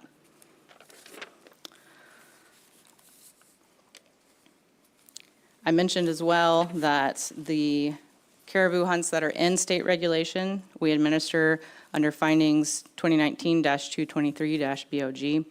The board recommended the department take the following actions for allocating Nelchina caribou harvests when the caribou population is below the management objectives and when the estimated harvestable surplus will not be adequate to meet the lower end of the amount reasonably necessary for subsistence, then a resident-only Tier 2 hunt will be administered in the next application cycle. So we already have a plan in place that once we start to have a little bit of harvestable surplus, a little bit of bull-only harvestable surplus, we have a mechanism to offer that harvest opportunity. Considerations for hunt management when we are determining if there will be a hunt. The largest consideration is what is the harvestable surplus, and then of course, what is the federal harvest? And the expected federal harvest so far through those 3 hunts that we talked about, on average, during normal years, they would harvest around 385 caribou annually.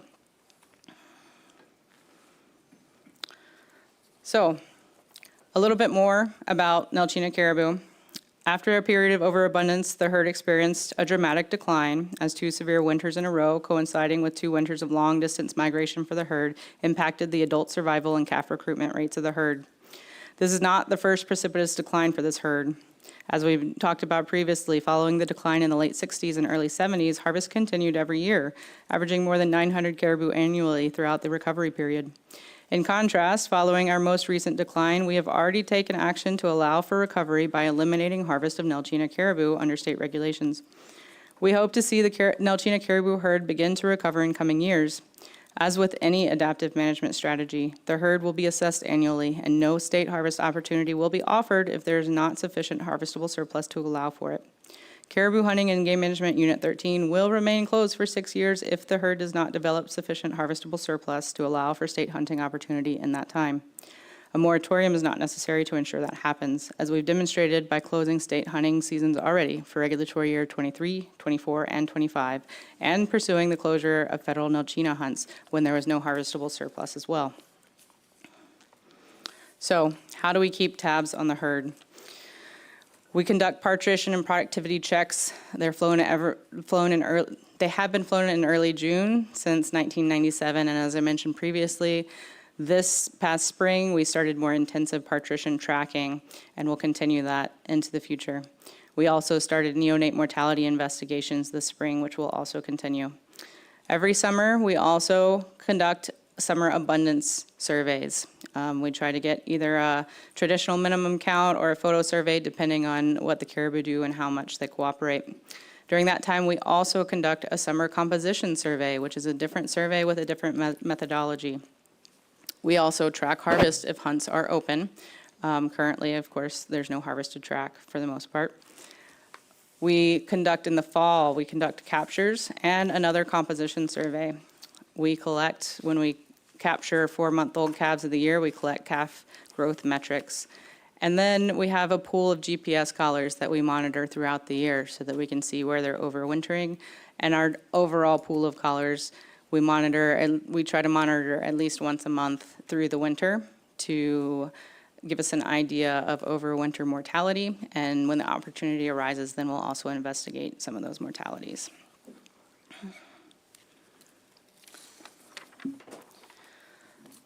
This figure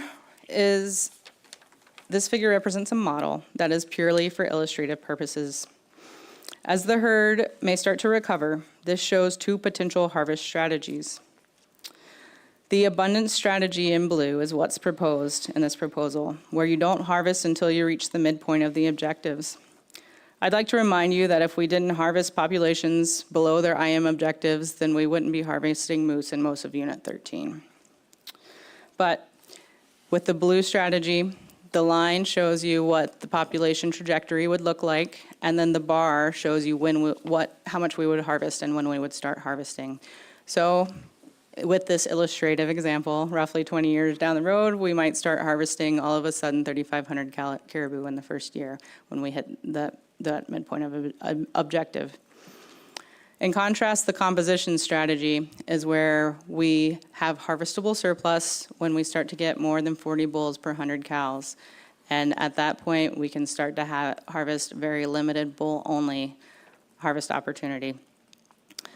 Under that scenario, you can see that the green line is the population trajectory, and it doesn't change very much compared to the blue line. But the green bars show you when you can start harvesting and how much you can start harvesting. So you can see that you can start offering that opportunity to continue customary and traditional use much sooner and allow that to continue. This chart shows what the cumulative harvest is over time between those two strategies. The green being that composition strategy and the blue being that abundance strategy. And it shows, again, you're actually harvesting more caribou over time with the composition strategy compared to waiting until we're at the midpoint of the abundance objectives.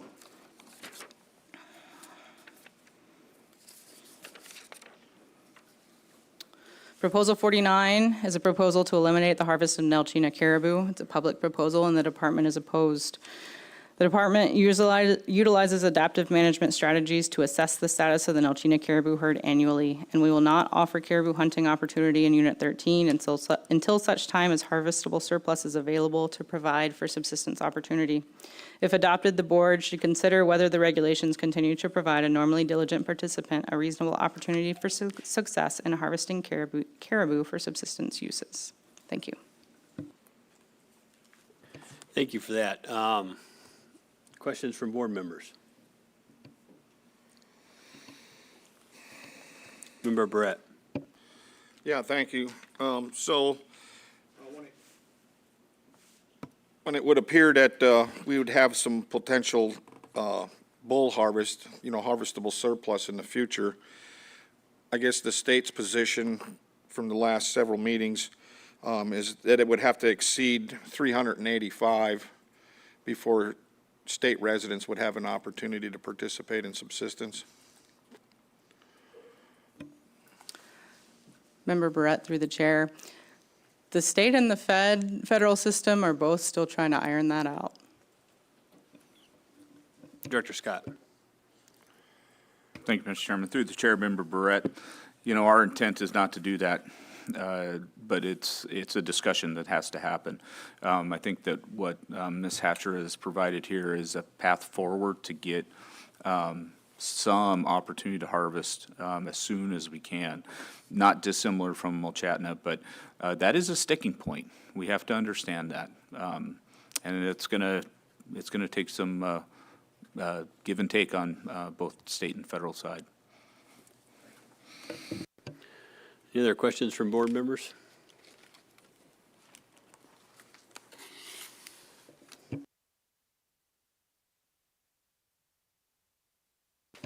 Member Loring.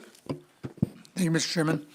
If this proposal were to pass, it would really, or would it cut down on your in-season management opportunities? I mean, if something was to come up in between board cycles or in between ACRs, you'd be kind of hamstrung on what you can do and couldn't do, wouldn't that the case?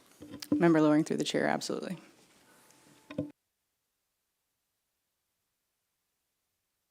Member Brett. Yeah, thank you, Mr. Chairman. I'm leaning towards not supporting this proposal. I think the department's demonstrated that having that little bit more flexibility of not having to wait for an ACR meeting or call a board meeting, that they have a little bit better reaction, to their information and maybe provide a little quicker opportunity for subsistence, the first hunts, without just having a closure for caribou. And I would just, if people are interested in taking action or supporting something like this, we'd have to make a couple, or one amendment at least. Yeah, thanks for that. Unit 12 and 20 are mentioned in this proposal, and they're out of our scope of this meeting, so we would definitely need to amend those two out. Any other questions, comments from Board Member Gardner? Thank you, Mr. Chair. Yeah, just, I see that action's kind of already been taken through closures and being managed when there's a harvestable surplus is not available. They're obviously identifying that the closure needs to be there, so I would be opposed to this, also noting that 10 ACs and the department oppose the proposal. I don't think there would be any effect, but if we did close this, would it affect the feasibility study in any way, shape, or form?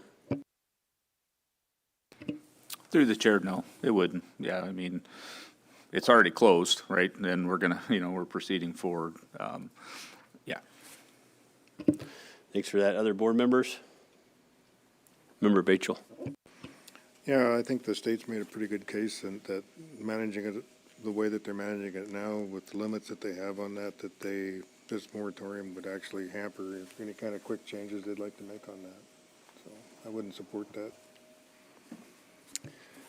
And just by all the AC comments, it's, and public comments, you realize how important this area is, and it's really in the spotlight with everyone. It's an important area, and this is a really important, animal to take care of there. Further discussion from Member Loring. Thank you, Mr. Chairman. The department's put a lot of time and effort, money, and expertise into the Nochina caribou, and, through their surveys and their studies and giving us data for over many years. And I just want to give them, the department, the opportunity to make those in-season decisions and not have to worry about having an ACR or some other type of way to reopen a season. And maybe in a year or two or three or four, there may be an opportunity to open a season, but we might miss that whole opportunity by waiting through the process of, going back in front of the board again. So I just really support giving the department that flexibility, and so I'll be opposing this. Any other questions, comments from board members? Intent from board members? Member Batchel. I'd also like to point out that at least 10 of the ACs were opposed to this proposal. Mr. Pappas. Thank you, Mr. Chair. Sorry for interrupting.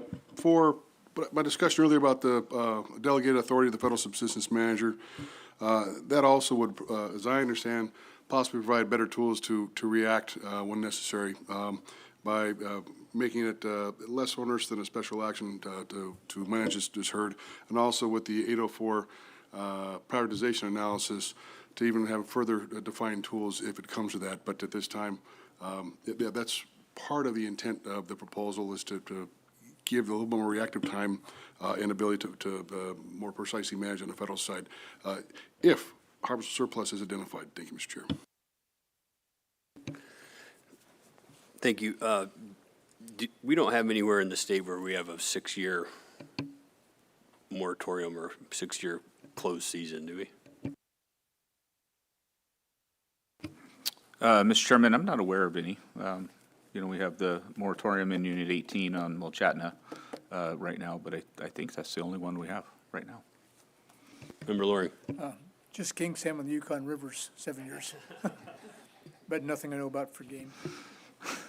We do warm and fuzzy, not cold and slimy.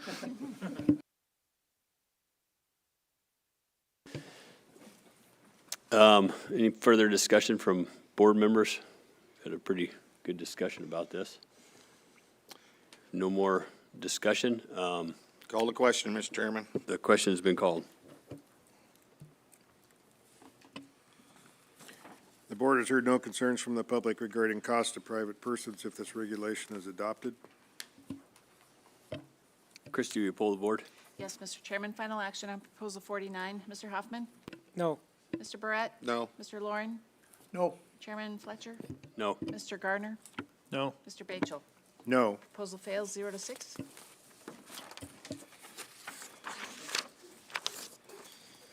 Mr. Chair, I move to adopt Proposal 50, change the sheep draw hunt DS 165 in Unit 13 Delta to a general season hunt. Second.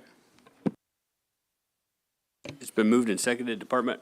Thank you, Mr. Chair. Proposal 50, to change the sheep draw hunt DS 165 and Game Management Unit 13D to a general season hunt. This is a public proposal, and the department is neutral. The current regulations for sheep and Game Management Unit 13D include a negative customary and traditional use finding for Dall sheep. And in Unit 13D, we have several different hunts in state regulation. They're essentially split into three different areas. What we call Taslina East, up to 130 permits can be issued. That includes DS 165 for residents, DS 265 for non-residents guided, and DS 065 for non-residents second degree of kin. That area, all of those hunts have a full curl bag limit, or full curl every 4 years for non-residents. In what we call Taslina West, there can be up to 50 permits. That includes DS 160 for residents, DS 260 for non-residents guided, and DS 060 for non-residents second degree kindred. The bag limit is 1 ram, or 1 ram every 4 years for non-residents. And 13D remainder, we have a youth season with 1 full curl ram for residents, or 1 full curl ram every 4 years for non-residents, and the general season over-the-counter harvest ticket with also a full curl bag limit, or 1 every 4 years, full curl every 4 years for non-residents.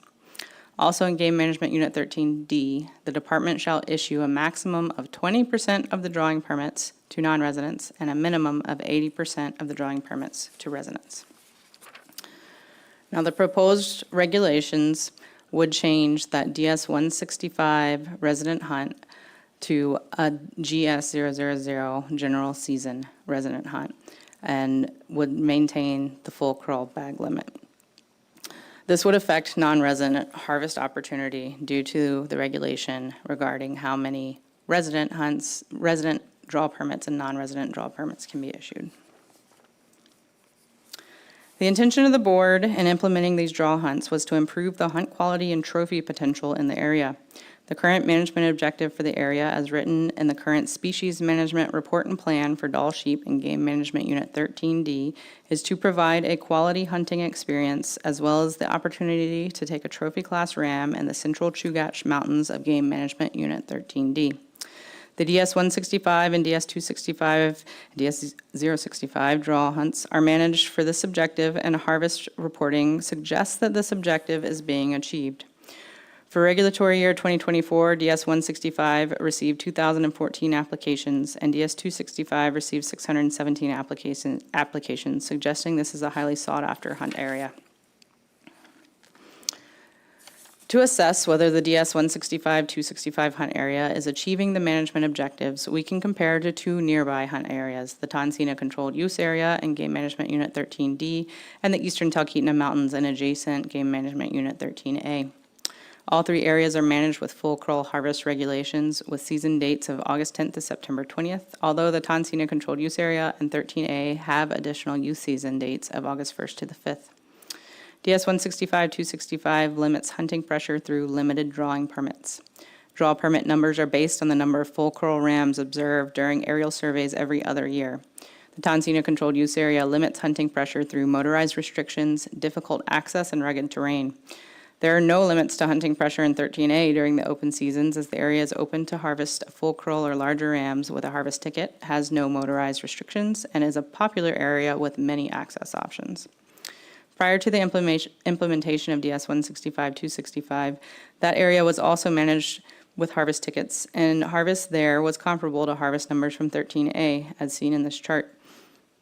After 2018, harvest in the DS 165-265 area has been more comparable to harvest numbers from the Tonsina Controlled Use Area. The 2024 season was a bit of an anomaly for the DS 165-265 area, as only 1 ram was harvested despite multiple hunting parties locating legal rams throughout the season. Hunt success in the DS 165, 265 area, however, is usually higher than in the other two areas and is often higher than it was prior to the implementation of the draw hunt. Rams harvested in the DS 165, 265 area are also generally larger than those harvested in the other two areas, with 2024 being an anomaly as only the one ram was harvested despite other legal rams being available.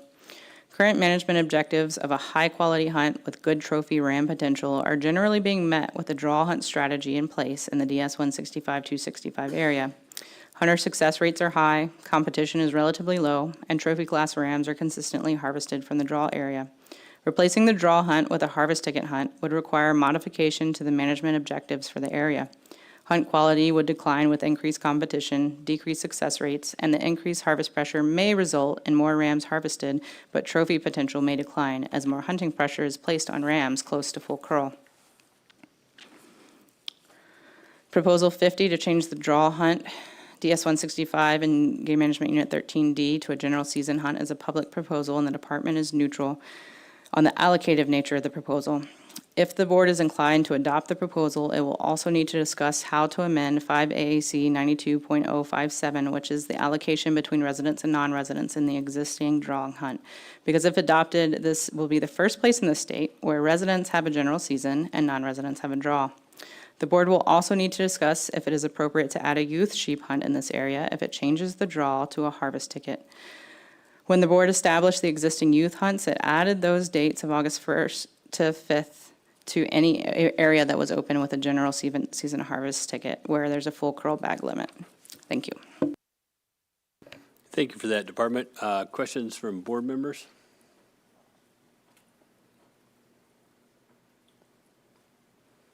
Member Brett.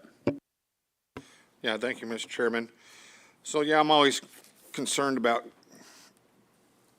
leaving a draw, but I don't think we've ever lost a draw and went to a general season on anything. But, looking at the pre-draw chart, rams harvested, was the title on that one? 13D sheep.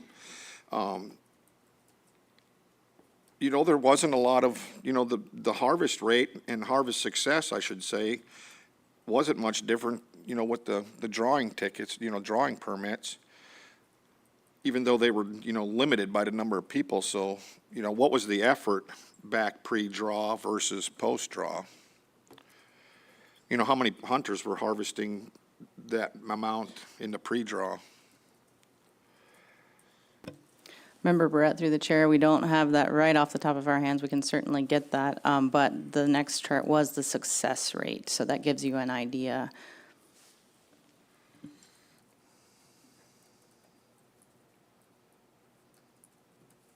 Questions from other board members? Well, Member Gardner. Can you receive any overcrowding comments or anything in this area? Member Garner, through the chair, currently under the draw system for this area, we don't typically receive complaints about crowding. Member Loring. Thank you, Mr. Chairman. Can you give us just a basic overview? The sheep population is similar to other populations across the state. They're really down in this area. We heard some testimony that they're few and far between on the Taslina-Nochina Glacier area. Is that pretty much the case? Member Loring, through the chair, sheep numbers in our portion of the Chugach are definitely down in recent years, similar to what we've seen in the Talkeetnas, the eastern Talkeetnas, as well as portions of the Alaska Range.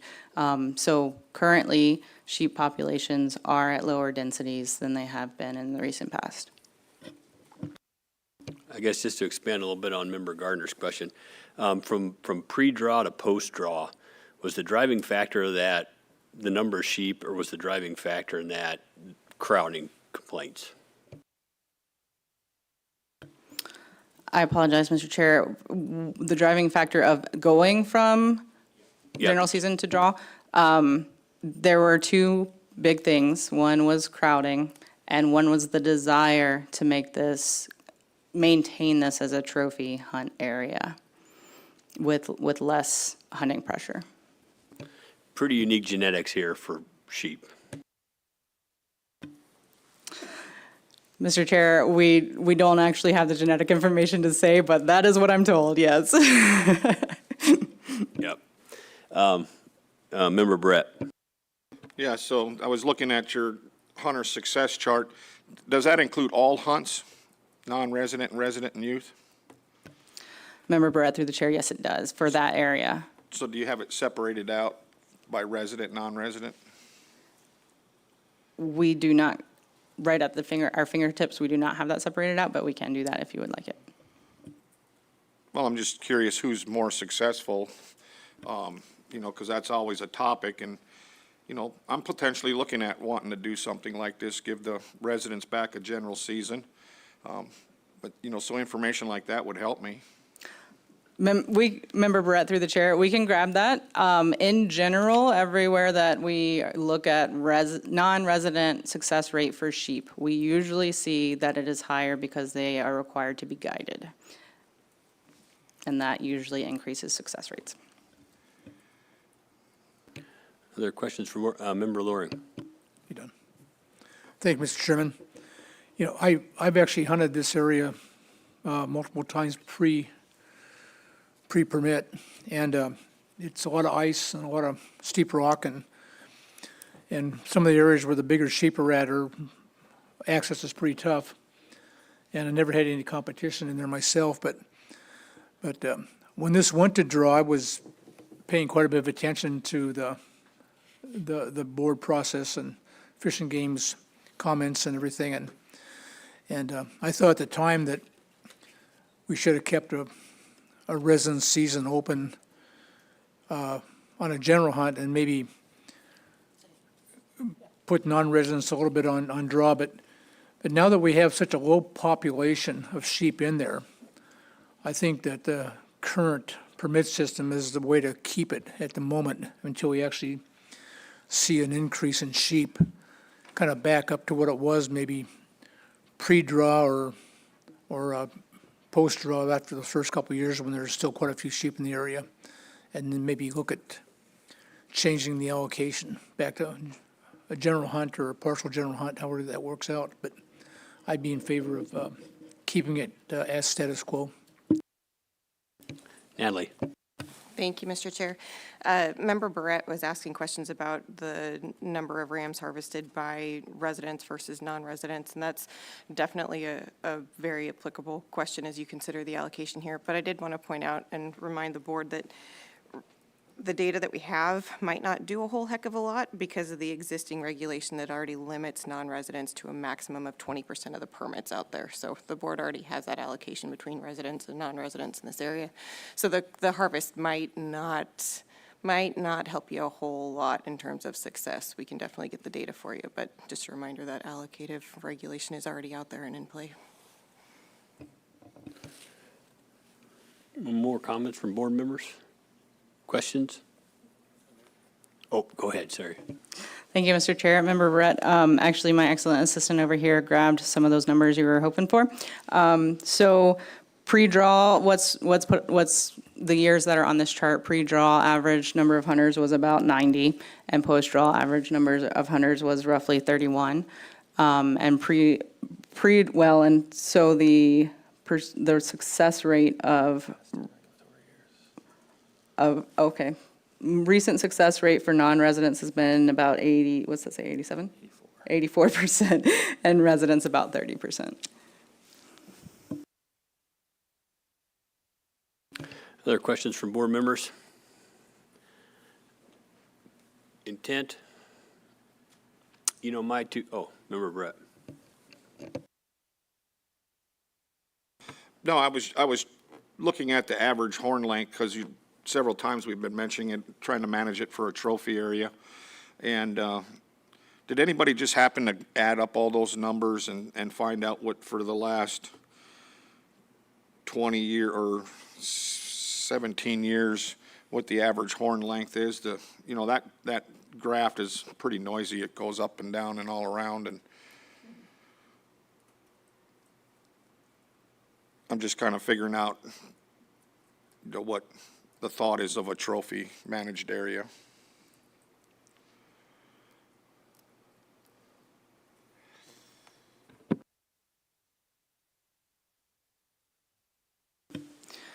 Member Brett, through the chair. Very quick look, the average is about 37, but we would have to do some data cleanup to actually get you a good average, because that could include, double broomed, that sort of thing that we would normally take out of a horn length kind of assessment. Oh, you would take a double broom out of the harvest? There are times that if the double broomed would bring the average length down. That's it great would make information sense. to know now. It would make sense to censor that from the analysis. Thank you. Are there comments from board members? Member Batchel. So how many harvest tickets do they put in there now?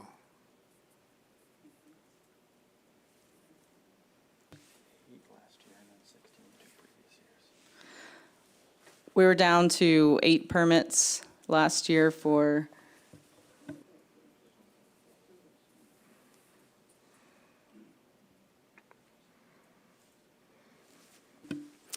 my apologies, through the chair.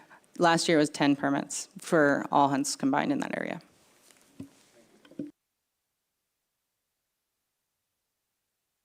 And a lot of applicants. I guess my 2 cents on this is to kind of fill some dead air space. There's some exceptional genetics in here.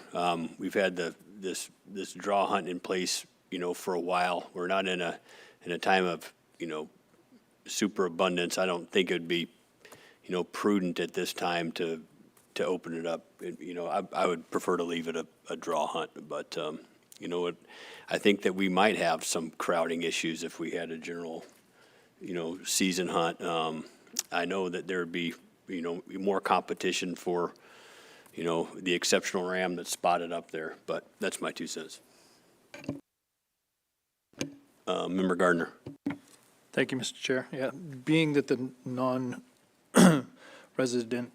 20% allocation is already set and the potential for overcrowding, and given the current sheep population, I would oppose this proposal. Any other board members? Intent or questions? Oh, Vice Chair Hoffman. Yeah, thank you, Mr. Chair. I won't be supporting this as well. This was put in place because of crowding, and I don't see that going away at this time, but, maybe things will change a little bit down the road if guide concessions kick in or something like that happens. I might be more inclined to support it if something like that happens. Member Brett. Yeah, thank you, Mr. Chairman. What was the justification on reducing the permits for that hunt? Member Brett, through the chair, it was the low number of sheep that we've had, and with maintaining the management objectives of a high-quality hunt, the permits were reduced based on the low number of sheep in the area. Could you explain how that works with full curl management and having a 37-inch horn length average? Member Brett, through the chair. Yeah, so when we do our surveys every other year, we have a minimum number of full curl sheep that we see. And so based on, trying to maintain a higher hunt success and lower competition than the number of permits issued fluctuates year to year based on how many full curls out there, with the hope of maintaining at least 50% success rate. All right, thank you. Any other board members, questions, comments? Intent? If not, I think we might be ready for the question. Call the question. The question's been called. The board has heard no concerns from the public regarding cost to private persons if this regulation is adopted. Christie, will you please pull the board? Yes, Mr. Chairman. Final action on Proposal 50. Mr. Barrett? No. Mr. Hoffman? No. Mr. Batchel? No. Mr. Garner? No. Chairman Fletcher? No. Mr. Loring? No. Proposal fails 0-6. Chair, I move to adopt Proposal 51, open a resident-only sheep hunt in the Chitna River Drainage in Unit 11. Second. It's been moved and seconded. Department? Thank you, Mr. Chair. Proposal 51 is a public proposal to open a resident-only sheep hunt in the Chittenden River Drainage and Game Management Unit 11, and the department is neutral. This would close a portion of the Chittenden River in Unit 11 for non-resident hunters. Current regulations for sheep in Unit 11 include a positive, customary, and traditional use finding, an amount necessary for subsistence of 60 to 75 sheep. Hunts and state regulations are applicable to Wrangell St. Elias National Preserve lands and, of course, any state or private lands as well. There's a youth hunt, general season youth hunt, that's full curl for residents or full curl every 4 years for non-residents. There's a general season, open general season harvest ticket hunt for residents with a bag limit of 1 full curl ram, as well as a general season harvest ticket hunt for non-residents with a bag limit of 1 full curl ram every 4 years. Non-resident hunters must be accompanied by guide or resident second-degree kin. Hunts, there are also sheep hunts in Unit 11 and federal regulation. And those lands are applicable to any federal lands in Game Management Unit 11, which includes both the park and preserve, and are open only for federally qualified subsistence hunters. Those hunters can use a state harvest ticket to harvest any ram on federal lands, or they can get, if they qualify, they can get a federal permit for the elder hunt or the joint minor elder hunt that has extended season dates and a bag limit of 1 sheep. Ram horns must be sealed within 30 days of kill, except for those taken under the federal permits that they issue. Also, from August 10th to September 20th, aircraft may only be used by and for sheep hunters to place and remove hunters in camps, maintain existing camps, and salvage harvested sheep. A person may not use or employ an aircraft to locate sheep or direct hunters to sheep during the open sheep season.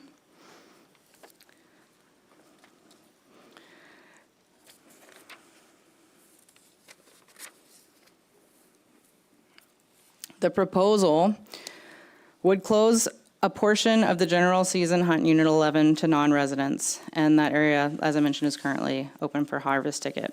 And that area is, in this proposal, is mentioned as McCall Ridge, north of the Chittenden River, west of Canyon Creek, and south of Young Creek.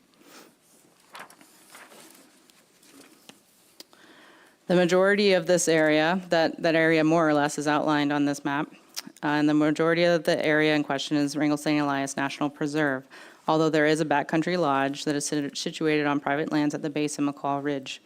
McCall Ridge can only be reasonably accessed for the most part by airplane or boat.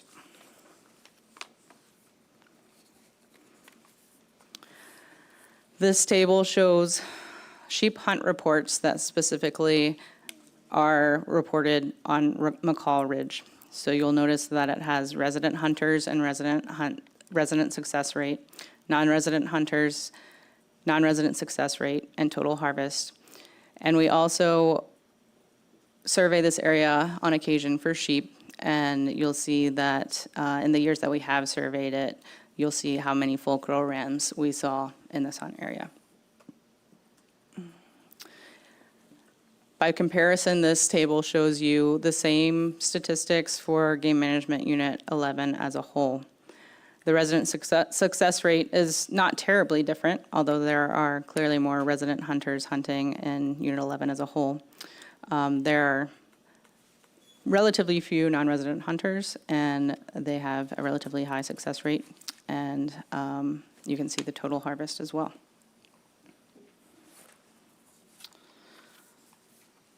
Proposal 51 is a proposal to open a resident-only sheep hunt in the Chittenden River Drainage of Game Management Unit 11, which would terminate a non-resident hunt, essentially. It's a public proposal, and the department is neutral on the allocation of Dall sheep opportunity and harvest. If this proposal is adopted, it would require modification of the hunt area boundary description to define a complete boundary. Adoption of this proposal would also require specification of season dates, a bag limit, and a hunt type for the resident-only hunt. A registration permit or general season hunt for McCall Ridge with no non-resident hunting competition would attract significant interest, and a drawing permit may be more appropriate for such a small area. Thank you. Hey, thank you for that. And before we get started, I know the Department of Law had some comments on this if you wanted to speak to them.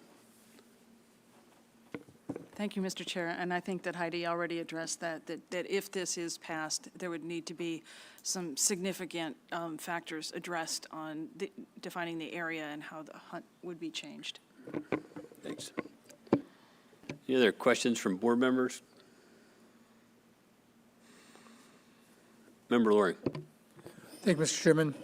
Heidi, has the Glen Allen office received complaints of conflicts? I mean, personally received those, or is it just hearsay stuff that we're getting? Have you actually gotten somebody come in and either filed a complaint on hunter guide conflicts? Member Loring through the chair, when people come in with any kind of complaint like that, we always advise them to take that information to the wildlife troopers, especially if they can, if they have any photos or videos. So I hope that the wildlife troopers maybe would better be able to answer if there are any substantiated complaints. But the department, you have not, in this particular issue, gotten them, or you have gotten them and referred them? Member Loring through the chair, we have advised people to take their stories to the Alaska Wildlife Troopers. Director Scott. Yeah, thank you, Mr. Chairman. The department's the manager of the wildlife resource, and while we may or may not hear those things at times, I don't think we're the appropriate entity. Well, we certainly don't address them, but I think the action that Ms. Hatcher takes is what we do across the state generally. Member Brett. Yeah, thank you. On your McCall Ridge hunt reports, how confident are you that those are the number of hunters visiting McCall Ridge? Member Brett through the chair. This is, I mentioned it's only people who specifically said McCall Ridge. With the way that our hunt report works, if you harvest a sheep, it's easy to tell us where it was. But if you hunted different areas and you didn't harvest a sheep, you might put all of Unit 11 or, multiple areas. So I would imagine that more people hunt McCall Ridge than these harvest reports show. Yeah, thank you. Captain Johnson, do you have any more information maybe for Member Loring's question?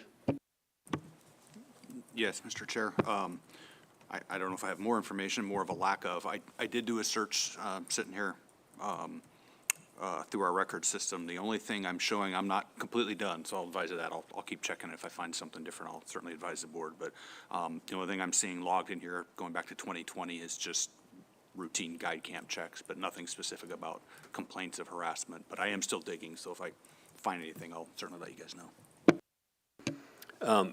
At the Glen Allen office, are you guys aware of like the mechanism the Big Game Commercial Services Board has for, filing a complaint against a guide? Mr. Chair, yes, we are available. We are aware that there is a mechanism, and we have talked to some clients who have used that mechanism to file complaints against guides in general. Yep. Thanks. More questions? Member Brett. Yeah, thank you.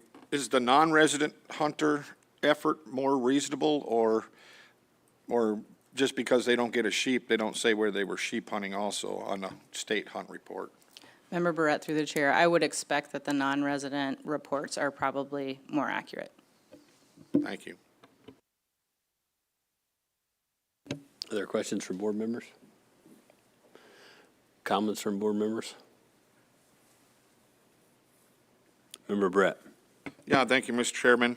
I don't think I'm going to support this proposal. There seems to be just a super limited opportunity for both residents and non-residents. And to take, non-residents out of the component and leave it for residents. I mean, the numbers we have are for basically successful residents. So we can, add, several more to that, which is still a pretty low number for the vast, that whole ridge area. I've been out there several times. So I'm leaning towards not being able to support this proposal. Member Loring. Thank you, Mr. Chairman. Just comments from the public during testimony it seemed like there had been some conflicts, but there is a mechanism to address those ethics conflicts outside of the Alaska Wildlife Troopers. That's through the Big Game Commercial Services Board, which deal with those type of conflicts, those ethics conflicts. So I think there's really no reason to eliminate non-resident hunting in this area that I can see, and I won't be supporting this either. Thanks for that. You know, this isn't a courtroom, so I don't want to get into the debate, you know, with somebody's testimony. I'm not going to say anything about it. And, you know, I take people at their word. Guides are held to a higher standard, and they need to be held to a higher standard. We're asked to take novice people into dangerous places after dangerous game. There's a mechanism for complaints, and, you know, Aaron from the Big Game Commercial Services Board, you know, says, hey, he's the first one to admit we have a few bad guides. It doesn't mean all guides are bad, but you know, I think that's an important part of this this proposal and this equation. And the more, you know, awareness we get for those mechanisms out there, you know, I guess the better. I'm not going to be supporting this proposal.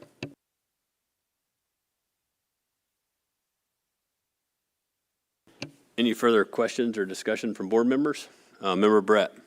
Yeah, before I call the question, I would also point out that there's no biological concern or for harvest out. It's sustainable. Thanks for that. If that being said, I think we might be ready for the question. Call the question. The question's been called. Board has heard no concerns from the public regarding cost to private persons if this regulation is adopted. Thanks for that. Christie, will you poll the board? Yes, Mr. Chairman, final action on Proposal 51. Mr. Loring? No. Chairman Fletcher? No. Mr. Garner? No. Mr. Batchel? No. Mr. Hoffman? No. Mr. Barrett? No. Proposal fails 0-6. Mr. Chair, I move to adopt Proposal 52, create a new management area around McCall Ridge in Unit 11, open to resident sheep hunting by registration permit only. Second. It's been moved and seconded. Department? There might be some similar slides, so feel free if you want to glance over something. Thank you, Mr. Chair. Proposal 52, to create a new management area around McCall Ridge and Game Management Unit 11, open to resident sheep hunting by registration permit only, is a public proposal, and the department is neutral. The regulations we just went through, and the proposed regulations would create a new registration hunt for residents only, but also it would require changes to 92.530 for creating a new management area. We discussed the area that this would encompass. We discussed the McCall Ridge specific hunt reports, the Game Management Unit 11 overall hunt reports for sheep, and Proposal 52 is a public proposal to create a new management area around McCall Ridge, open to resident sheep hunting by registration permit only. The department is neutral on the allocation of Dall sheep harvest. If this is adopted, it will require modification of the management area boundary description to define a complete boundary. The proposal maintains a full curl harvest strategy, which prevents overharvest, but a resident-only registration permit for McCall Ridge with no non-resident hunting competition would attract significant interest, and a drawing permit may be more appropriate for such a small area. Thank you. Thanks for that. And, you know, a lot of our discussion from the previous proposal is going to pertain to this proposal as well. But any comments from board members? Member Batchel. Yeah, it seems like that given our discussions from the last proposal, that the non-resident and resident hunting on there is quite minimal, the numbers of people that are on there. And I don't think I could support this. Thanks for that. Member Loring. Hey, Mr. Chairman, the department's said that the population is in good shape, and their data shows that very few sheep are taken by either non-residents or residents in this area, and there's really no driving force to make a special management unit to limit either opportunity for residents or non-residents. I'd be opposing it. Thanks for that. Member Brett. I'll also add to it that there's no conservation concern. There seems to be no crowding issues. The sheep population may be in decline, but we're under a full curl management. Thanks for that. Any further discussion from board members? If not, I think we might be ready for the question. Call the question. The question's been called. The board has heard no concerns from the public regarding cost to private persons if this regulation is adopted. Christie, will you pull the board? Yes, Mr. Chairman, final action on proposal 52. Mr. Garner? No. Mr. Batchel? No. Mr. Hoffman? No. Mr. Barrett? No. Mr. Loring? No. Chairman Fletcher? No. Proposal fails 0-6. All right, at this time, I think we'll take a 10-minute break. We'll be back at 3.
53 here.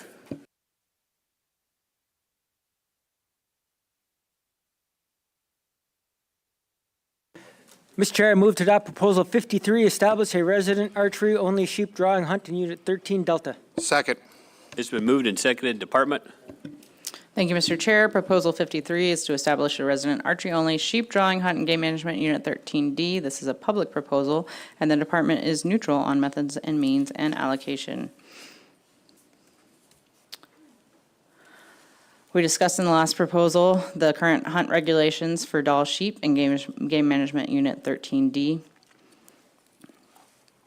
This proposal suggests to create a new draw hunt that has a late season archery-only hunt for residents. The number of permits issued would affect the number of non-resident permits issued for the earlier season, or would at least require direction from the board on how to allocate permits between seasons and user groups because of the regulation that says in Game Management Unit 13D, the department shall issue a maximum of 20% of the drawing permits to non-residents and a minimum of 80% of the drawing permits to residents. Previously, I discussed how we have the hunt areas split up into what we call Taslina East and Taslina West, and this proposal suggests that late season archery-only full crawl hunt for both areas.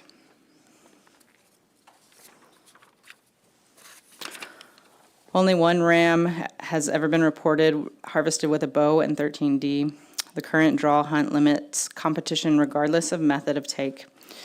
The full crawl bag limit would prevent overharvest of sheep in Game Management Unit 13D with this additional harvest opportunity, but other factors would limit hunt success as well. Much of 13D is difficult to access, and weather conditions in early October would compound that difficulty, especially in the high country as snow accumulates.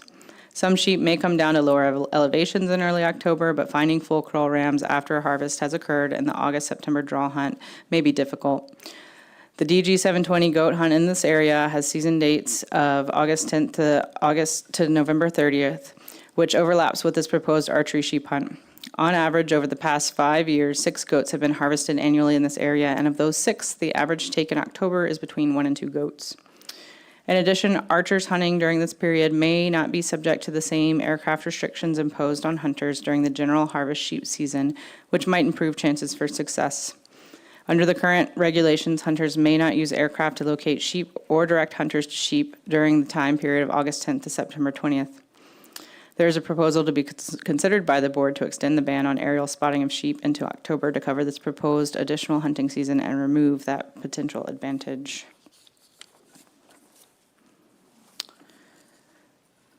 This table demonstrates permits for the DS-160, DS-165, DS-260, and DS-265 hunts. Allocation would, as I mentioned, would require input from the Board of Game to add another resident draw hunt, reduce resident permits in the earlier season to add more in the later season, or increase the number of non-resident permits in the earlier season as a result of increased resident permits available in the area as a whole.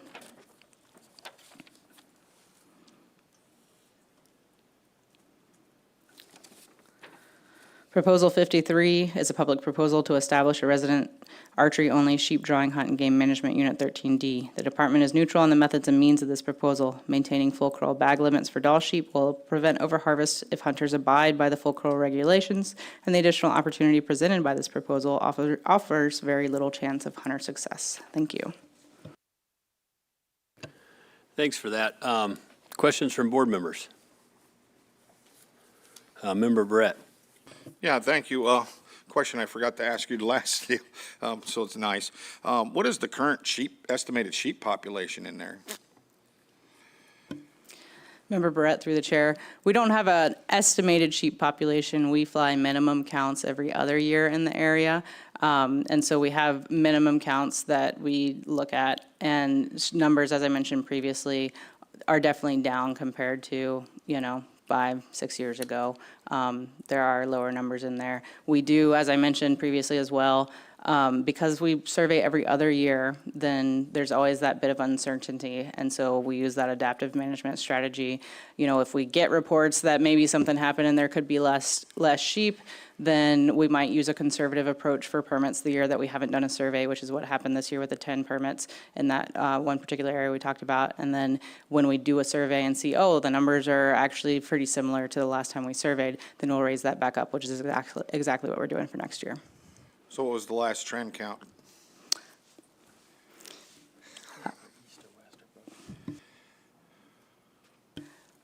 Through the chair, which do you want for both areas combined?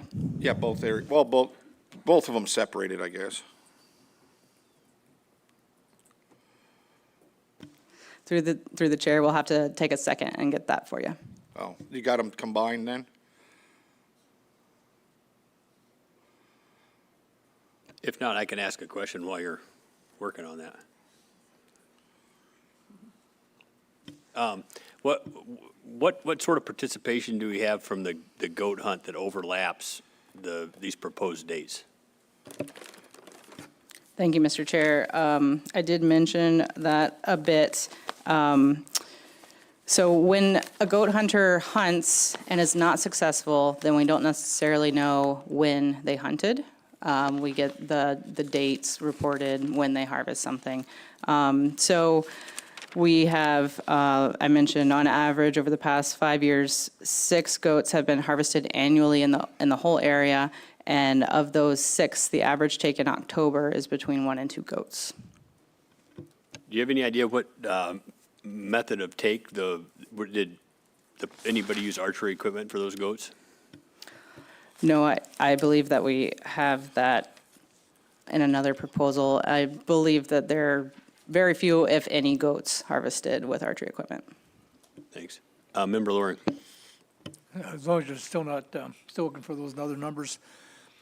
This late October, or this October season is being proposed way back high in those mountains. Weather can really be an issue. It seems to me that there wouldn't be very much possibly very much participation depending on the particular year, but I think generally in October back on the upper Chugachas there, or the upper, Chugachas, weather's pretty bad. Is that the case, you think? Member Loring, through the chair, yes, I think that would definitely be a concern.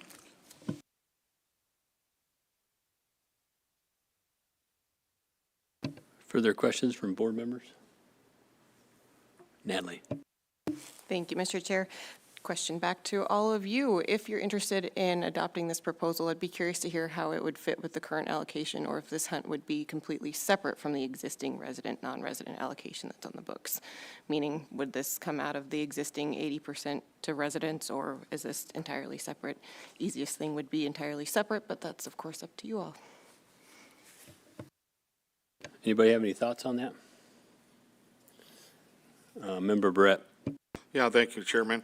Well, currently, I'm not able to support this proposal right now. I think the sheep numbers are way down, and even as a full curl guy, I think we have a limited full curl out there, and to add another opportunity, I think it wouldn't be my mind would be a conservation issue, slightly. Any other board members' discussion on that? Member Loring. Thank you. If I recall correctly, there's 10 permits, 8 residents, 2 non-residents at this last hunt, or someplace in there. So if we'd have to come up with a scheme on how we would, if we were to approve this, how we would mix those archery permits in there, and who we would take them from, if we'd give them one, they'd have to be part of that 10 permit scheme, because that's all the sheep they have that they feel comfortable with taking. So I don't think there'd be very many permits issued anyway to archers. If there was, it might be 1 or 2 and 1 or something like that, but that'd be a pretty big chunk of the regular drawing permit pool taken away.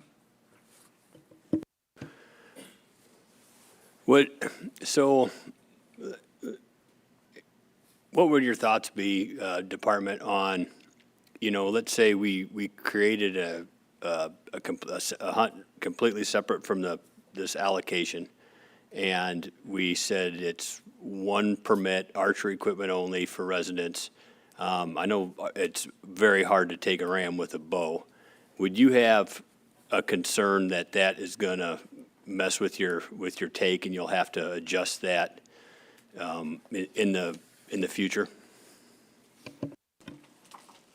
Mr. Chair, no. If you had one full curl archery permit in October that was not connected to these other permits, I would not be worried that that would make a significant impact on permit numbers in the future.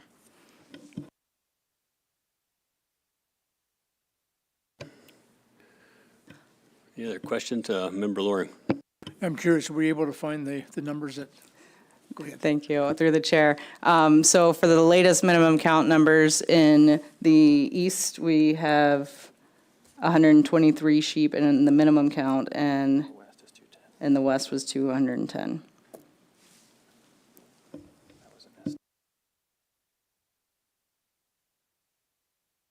Oh, Member Loring. Thank you for that. And if it's not too much more effort, we're able to, that's total sheep, that's everything. And how about full curls? Were you able to kind of break those down on minimum count of full curls that'd be available for harvest? Through the chair, a minimum of 5 in the west and 6 in the east. We know there are more than that, but that's what we observed.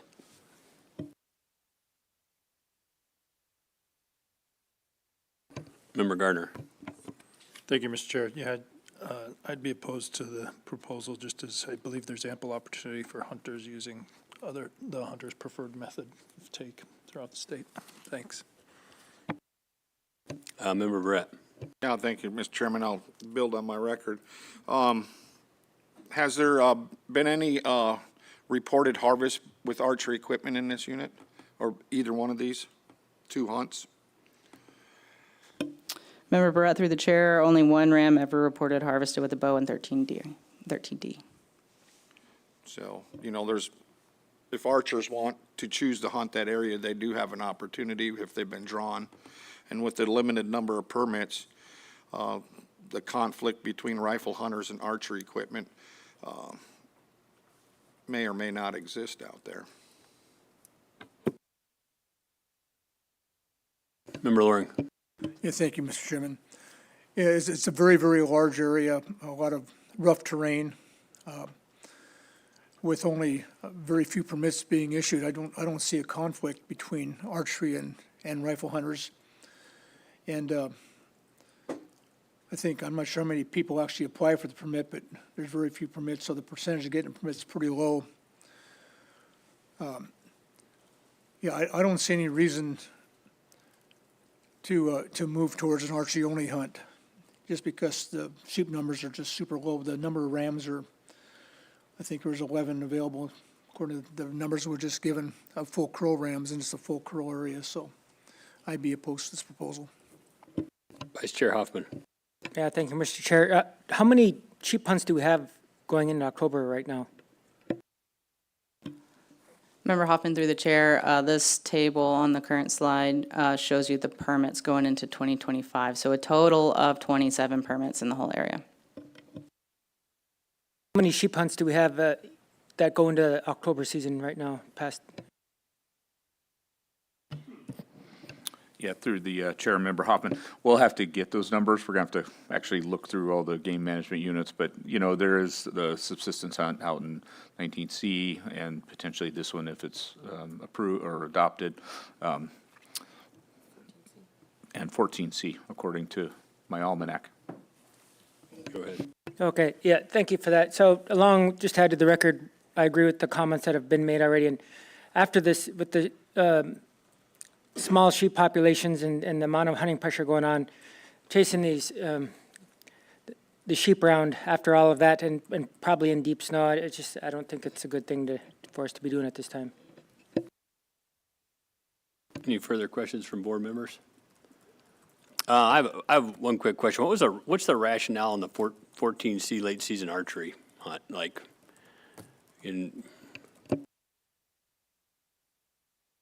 Mr. Chairman, I don't recall, but I'll get that information, get back to you. Thanks. With that being said, we've had a little bit of a discussion about this. I think we've talked a little bit about why, we might be inclined to go the way we're going.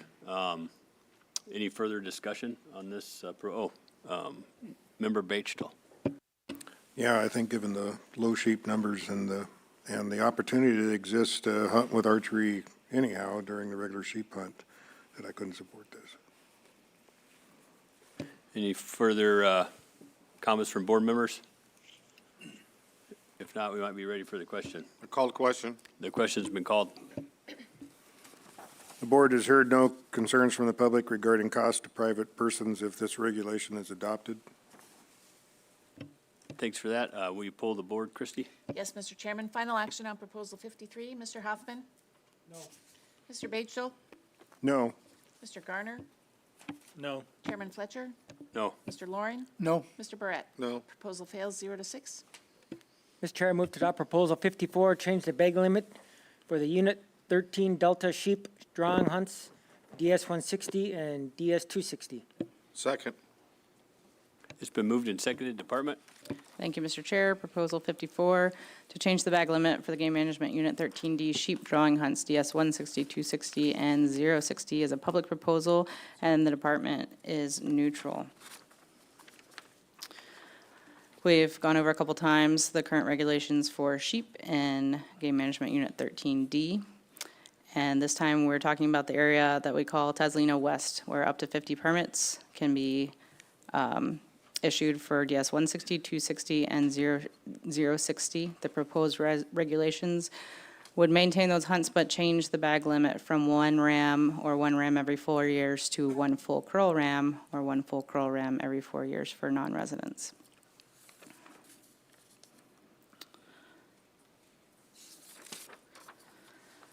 The Board of Game established resident and non-resident draw hunts for sheep in 13D west of the Richardson Highway in 2007, effective beginning regulatory year 2008, with two distinct hunt areas represented by DS 160, 260, DS 165, 265, 065, and DS 160, 260, 060 as the two different areas. Both areas have season dates of August 10th through September 20th. The DS 160, 260, 060 hunt area, if you look at the original proposal information in A&Rs, was established as an any ram hunt area to allow the take of less than full curl rams without confirming age, as rams were understood to be growing old in this area without reaching full curl. Hunters expressed concern about shooting rams based on age, which is a practice that is generally discouraged by the department. The DS 160, 260, 060 hunt area was established as a unique hunt opportunity to allow the take of rams without the pressure of determining age or full curl status, with the expectation that most hunters would still prefer to harvest a mature ram. As such, permit numbers for this draw hunt area are based on minimum count sheep surveys conducted every other year, with the goal of maintaining a biologically adequate ram to ewe ratio after the hunt, which is a conservative approach to protect the biological viability of the population. This unique any ram harvest opportunity is the third most popular draw sheep hunt in the state. For regulatory year 2023 permits, DS 160 received 3,702 applications for 15 permits. DS 260 received 810 applications for 2 permits, and DS 060 received 406 applications for 1 permit.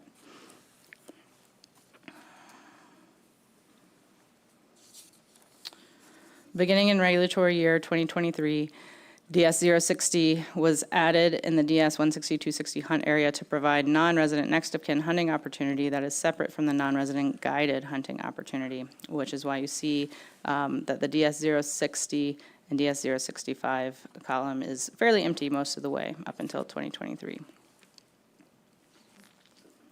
To assess the performance of the current any ram hunt management, we can compare it with the management strategy of the neighboring DS 165-265 full curl draw area. Overall harvest in both areas declined after the implementation of draw permits, but harvest in the any ram area is typically lower than the full curl area due to the limited number of permits issued. That said, hunt success in the DS 160-260 NERAM hunt area is comparable to or higher than that observed in the DS 165-265 hunt area. The 160-260-060 is the green, and the DS 165-265 is the blue. The average age of rams harvested in the NERAM hunt area is generally comparable to the average age of rams harvested in the full curl hunt area. And with our anomaly year of 2024, the average age of rams harvested in the NERAM area was actually higher than in the full curl area.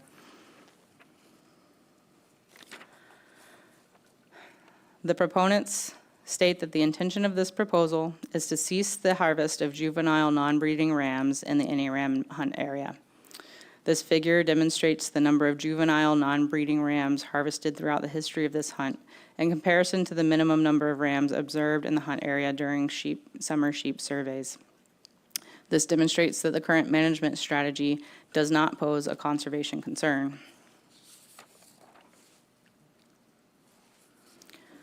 The DS 160-260-060 NERAM hunt area maintains a high ram-to-ewe ratio, ram-to-ewe-like ratio, but the proportion of rams deemed to be full curl in minimum count surveys is consistently lower in the NERAM area than it is in the full curl area, which is consistent with the understanding that rams in the NERAM area do not always reach full curl as they mature. Harvest data support this understanding, as some rams harvested in the area are 9 or 10 years old but only reach 3/4 to 7/8 curl, and it is not uncommon for rams 8 years or older to be less than full curl, with some 8-year-olds reaching less than 3/4 curl. Some considerations around this proposal. The goals of the current hunt structure are a high-quality hunt with limited competition. Full curl may result in a decrease in permit numbers and an opportunity if this remains the goal of the hunt. The other goal is to allow the take of rams without the pressure of judging age in the field. Not all mature rams are reaching full curl, and this goal is currently being achieved. Changing the bag limit would shift the management goals. Proposal 54 to change the bag limit for the GMU, Game Management Unit 13D sheep drawing hunts, DS 160, 260, and 060 is a public proposal, and the department is neutral on the management objectives for Dall sheep in this area, but adoption of this proposal would result in a decrease in harvest opportunity if it remains a draw area, as permit numbers would be based off of the minimum number of full curl rams observed during surveys rather than the ram to ewe-like ratio that we're currently using to determine permit numbers. Thank you. Hey, thanks so much for that. Questions from board members?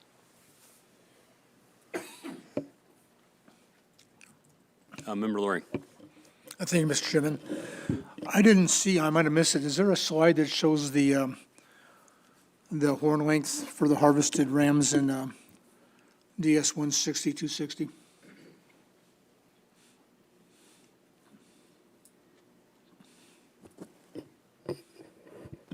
Member Loring, through the chair, we don't have that in the presentation. We'll double check the analysis and recommendation. It might be in there, but we can certainly get that if you'd like it.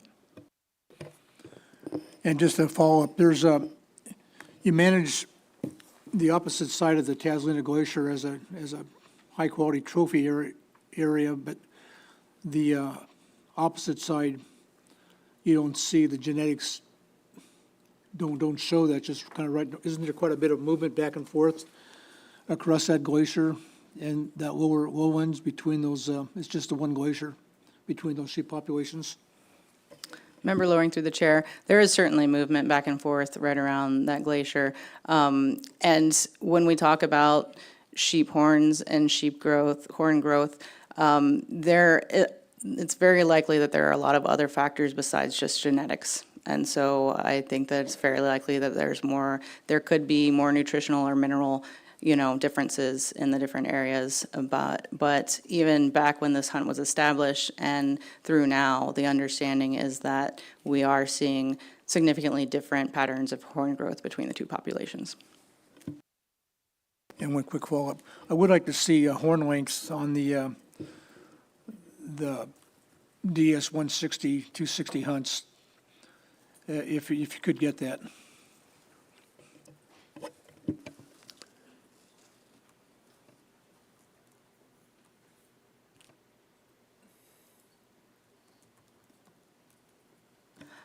Member Loring through the chair, we can certainly put together a chart if you'd like it. The average horn length, and like I said, this is rough, but is 35 inches since it became a draw hunt. Okay, and that's perfect. I don't need anything more than that.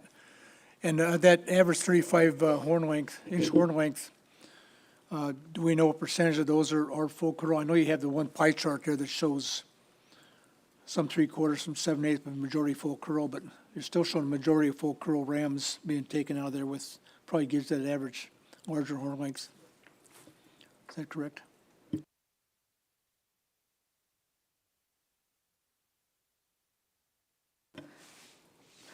Member Loring through the chair, on average, 3 full curl rams are harvested annually, if that helps.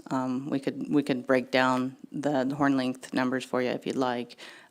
This pie chart was demonstrating that those animals that are 8 years or older that we typically see reaching full curl are not necessarily reaching full curl, but other younger ones may. Okay, thank you. Are there other areas in the state that have this genetics, mineral, food intake issues where you're seeing mature rams 8 years old or 9 years old not reaching full curl also, or similar to this, or is this kind of an anomaly? Member Loring through the chair, I'm afraid I can't speak to sheep populations outside of my area. Member Scott, Director Scott. I'm Director Member. Thank you. Thank you, Mr. Chairman, through the chair, Member Loring. You know, I can't make a apples to apples comparison with other sheep populations and and these particular hunts. We do see, though, where 8-year-old rams in places aren't making full curl.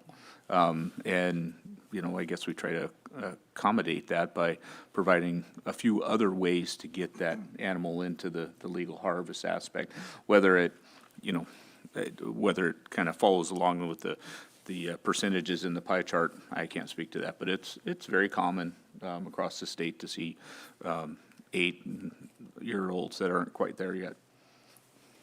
Thank you. Other questions from board members? Member Brett. Yeah, thank you, Mr. Chairman. Could you tell us what age the juvenile non-breeding rams are? They're, I mean, and obviously from 1 to, what's the number? Member Brett through the chair, what we broke down for you on this chart is that the red rams are 3 to 5 years old, the blue rams are 6 to 7 years old, and the black rams are 8 plus. And if you're just asking biologically, you know, there's been a lot of research done with sheep. Some has shown that when rams start breeding depends on the social structure of the population. And so they can breed young, but there has been some research to suggest that could affect the productivity of the population if those are the ones that are mostly breeding. Yeah, I only asked because you used it, you said juvenile non-breeding rams, and I was just curious on what that age was. And then, do you have data that represents that 8-year-olds aren't making full curl? And is that always a bad thing? Member Barrett through the chair. The juvenile rams comment came from the proposal, but this pie chart demonstrates the percentage of 8-year-old and older rams that are not reaching full curl. I just give an example. Because a sheep's not full curl at 8 years old, doesn't mean it has a genetic deficiency or it's not lack of food. It could be one of those sheep that needed to live 3 more years, and it could be a bomber 40-incher. And so you got to take that into consideration when, you know, because they can make a deep curl, and that's typical of a trophy sheep. So at 8 years old, it may not be full curl, but at 10 years old, it might be something you want to hang on the wall. Good point, Member Brett. Any other questions for the either comment? Member Loring. Thank you.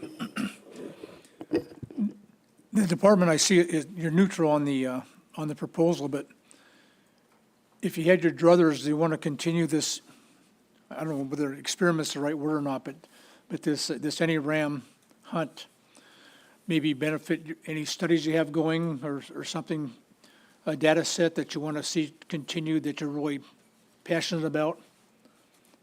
I'm not sure if that's a proper question, but I'd kind of like to hear that. Member Loring, through the chair, the department is neutral on the proposal. Thank you. Thank you very much. That kind of helps me on how I'm going to vote.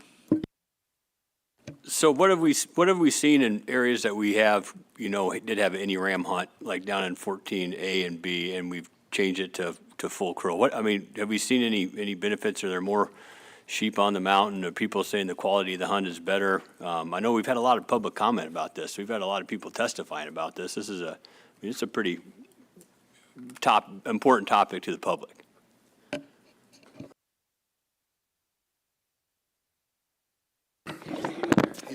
Through the chair, this is Todd Rinaldi for the record.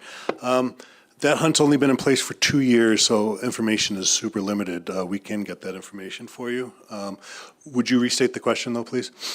Oh, yeah, sure. I was just saying, are people in the field, are you seeing in some of your, aerial surveys any difference in ram population since we I know it's only been 2 years, but since we initiated the full curl hunt there, that we took away the any ram hunt like in Meadow Creek and Grasshopper and that area? Yeah, Chairman Fletcher, no, it's too soon.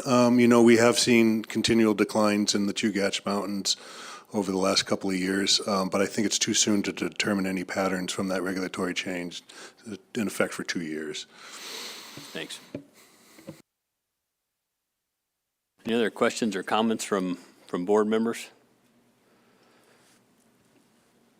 What are the ACs thinking, Mr. Bachel, Member Bachel? I didn't look at that. What I wanted to ask was, if we go from any ram to a full cull strategy, what do you see in the number of permits that would drop in that area, or if it would drop in that area? Through the chair, that's a great question, and it depends on the management direction that the board would like to see. If the board would like to see this area managed as a high-quality hunt area, then the number of permits would probably drop. If the board would like to see this managed as a full curl hunt area to provide additional opportunity, you can choose any hunt structure you want, and your direction is going to help us decide how many permits to issue if it's a draw hunt. Thank you.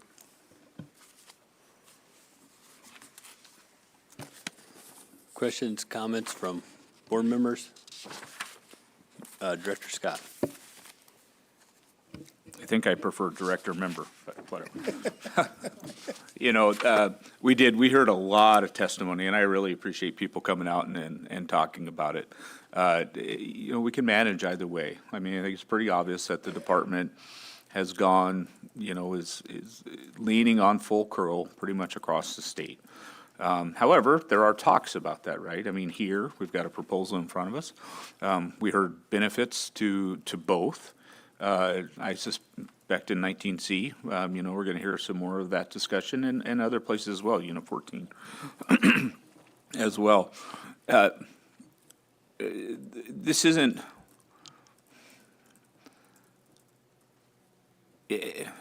going to full curl here is not necessary per se, just because everywhere else is full curl. It's a demonstrated successful management approach. We can manage based on permits with the any ram. We've demonstrated that as well. What we don't really want to see, though, and I don't see it coming, right now for sure, we probably want to be careful about wholesale changes in a lot of areas all at once. But, having a few areas here and there that any ram's available, Member Beset had some good points, and people want to go out and hunt sheep, and they may only hunt once, and they're pretty darn happy to get a ram and go from there. So just, I wouldn't get too hung up on, I'd encourage you to be open-minded, and I think you are, that the whole state doesn't have to be full curl. Thanks for that. Other board members? Member Loring. Thank you for those comments, Director Member Scott. If we managed for a trophy hunt area, it would have to be full curl, obviously. And just right across the glacier on that West Iceberg Lake area back off Taslina, we already have, or maybe I'm backwards here. Anyway, we have one side of the glacier that's managed as a trophy full curl, and the other side is any ram right now. So if we don't, then we can ask the department to manage just as a general hunt full curl, and the number of permits to be up. Or we can just leave it status quo and leave it any ram. And so those are the options we have and how we want to go. So with a really low population of sheep, we definitely need to keep it on a drawing permit of some type, of one of those three options. And so that's kind of the things we need to be considering here on this proposal as we deliberate or think about this on how we want to go with it. But full curl works, and I'm a full curl supporter, but I'm also open-minded enough to see that maybe one or two areas could be any ram on a drawing permit, especially in low sheep numbers, as long as the department, and they have been doing a real good job of monitoring that sheep, the numbers, and issuing permits as required to keep that population where they want it. Member Barrett. Yes, thank you, Mr. Chairman. I'm tending to support this proposal. I like full curl management. It's a sustainable management, and it could be said that having less than full curl hunts are, but it's by permit. I would hope to see one day that, we could get out of these drawing permit hunts and have, more general opportunity around the state. And I think we can accomplish some of that by, sticking with full curl management. Any other questions, Member Gardner? Thank you, Mr. Chair. Just a comment, given the, given the limited number of sheep, I'm leaning towards the high-quality hunt approach. I would support this. Any other board members? I might end up on the other side of this one. What I'm kind of thinking is a pretty unique hunt. It's been this way for quite some time. We changed a couple other, units from. I'm not saying like it's the test, but it's too early to see if there's any difference in number of full curl rams on the mountain from those areas we changed to full curl. I think maybe in 3 years from now we might have more information about that, but I'm probably gonna tend to not support this proposal because of those reasons. Member Brett. Thank you, Mr. Chairman. And a question for Heidi. And you mentioned that there was last time you looked at the sheep population that you observed 5 full curl sheep. Is that down or up from prior surveys?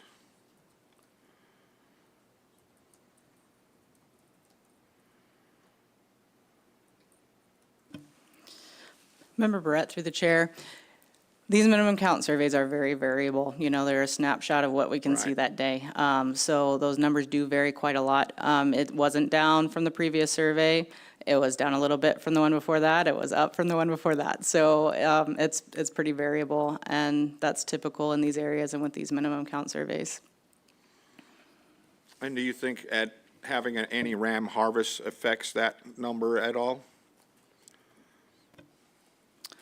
Member Barrett, through the chair, what we've seen from the hunters that take advantage of this harvest is that they are happy to have the opportunity to shoot a ram with less pressure, but most of them are out there looking for mature rams, and if they find a full curl ram, they're going to harvest it more quickly than, if they don't find one, they might look longer. And so I do think that those full curl rams are still being targeted.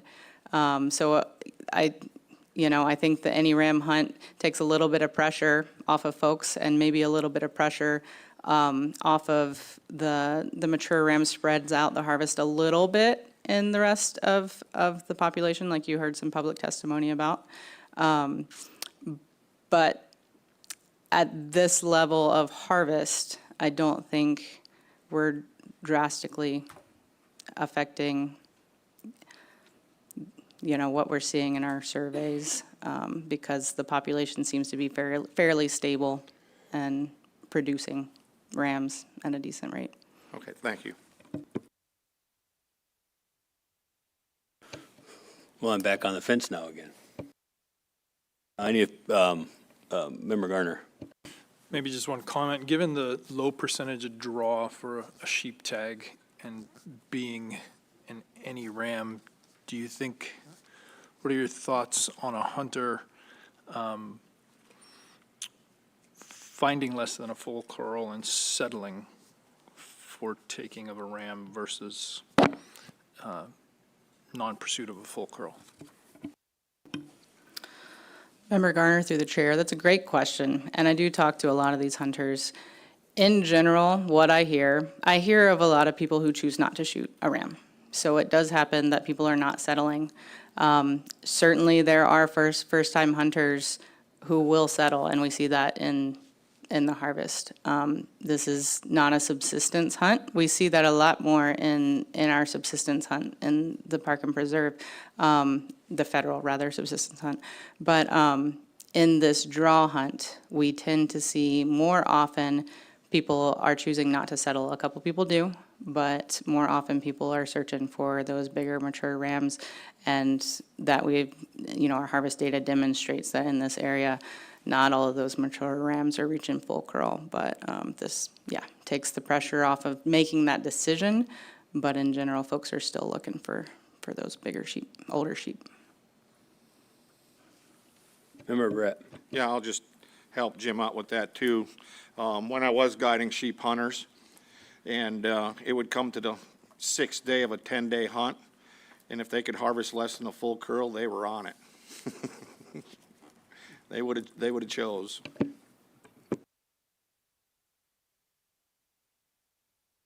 Member Loring. Just one more quick comment. Staff said that the average horn length was 37, so it seems that tells me those are probably full curl sheep. And there's probably some bigger than 37, to average out for some maybe sub-full curl, for some of your ram sheep that might be a 29 or a 30. And I think Mr. Brett's correct. I think it's that last day syndrome. If there's nothing there, they'll take whatever they can just to come home with something, because sheep meat's good. And that was my most favorite, wild game meat when I was hunting sheep all the time. So I think that the hunters are probably in any ram hunt targeting full curl, but it gives them that option at the last minute to take a sub-wiggle to take something home. But I also understand that most sheep hunters or sport hunters like trophy sheep, and they could very easily pass up on everything and just go home with just the experience and not take a sub-wiggle sheep. So that's just kind of my thoughts on that last day syndrome. So, Other questions or comments from board members on this? We've had a pretty good discussion on it. Man, I don't know. I don't know if I'm ready yet. I'm still hemming and hawing on it.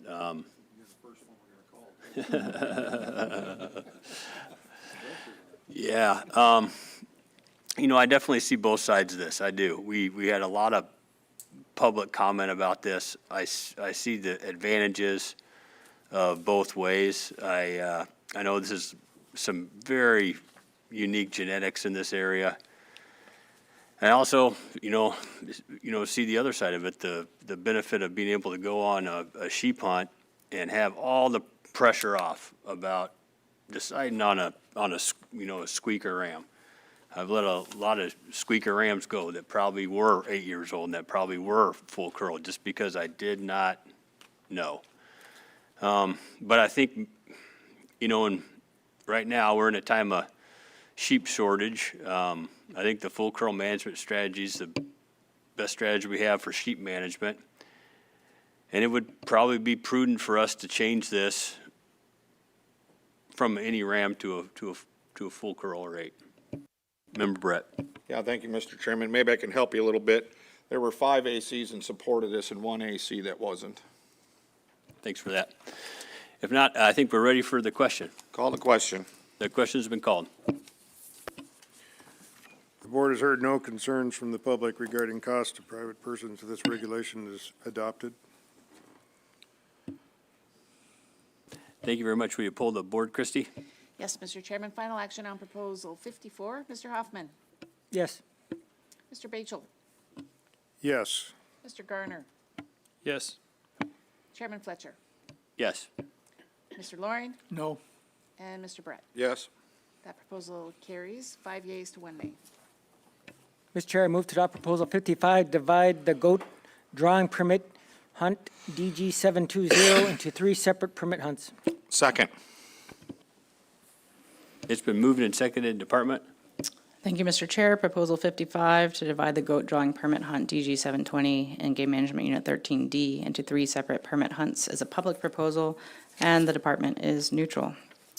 The current regulations for goats, mountain goats, and Game Management Unit 13D, there's a negative customary and traditional use finding in 13D, and we have a couple of goat hunts. We have one south of the Teakle River and east of a line beginning at the confluence of the Teakle and Sana Rivers.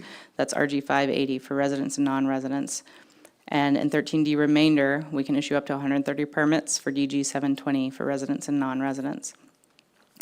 Non-resident hunters must be accompanied by a guide or relative within the second degree of kindred. A guide must have a guide use area registration on file for the applicable guide use area during the season the drawing permit is valid.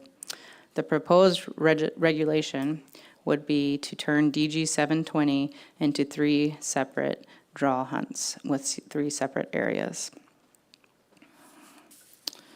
The DG 720 hunt for Game Management Unit 13D remainder has been offered as one large hunt area since regulatory year 2011.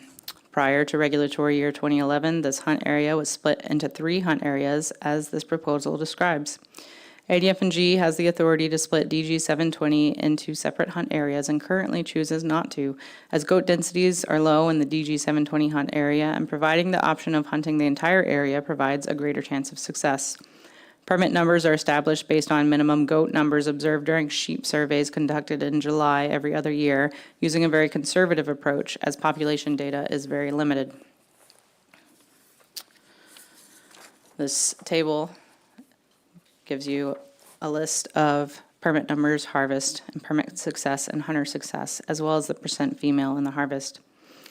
Splitting the DG 720 hunt area into 3 smaller areas would result in the same total number of permits currently available, as permit numbers would still be based off of minimum goat observations that we count every other year.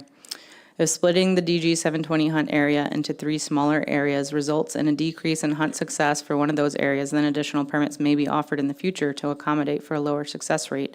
But initially, following such a split, the same overall number of permits would be offered as if the DG 720 area remained one hunt area. Proposal 55 to divide the goat drawing permit hunt DG 720 and Game Management Unit 13D into 3 separate permit hunts is a public proposal, and the department is neutral on the establishment of smaller mountain goat hunt areas for Game Management Unit 13D remainder. The department currently has the authority, as I mentioned, to make this change, but the change would not increase hunting opportunity and may decrease harvest until such a time as changes in hunt success can be assessed. Thank you. Thanks for that. I know you said you kind of had a relatively low number of goats here, but is the population stable? Thank you, Mr. Chair. Yes, our minimum count suggests that at least in recent history, the population is relatively stable. Thanks for that. Questions from board members? Member Brett. Yeah, thank you, Mr. Chairman. So I guess this female component harvest, which in some years is fairly high, you feel that that's still sustainable in this population? Member Barrett, through the chair, it is very variable, but if you look at the total harvest and you think about what a large area it is, yes, the number of females that we're harvesting appears to be sustainable. And so why has the number of permits gone down? Member Barrett, through the chair, that's a great question. So in recent years, with our sheep survey, so we survey goats with our sheep surveys, which, of course, we try to fly every other year, and weather and so forth can impede our ability to get surveys done. And with the decline in sheep in recent years in the Chugach, this was a conservative approach in case goats were similarly affected. And more recently, you can see that we're bringing permits back up again because our latest numbers suggest that that population is stable and we can offer additional harvest opportunity. Has the department ever thought about going to billies only and have a very stable population? Member Barrett, through the chair, for this hunt, we haven't yet discussed that. It would be more of a public proposal, I would expect, because we're still able to manage this sustainably. Thank you. Other questions from board members? I'm not incredibly familiar with this area. The proposal, seeks to break down this area into 3 different areas. Generally speaking, is the weather worse in any one of these areas, harder to access? Is one of these areas accessible by, hike in? I mean, how does that go? Thank you, Mr. Chair. That's a great question. So first off, the far eastern section is the Tonsina Controlled Use Area, which has some motorized restrictions, but usually we see so few goats there that we wouldn't be issuing any permits for that area anyway. All the permits would be in the other 2 areas. And those other 2 areas are pretty varied in terms of access and so forth. The far western area most people are flying in, but there are some hike-in options. There are some, if you can boat across the Matanuska, you can get in there without flying in. So in some ways, it's a little bit more accessible, but getting to the goats is very difficult. That said, some of those goats are actually more accessible than in the other area. But in the central area, those goats are quite difficult to access. There's far less opportunity for hiking in necessarily. Flying in is more often what folks are doing. Thank you.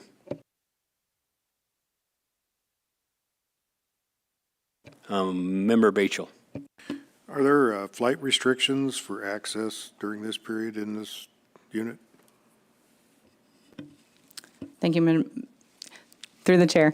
In the Tonsina Controlled Use Area, there are, like I said, motorized restrictions, but that's not really relevant because we wouldn't be issuing permits, at least in the near future. The rest of the area doesn't have restrictions. Member Brett. Yes, I didn't see, but maybe, do you have a map of shows where the last 5 years of harvest has been, or the last 10 years in that range?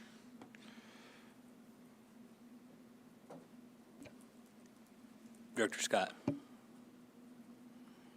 Yeah, through the chair, Member Barrett. We could show you that, but it's not going to tell you much because we're going to have to blob it out.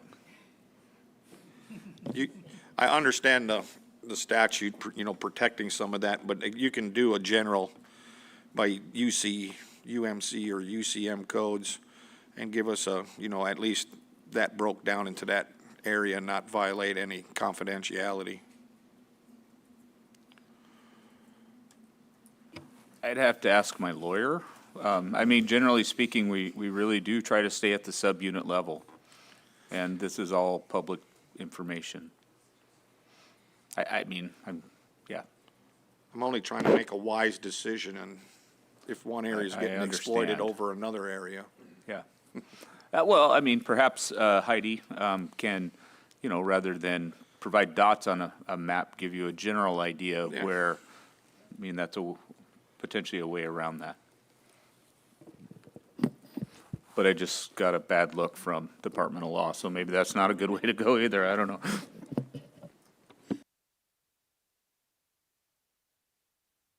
Oh, Member Gardner. Would the department, by splitting this up into additional units, would that provide any advantage to the department in management of the goats? Member Garner, through the chair, no, it wouldn't. Like I mentioned, we could do that if we wanted to already.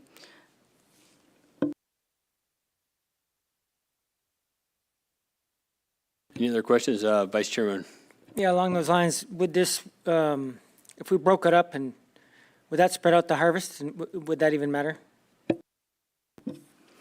Member Hoffman, through the chair, it would spread out the harvest by design, but in terms of the amount of goats that we're harvesting, I don't think it would make a lot of difference. Like I said, you know, it could later, we could issue more permits if we're seeing that in a particular area, those goats aren't being taken advantage of, but especially initially, it wouldn't make a difference.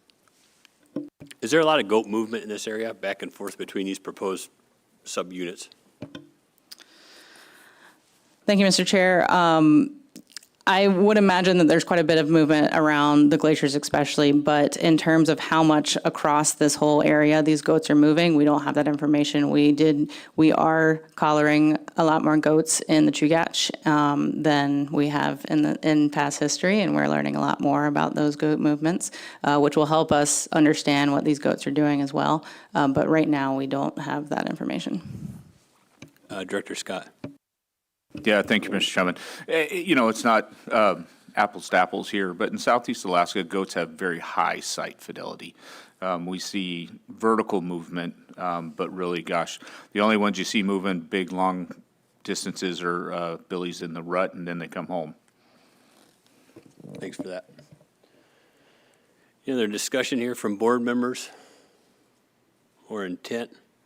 I guess my kind of general thoughts here, you know, the department can do this if it wants to do it, if there's some sort of biological concern. So I don't see there being a biological concern. I see maybe even splitting this up into three different areas might even create a little bit of a crowding problem, you know. I guess my feeling right now is I'm tending not to support this proposal. Any other board members? Member Loring.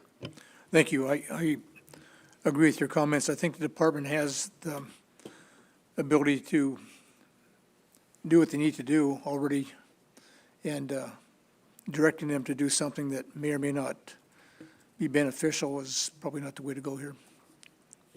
You know, being as the department has the ability to do this already, have members of the public had a conversation with you and said, hey, listen, we would like this done for these reasons? Mr. Chair, that's a great question. No. No member of the public has discussed this with us. The most that anyone has discussed with us on goats in this area is Aaron Bloomquist's public testimony about making it, or a registration, or maybe he said that just to me, making it a registration hut at this meeting. Thank you for that. Any other further board member discussion here? If not, I think we might be ready for the question. Call the question. The question's been called. The board has heard no concerns from the public regarding costs to private persons if this regulation is adopted. Thank you for that. Christie, will you pull the board, please? Yes, Mr. Chairman, final action on Proposal 55. Mr. Barrett? No. Mr. Hoffman? No. Mr. Bechtel? No. Mr. Garner? No. Chairman Fletcher? No. Mr. Loring? No. Proposal 55 fails 0-6.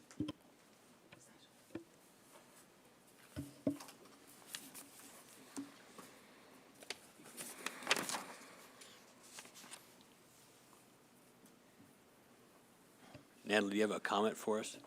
Thank you, Mr. Chair. I do. I apologize. I was asleep at the wheel. When the board passed Proposal 54, I meant to catch you to just confirm that we would implement the change from any ram to full curl, not this fall, but next, because we have people who've already applied for those drawing permits, and that does fit with all previous board action on drawing permits, but we do like to put the statement on the record, so just looking Yep, for a thank you nod. very much for that clarification, and I'm looking around at all the board members now, and that was what we had thought we were going to do. Thanks. Member I'm Loring. not sure it matters, but on the same proposal, the department was looking for direction on how to manage that hunt. And I know there was a couple of different thoughts coming from board members. Is that something that they want to get now, or does it matter?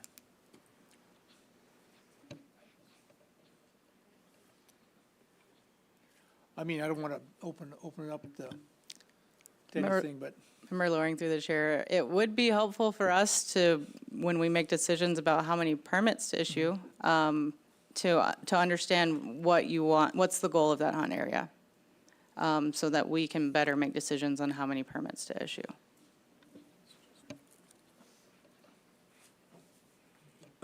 Natalie. Thank you, Mr. Chair. If, not to derail where, we're making good progress, so if the board has an interest in doing that, you might consider putting that kind of thing in findings at the end of the meeting. Thanks for that. And I think it'd be helpful if you wanted direction from the board to know how many, sheep are in that country and that range before we could give you any direction, or otherwise just kind of guessing. Thank you, Mr. Chair. And I recognize that's helpful. I think we said we saw a minimum of 5 full curl, and last time we did a survey, but really it's the management goal. It doesn't matter how many sheep are there. It's, do you want a high-quality hunt with low competition, or do you want more opportunity but less than you would have with a general season? That's really, regardless of how many sheep are in there, as long as we have this hunt structure, what is the goal of that hunt area? Member Loring. I just suggest we just put the miscellaneous business at the end and have a chance to think about it and talk with the department and see where they want to go, and just continue on with our progress here. I'm inclined to believe that's pretty sage wisdom. Is everybody else kind of thinking the same way? Cool. We'll take that up at the end of the meeting. Mr. Chair, I move to adopt Proposal 56, establish an archery-only registration goat hunt in Units 13 Delta and 11. Second. It's been moved and seconded. Thank you, Mr. Chair. Proposal 56 to establish an archery-only registration goat hunt in game management units 11 and 13D. This is a public proposal, and the department is neutral. The current regulations, there's negative customary and traditional use finding for goats in game management units 11 and 13D. And we discussed the Unit 13D goat hunts. That RG 580 also has a Unit 11 component. It's open to residents and non-residents with a bag limit of 1 goat. There's also a federal goat hunt, federal subsistence goat hunt opportunity in Unit 11. Again, non-resident hunters must be accompanied by a guide or relative within the second degree of kindred. The proposal suggests another registration goat hunt in the same RG 580 area with season dates of August 16th to the 31st that allows for 1 goat by archery only. So this is an earlier season open to residents and non-residents. The RG 580 hunt has been offered since regulatory year 2003 in Game Management Unit 11, and the portion of the hunt area that reliably contains goats is mostly accessible by boat or plane, and a significant portion of Game Management Unit 11 is Wrangell St. Elias National Park, where this hunt opportunity does not apply.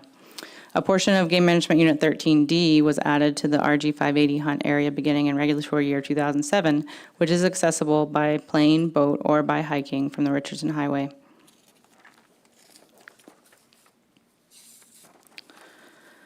This table shows RG 580 permits, hunters, and harvest from 2014 to 2023. No mountain goats have been reported as harvested with archery equipment since this hunt was established. The hunt is especially popular among guided non-resident hunters in Game Management Unit 11 who are interested in harvesting. Some may be interested in harvesting both a sheep and a goat. But with limited access to the area, the overall interest and success at this time does not yet necessitate a quota for this registration goat hunt.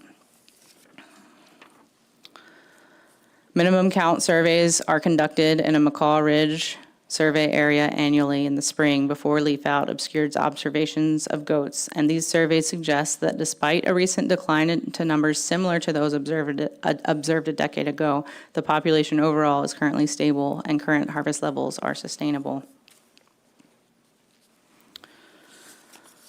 For Proposal 56 to establish an archery-only registration goat hunt and game management units 11 and 13D. This is a public proposal, and the department is neutral on methods and means.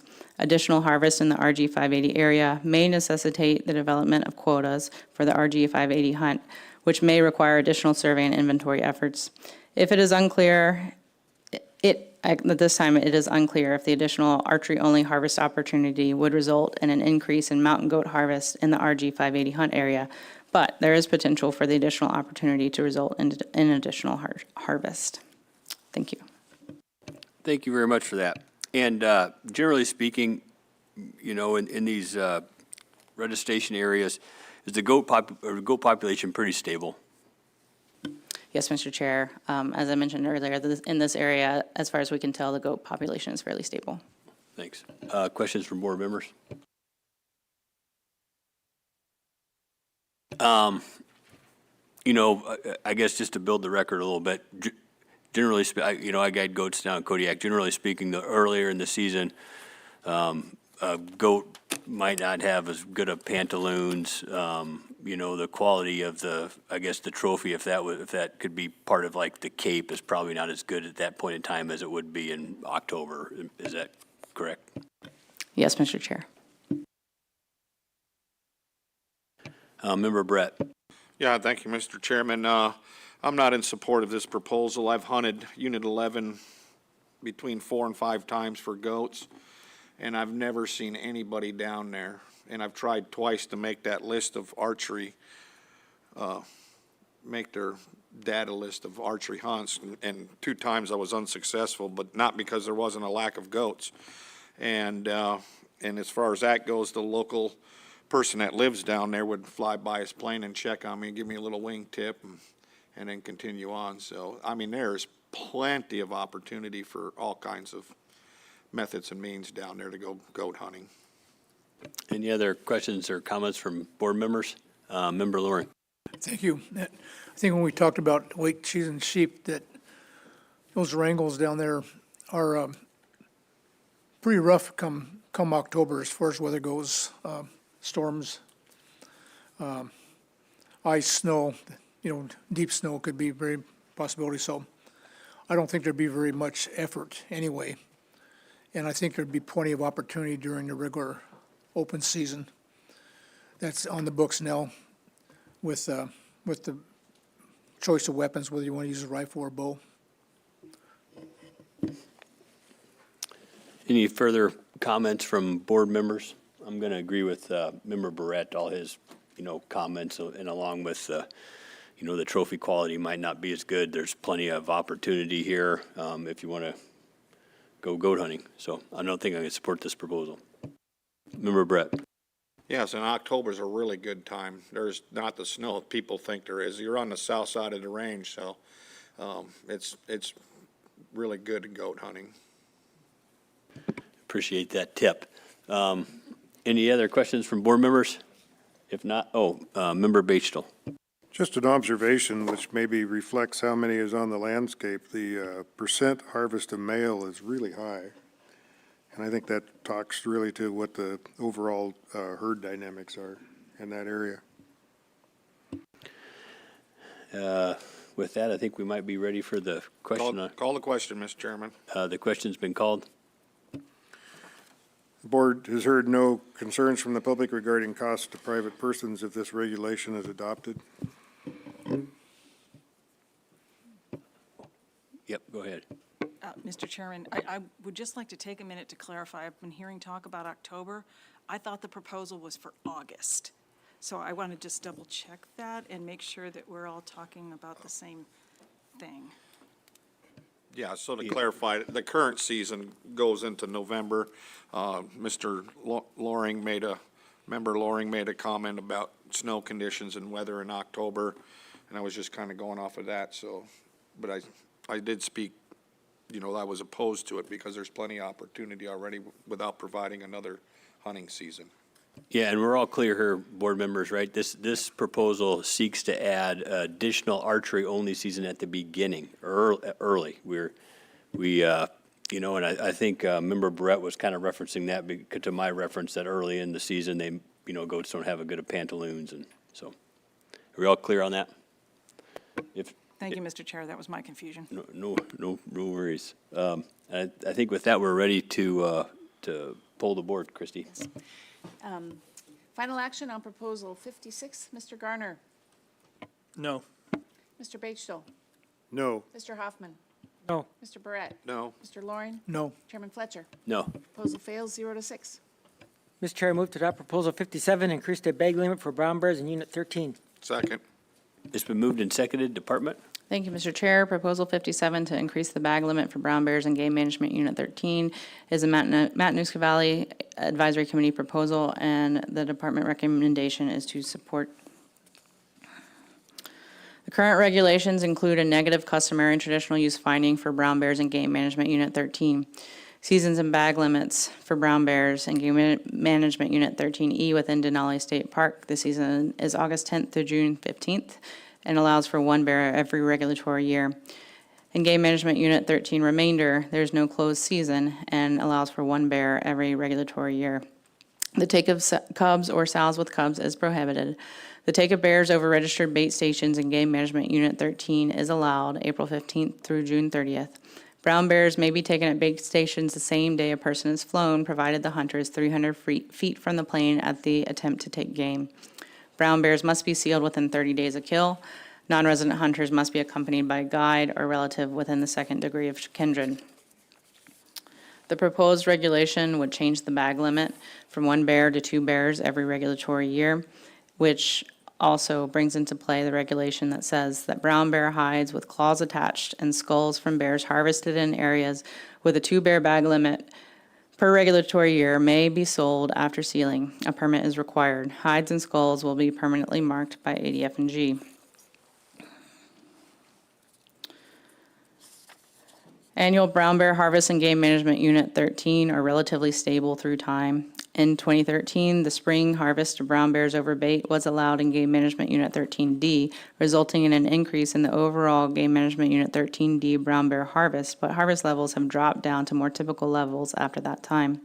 During the spring of 2015, the harvest of brown bears over bait was allowed in all of Game Management Unit 13, and we saw a similar trend with a temporary increase in harvest, but levels have stabilized at a more normal level since then. Harvest numbers are highest in Game Management Unit 13E and lowest in Game Management Unit 13C. Differences in harvest levels between subunits can be attributed to multiple factors, including access, habitat, and overall subunit size. Bear baiting activity in Game Management Unit 13 has increased substantially since regulatory year 2013, with 247 bait stations registered in regulatory year 2023.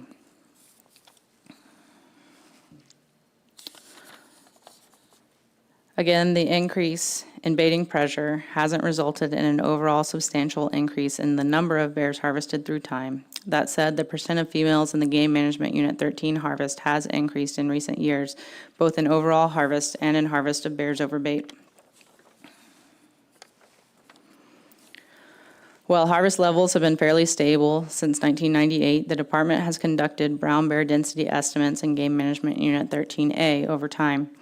While methods have shifted slightly over time, estimates suggest that brown bear densities in the general 13A study area were higher in 1998 than they were in 2011, and since 2011 have roughly stabilized around a lower level, even as harvest levels have remained roughly stable. This would suggest that harvest rates may have actually increased over time, but research also suggests that as the brown bear population declines, it can also become more productive. The latest brown bear survey results for 13A do suggest a greater number of cubs on the landscape compared to what was observed in 2011. Some considerations regarding this proposal. The current Board of Game guidance for brown bear management in Unit 13 is to decrease the brown bear populations from the 1998 levels, which we believe has been accomplished according to 13A surveys that we use as an index. The other guidance is to maintain more than 350 independent brown bears in Game Management Unit 13, which we also believe has been accomplished. Brown bear densities are likely higher in some areas such as 13C than in others, such as 13A. Part of that may be due to access and hunting pressure. Increasing the bag limit will allow the sale of brown bear hides and skulls from Game Management Unit 13. This may be an incentive for some hunters to harvest more brown bears, but it's not likely to focus pressure on areas with higher brown bear densities, such as 13C. Harvest has not increased substantially in other areas where the limit has been increased to 2 bears per regulatory year. It is not clear how or if a change in bag limit will affect brown bear harvest in Game Management Unit 13. The protection of sows with cubs appears to be a safeguard against current harvest pressure,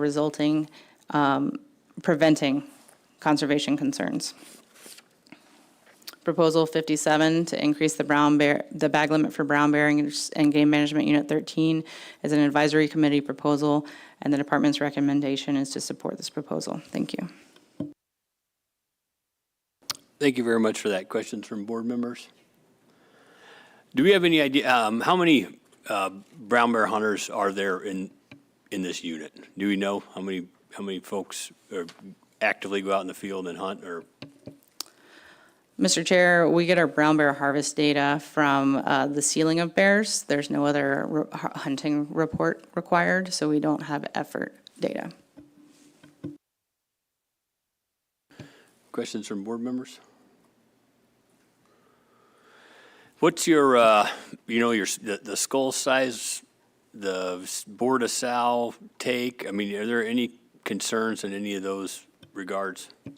Mr. Chair, in terms of skull size, average age, it can be variable from year to year, but we don't see any concerning trends. That said, I did present the percent of females in the harvest, which has increased in recent years, and so we would want to keep a close eye on that. Member Loring. Thank you, Mr. Chairman. Thanks again for that presentation. What I've seen, and kind of let me know if you think this might be the case in Unit 13, if we make this a 2-bear a year area also, is that there's not a whole lot of hunters that will actually take 2 bears, but there are some that will, and maybe that first year or two might be an uptick, and then after that it probably would level off at maybe a low number of additional bears. Is that kind of what you would think would happen here also? Member Loring through the chair, based on what we saw after bears could be harvested over bait, I would not be surprised if that is what we see again this time, an uptick initially, and that may not be sustained. Director Scott. Yeah, through the chair, to Member Loring's comment, that's pretty consistent. You know, people get pretty fired up with new opportunity, and then, folks figure out how much work it is and how much they're going to have to, cost to get it tanned or whatever, even if they're intending to sell it. I mean, there's quite, Thank you. Just a quick follow-up. So Sure. I know you're supporting it, so you're comfortable with within the increased bag limit with that support. Mr. Loring through the chair, we have no conservation concerns because we believe that the protection of sows with cubs would prevent this population from experiencing any kind of precipitous decline. Okay, thank you. I guess speaking to that last comment about protection of sows and cubs, somebody in the, in the field, and there's a sow that's accompanied by a 3-year-old that's not a cub, could the hunter harvest the 3-year-old and then harvest the sow? Because, a 2-year-old, to be considered a cub's a 2-year-old. Is that right? Mr. Chair, yes, that sounds correct. Vice Chair Hoffman. Yeah, thank you, Mr. Chair. So is it correct that this would be the only 2-bear limit on the highway system? And because we were making comparisons to what we think is going to happen. The chair, Member Hoffman, no, we do have we have a couple other 2 brown bear bag limit areas that are on road systems as well. So I believe in our department comments, we have some information on that as to what we saw in those places when that bag limit was increased. And similar to what you've already heard, take may have gone up a tiny bit at first and then went right back down to whatever it was. Member Brett. Yeah, 20E's been like that for quite a while now, and it's right there in Toke. So, and as far as the incentive, maybe that people think they might be able to make money on selling brown bear hides or grizzly bear hides, they'll be disappointed when they start trying to sell. It's not as profitable as people think it is. Natalie? Thank you, Mr. Chair. And Al's correct, 20E is one of them, 16 is another one, and I know a substantial chunk of 16 is off the road system, but 16A is not, and that's an area that has a 2 brown bear bag limit. So, about an hour north of here, so it's one of those that could be accessible by the same folks who submitted the proposal. So again, if they're not taking 2 a year in that area, they can easily get to. I don't know if it's realistic that we could see a lot of people take 2 and 13, which, kind of equidistance. And also, I'd like to point out that we do have the permits for sale of bears, and we are not seeing substantial numbers of bears sold as a result of this 2 brown bear bag limit. I'm looking at data from earlier this regulatory year, and I have reports of a dozen or less where people tried to actually sell bears from across the state as a result of the board passing this 2 brown bear bag limit. Any other questions or comments from Member Loring? Thank you. I'll be supporting this proposal based on the comments from Fish and Game on the additional take, and also just additional opportunity for hunters. If they want to take advantage of it, they can, and it gives them additional opportunity. So I think that's pretty important. So I'll be supporting this. Any other questions or comments from board members? Member Brett? I also build a little bit, I'm also in support of this. There's no conservation concern, and it's still providing a sustainable opportunity. I guess to build, Member Gardner. Yeah, I would be in support of the proposal as an additional opportunity, and also seeing as the department supports it and 6-2 ACs support it. Yeah, there's a lot of AC support on this particular proposal. I don't think the department has any biological concerns right now. There aren't any red flags indicators on the population as far as I'm concerned that we should be worried about this. We've heard from the department in a couple other areas where we've changed it to a 2 brown bear bag limit. There hasn't been, there might be a little uptick on the first year, but draft flattens off directly after that. It might give somebody that's out moose hunting an additional, opportunity as well. So I'm going to support this proposal. With all that being said, any more discussion? If not, I think we might be ready for the question. Call the question. The question's been called. The board has heard no concerns from the public regarding costs to private persons if this regulation is adopted. Thank you for that. Christie, will you pull the board, please? Yes, Mr. Chairman, final action on Proposal 57. Mr. Hoffman? Yes. Mr. Barrett? Yes. Mr. Loring? Yes. Chairman Fletcher? Yes. Mr. Garner? Yes. Mr. Batchel? Yes. Proposal carries 6-0. Mr. Chair, I move to adopt Proposal 59, lengthen the wolf trapping season in Unit 11. Second. It's been moved and seconded. Department? Thank you, Mr. Chair. Proposal 59 to lengthen the wolf trapping season in Game Management Unit 11 is a public proposal, and the department recommendation is to support this proposal. The current regulations for wolves in Unit 11, there's a positive customary and traditional use finding for wolves in Unit 11, and an amount necessary for subsistence of 5 to 10 wolves. There's a state hunting season of August 10th to April 30th for residents and non-residents, 5 wolves can be harvested. Hides must be sealed within 30 days of kill. There's also a state trapping season with dates of November 10th to March 31st for residents and non-residents, and there's no limit. Hides, again, must be sealed within 30 days of close of season.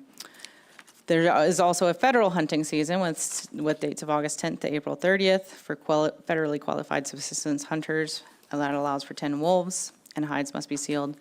And there's also a federal trapping season with dates of November 10th to March 31st for federally qualified subsistence hunters, no limit. Hides must be sealed.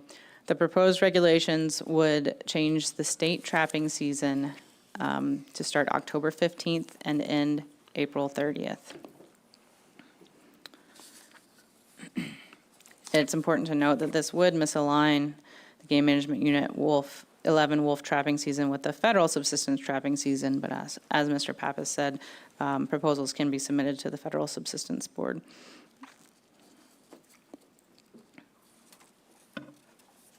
The board will also deliberate on Proposal 60 to lengthen the coyote trapping season in Game Management Unit 11 to these same proposed season dates of October 15th to April 30th. Under state regulations, the current hunting season allows for the take of wolves during the proposed dates without the use of traps or snares. Extending the trapping season is not expected to greatly increase the wolf harvest, but could potentially result in incidental trapping of other species. Adoption of the proposal will align the Game Management Unit 11 wolf trapping season with the wolf trapping seasons in Game Management Units 12 and 13. This table shows the wolves harvested in Game Management Unit 11 by method of take from regulatory year 2014 to 2023. Wolf harvest in Game Management Unit 11 averages 16 wolves annually over the past 10 years, ranging from 7 to 32 wolves harvested each year.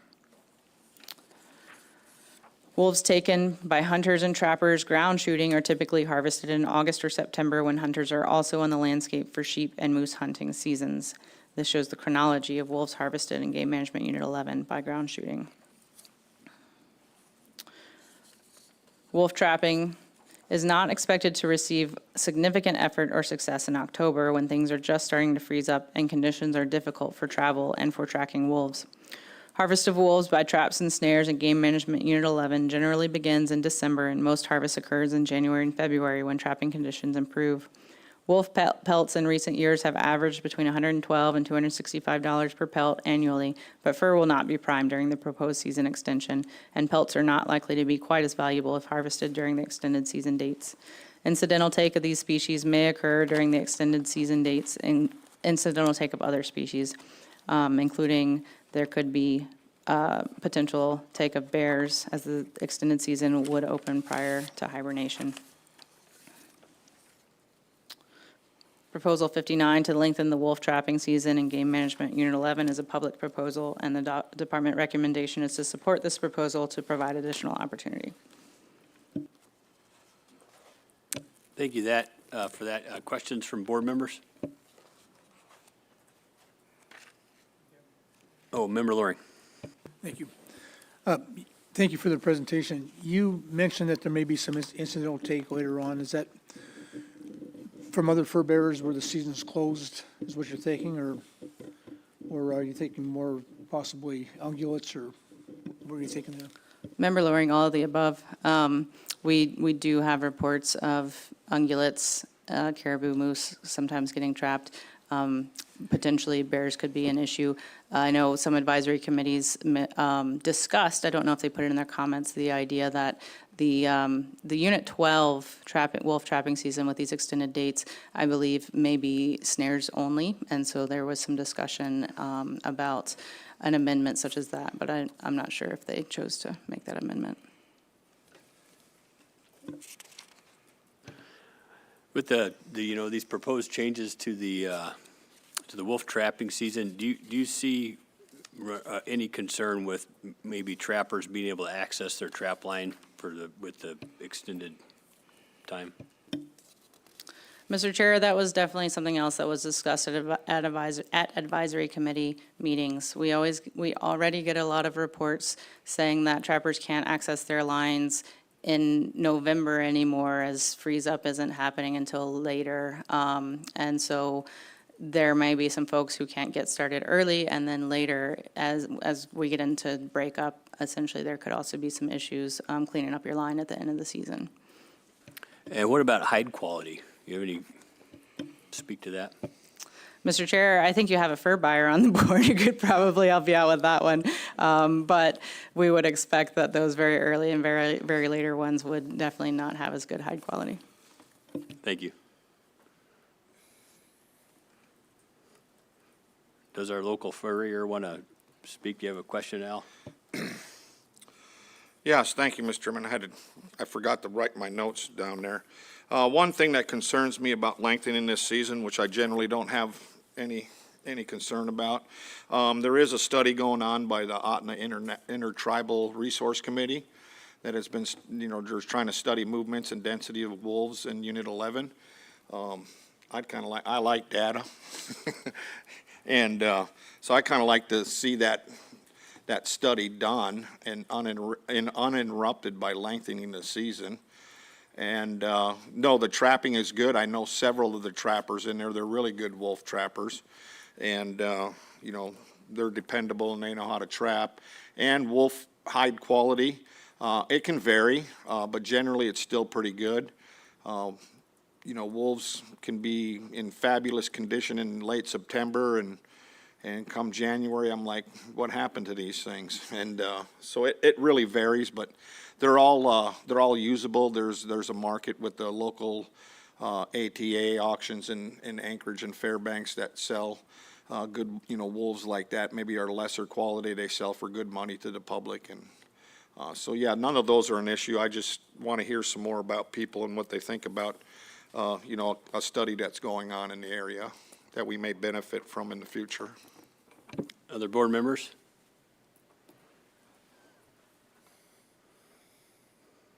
Member Loring. I don't have many questions about the study because I'm not up on what their goals are, but just a question of the department. What type of effort do you think will continue from the local trappers? Do you think that they'll be, some of them kind of give up, you know, take their lines down at the end of the current season? Or do you think they'll just continue on into this additional season? Member Loring through the chair, I think that will depend a lot on the winter conditions of the year. I think that in some years, if breakup starts a little bit earlier, they might give up and go ahead and clean things up. Whereas this would give them the opportunity that if they have a late spring and good conditions later in, into the year, then they may be able to trap longer. One more quick follow-up. So if we do have the later season and we end up with a weather issue, maybe breakup comes early and there's a problem with actually accessing, I'm always concerned about, you know, fan snares getting left out and incidental take or, you know, take of non-targeted species and you know, if some of these guys might have some longer trap lines and they might not be able to get to them because of weather, you know, until maybe it dries up and can run a four-wheeler back there. So that's kind of wondering what the effort would be. So thank you. Vice Chair Hoffman. Yeah, thank you, Mr. Chair. Does the department have any concern about bycatch, especially with bears, with this season change? Member Hoffman, through the chair, I would expect that this would open up a little bit more opportunity for bycatch of other non-target species. I wouldn't expect that it would cause a conservation concern for that species, but certainly it's going to, there's opportunity for issues that will have to be dealt with. Oftentimes we get called to help with things in snares and that sort of thing. Just a little bit of effort to build the record here. There are, you know, several ACs that supported it. One AC opposed it, and there was a lot of public comment that opposed it.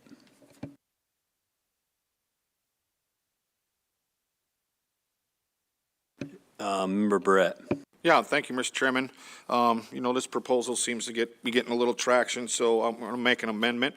I move to adopt, if this proposal passes on the lengthening of the wolf season in Unit 11, that it be added to the other units that restrict the use of steel traps or snares smaller than 3/32 in diameter. Can you speak to the amendment? Yes, that's common, and that's why it's in the Trapper's Handbook already. That potentially helps eliminate a lot of unintentional harvest or bycatch by just using snares only, and they're large snares, so you're not, you know, you don't have, it's a little harder to pull on, so you're really trying to target larger animals like wolves. And, you know, trappers are generally pretty good about, well, if they got some experience, you know, you always got some that got to learn and know that. But anyways, it eliminates, you know, the potential for some unintentional catches. Member Loring. Yeah, I agree that technique has been in the books for a long time to try to do it. It doesn't stop unintentional trapping of caribou or moose or bears, but it definitely cuts down on the bycatch of the smaller fur bearers, you know, that may get in there, lynx and coyotes, and with that larger diameter snares. So, thank you. Any further discussion on the amendment? And then, Member Brett, do you mind just restating that one more time, what the amendment is, so everybody has The it crystal clear? amendment is to, if this the amendment is to add Unit 11 to the units in the trapping regulations that restrict the use of traps or snares smaller than 3/30 seconds. I'm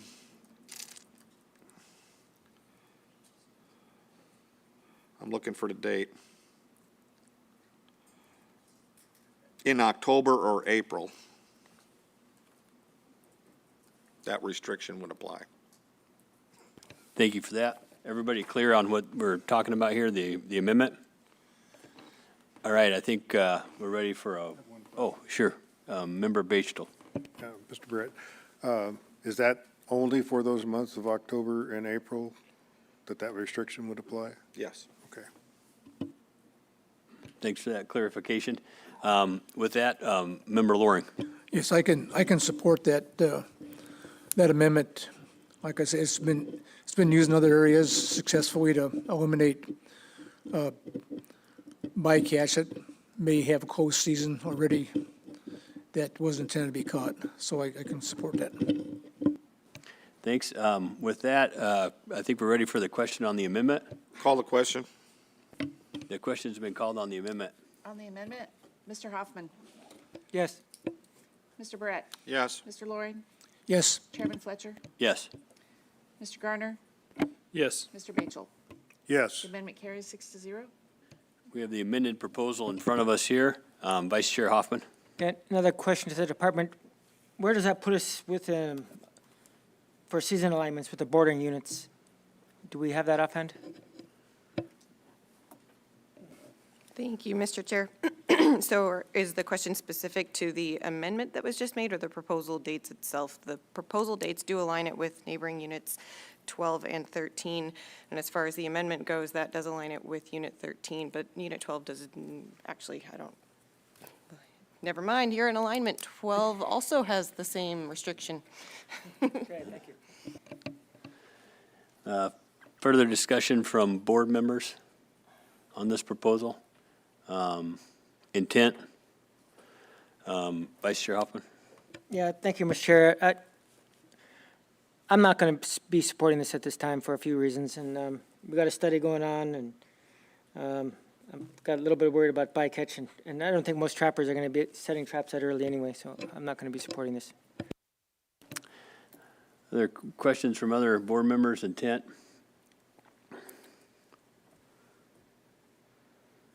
I guess I'll restate, my concerns. I know Member Brett spoke to them, but I guess I still have a little bit of concern about bycatch with bears, and like Member Loring said, caribou, moose, and, I know that'd be very, very little, but we're in a time right now where we're really worried about, caribou and worried about moose. So, because of those reasons, I'm not gonna support this proposal.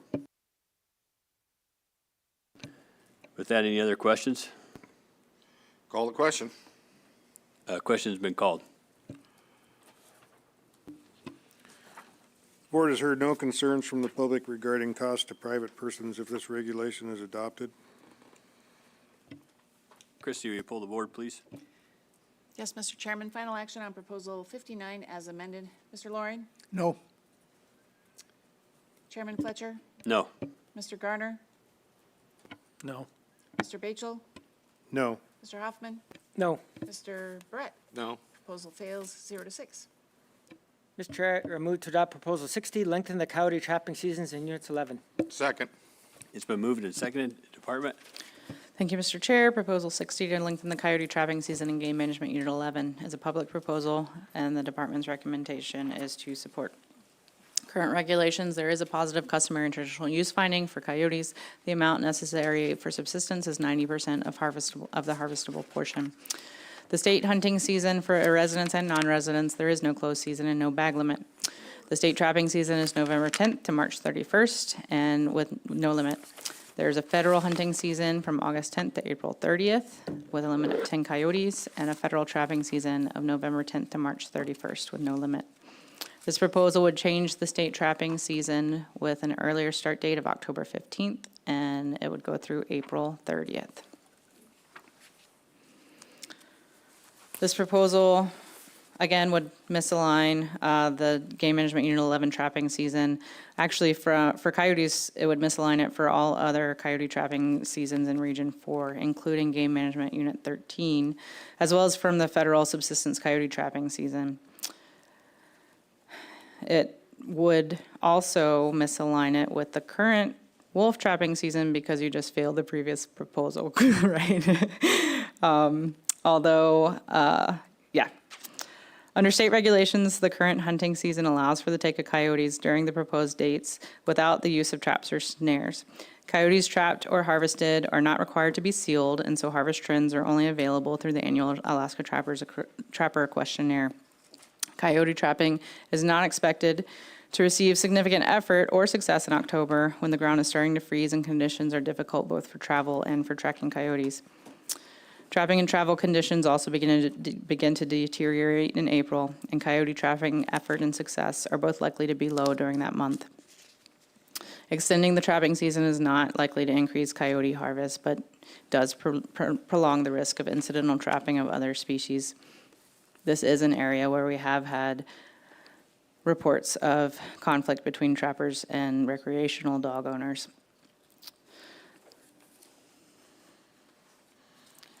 Proposal 60 is a public proposal to lengthen the coyote trapping season in Game Management Unit 11, and the department recommendation is to support this proposal to provide increased opportunity. Thank you.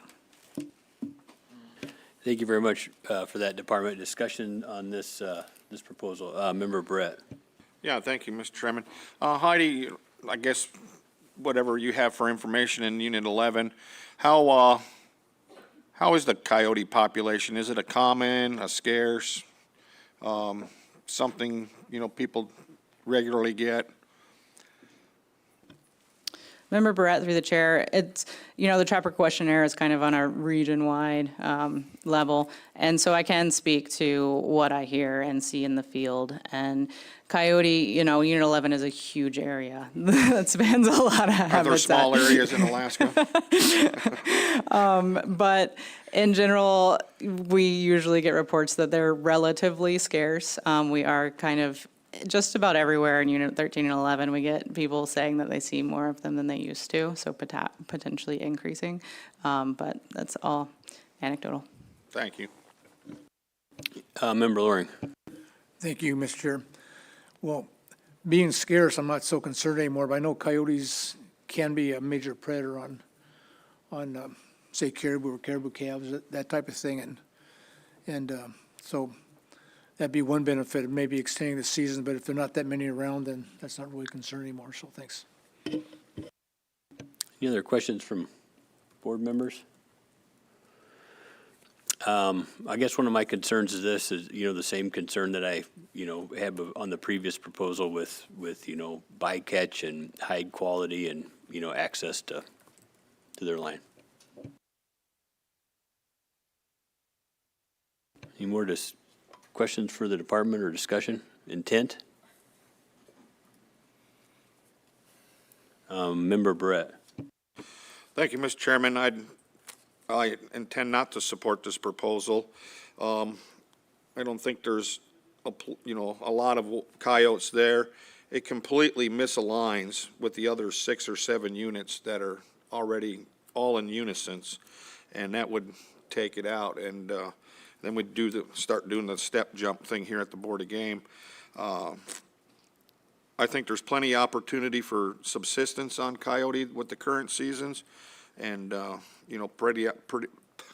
lot of opportunity for people that want to recreate and trap for coyotes. Any further discussion? If no further discussion, we might be ready for the question. Call the question. The question's been called. The board has heard no concerns from the public regarding cost to private persons if this regulation is adopted. Thank you for that. Christie, will you poll the board? Yes, Mr. Chairman, final action on Proposal 60. Mr. Batchel. No. Mr. Garner. No. Chairman Fletcher. No. Mr. Loring. No. Mr. Barrett. No. Mr. Huffman. No. Proposal fails 0-6. Mr. Chair, I move to adopt Proposal 61, change the start date for ptarmigan hunting season in Unit 13 Bravo. Second. It's been moved and seconded. I think we're gonna change of personnel here.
Whenever you guys are ready, you can take it away.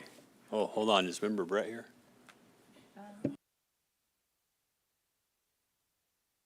He thinks he took a break, I think. Oh, Oh, there he is, here he is. he's coming back in. I think we have 6 board members present. We're ready to hear Proposal 61, please. Good afternoon, Mr. Chair and members of the board. For the record, my name is Tim Spivey, and I'm the South Central Small Game Biologist with ADF&G. Sitting next to me is the Small Game Program Coordinator, Cameron Carroll. You'll find a copy of this presentation under RC4, tab 5.2. Getting things started, Proposal 61 is to reduce the ptarmigan hunting season in Unit 13B by 10 days by adjusting the season start date from August 10th to August 20th. This proposal was submitted by the Paxton AC, and the department is neutral. As you can see on the map, Unit 13B includes the eastern half of the Denali Highway, as well as a portion of the Richardson Highway, and is a popular ptarmigan hunting destination for much of south central Alaska. The current season length in Unit 13B has been in effect since 2018, and the current bag limit has been in effect since 2009. Currently, the bag limit is 10 ptarmigan per day and 20 in possession. It includes all 3 species, so rock, white-tailed, and willow ptarmigan. The current season length is August 10th through February 15th, and there's also a positive C&T finding for ptarmigan in Unit 13, but no ANS determined. Some life history discussion points. Spring nest initiation and egg laying is largely related to weather and snowpack conditions and can be variable from year to year. However, once hatched, juvenile ptarmigan reach adult size in roughly 60 to 110 days, depending on the species and latitude of the population. Hens of all 3 species can re-nest and may have broods that are days to weeks younger than early nesting hens, contributing to substantial chick size variation during the early portion of August. For most of August, juvenile ptarmigan of all 3 species are typically smaller than adults, and ptarmigan typically don't make big movements from natal breeding areas during the month of August. In comparison to the rest of the state, except for units 1 through 5 and 6A, 6B, and 6C, where the ptarmigan hunting season begins on August 1st, and the Eklutna management area within Unit 14C, where the season begins on September 1st, all other ptarmigan hunting seasons begin on August 10th. Currently, we do not have a conservation concern for any of the 3 ptarmigan species in this unit, and ptarmigan are also opportunistically harvested by big game hunters when seasons overlap. And from our sample of hunter-provided wings submitted to the department, 10 of the 42 hunters who submitted wings from Unit 13B took those birds in the month of August, and roughly 50% of the total wings submitted from the unit came from the month of August. However, as a caveat, the season did end on November 30th for 9 years of our data set. So in summary, based on the limited amount of body mass data we have from several previous capture projects along the Denali Highway, juvenile ptarmigan typically weigh less than adults for most of August, becoming closer to adult size by the first week of September. However, this proposal would provide 10 additional days for chicks to grow and potentially disperse from nesting locations, while removing 10 days from the current 189-day season.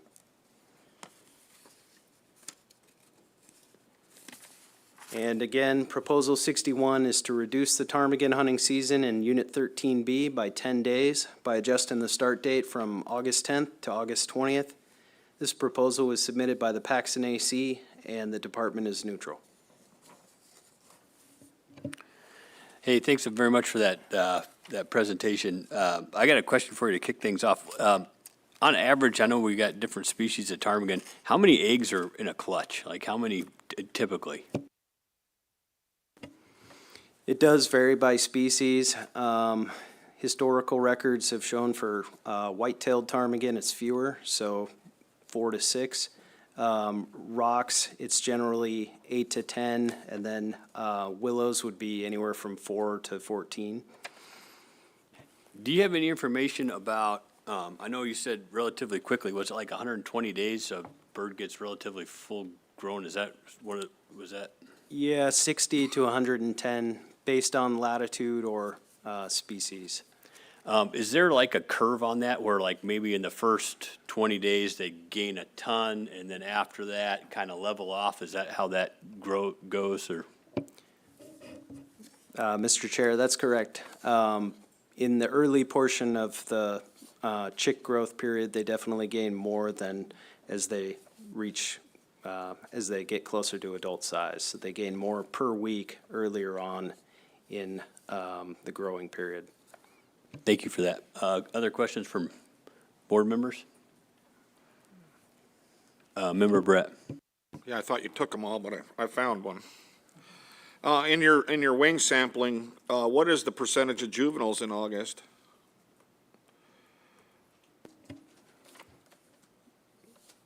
Through the chair, generally 2 to 1 juveniles to adults in the month of August.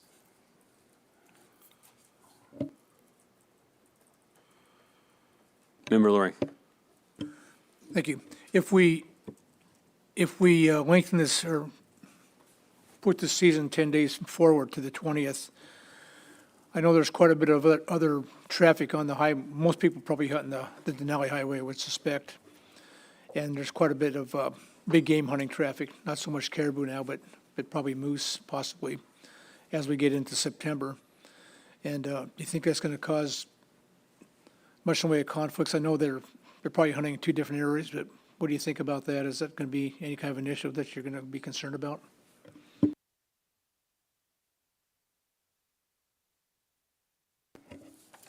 Through the chair, could you kind of repeat the question there, Member Loring? Just wondering about user conflict between big game hunters and ptarmigan hunters on the road system. Probably the Denali Highway mostly, but maybe some on the Richardson also.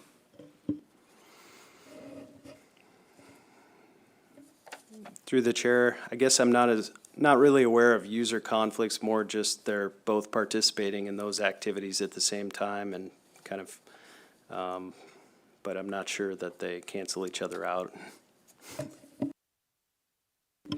Could you talk a little bit about, Chairman Fletcher asked about clutch size or eggs, but can you talk a little bit about what really determines the numbers is probably weather and, precipitation during those first couple of days of life, and I know what you saw this season was pretty significant.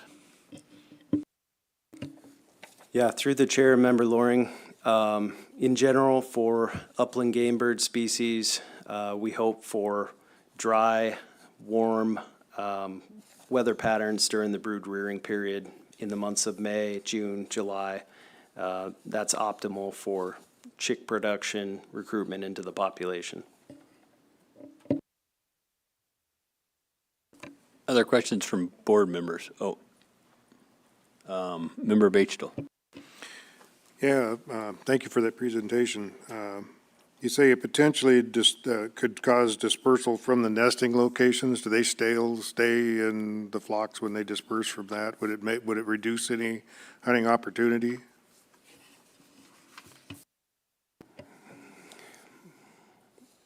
So, through the chair, Member Bachel, in general, during the month of August, most ptarmigan are still within brood groups, and they don't move much during that time period. So pushing it back 10 days, you reduce 10 days of the season, and birds may have the opportunity to move further from road corridors, particularly the Denali Highway. But ultimately, whether that happens or not, it's hard to say. Thank you. Member Brett. Yeah, thank you. Just two things.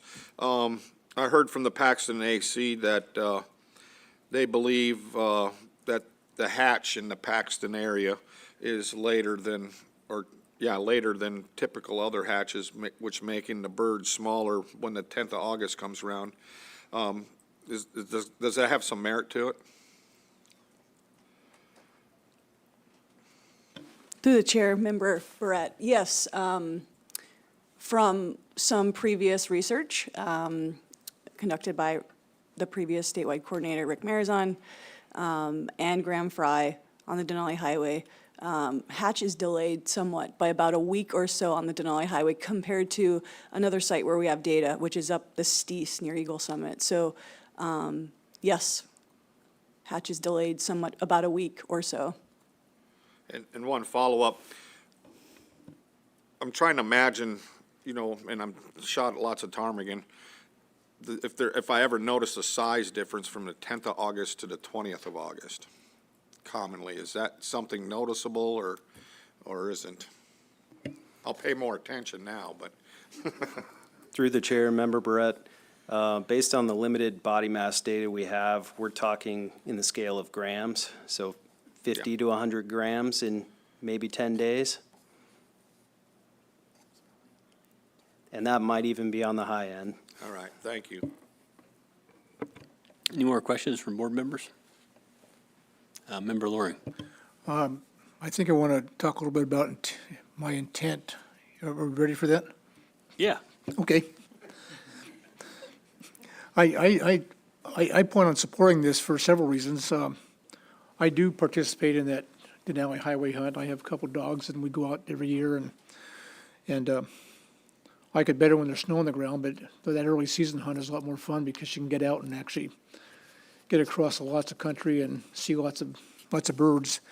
And I have noticed a big difference between those birds on 10th of August and the 20th of August. I don't even go with the 10th of August anymore because shooting birds are about half the size. I just call them big bumblebees is all they are, because they take off and kind of look like a bumblebee, following the adults that are with them. And so there's a significant reduction in body size and, in meat, if you're looking for that. And I don't think there'll be much change in the weather conditions. I know between the 10th and the 20th, once you start getting around the 1st of September, you start getting to more possible snow and, a little bit more access, or less access for the high country. But that little short distance between the 10th and 20th, weather's not going to really affect that much. I have noticed that there is quite a bit of road traffic, and so your chances of finding birds right on the road that you would maybe get on the 10th of August, you're not going to see on the 20th because everybody else is hunting there too that are probably big game hunters. So that'd be the only other distraction there, but I intend to support this proposal. I think it's a good idea to move it down and give the young birds a chance to grow. Vice Chair Hoffman. Yeah, thank you, Mr. Chair. I'm kind of on the fence, but some of my concerns are, we don't have a concern about the birds. There's no conservation concern. And what about the abutting? Is this going to throw us off from the other units? And would other ptarmigan hunters get confused, possibly? Through the chair, Member Hoffman, that's correct. 13E does start on August 10th which is the other half of the Denali Highway.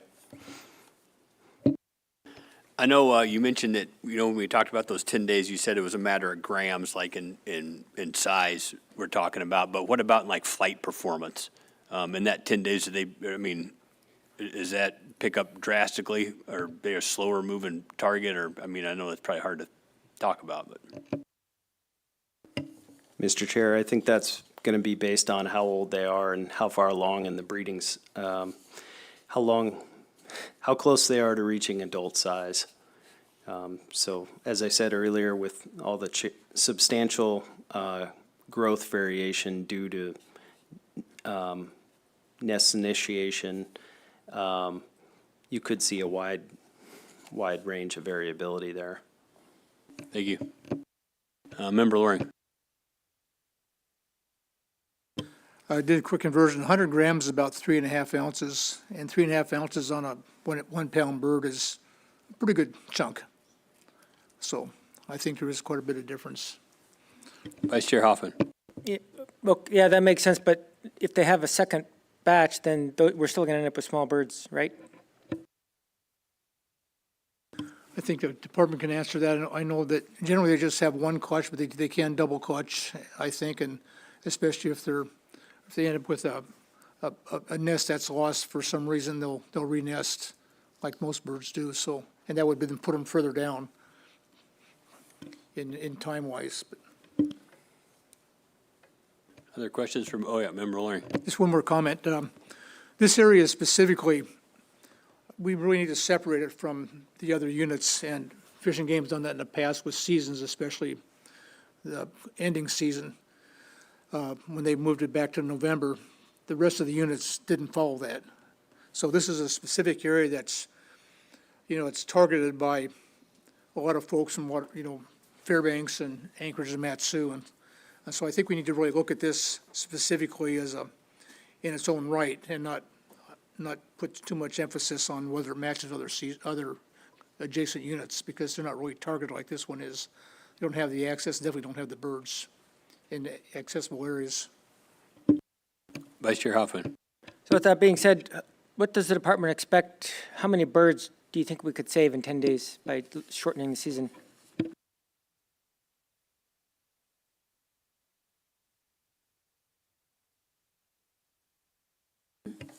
Through the chair, Member Hoffman, I'm not sure we can answer that. Through the chair, I don't think doesn't seem like it could be too many, and so I'm wondering if we're just kind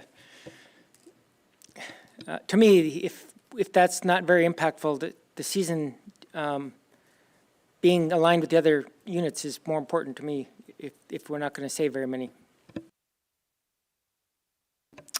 Member Brett. Yeah, I'm thinking kind of on the lines of Member Hoffman. If you choose to have larger birds, you can wait 10 days. The season is a very lengthy season. There's no magical reason to be out there on the first. It does seem like you see a few more birds and you get it, but I've gone down there later in the season when it's well past the opener and had some fabulous hunting while I spent some time at Tangle Lake. So there's plenty of birds there. If you want bigger birds, go a little later. And the 10th of August is pretty consistent throughout the state. There's some exceptions with that when I was looking in the handy dandy. So I think I'll stick with the 10th. It was a good debate. George Pappas. Thank you, Mr. Chair. I just noticed on the position chart that doesn't have OSM's opposition to this proposal, and OSM opposes this proposal, saying the adopted proposal will not lead to greater numbers of ptarmigan in Unit 13B. Harvest of ptarmigan early in the season is typically compensatory mortality, whereas harvesting them at the end of the season would be additive. This proposal will not likely affect the overall population of the ptarmigan and would restrict federally qualified subsistence users' opportunity to harvest ptarmigan under state regulation. I just wanted to put that on record. Thank you, Mr. Chair. Hey, thank you for that. And just to build the record here a little bit too, we did receive some public comment for this. it being in support. And we did have a testifier come down from the Paxson AC that chose to speak specifically about, this proposal and the benefits that that AC perceived it would have. I'm kind of going to be siding with Member Loring here. I think this is a kind of a unique area.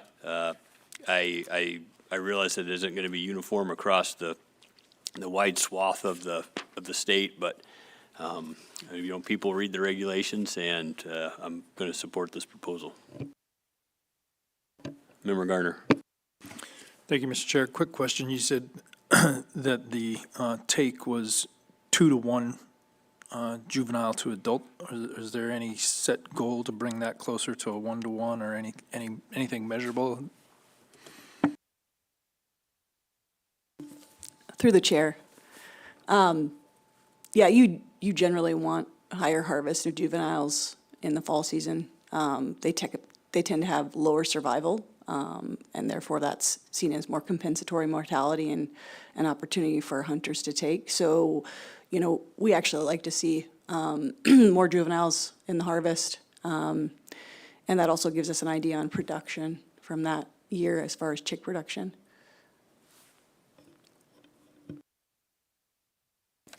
Dr. Wida. Thank you, Chairman Fletcher. I just wanted to note that if the board may wish to consider, if adopted, whether or not the new regulations would provide for reasonable opportunity for subsistence uses in the future. Member Brett. Yeah, thank you, Mr. Chairman. Dr. Wida beat me to it. Either decision will still provide for reasonable opportunity. Any further discussion? We got a good discussion about this. We asked a lot of questions. You guys had a lot of good answers for us. Member Bechtel. Yeah, I'd like to support this proposal, and thinking back to the public comment and stuff that was on there, and there is strong support from the ACs on this, so. Thank you for that. I think all that being said, we could be ready for the question. Call the question. The question's been called. The board has heard no concerns from the public regarding cost to private persons if this regulation is adopted. Christie, could you pull the board, please? Yes, Mr. Chairman, final action on Proposal 61. Mr. Hoffman? No. Mr. Barrett? No. Mr. Loring? Yes. Mr. Fletcher? Yes. Mr. Garner? Yes. Mr. Bachel? Yes. Proposal carries 4-2.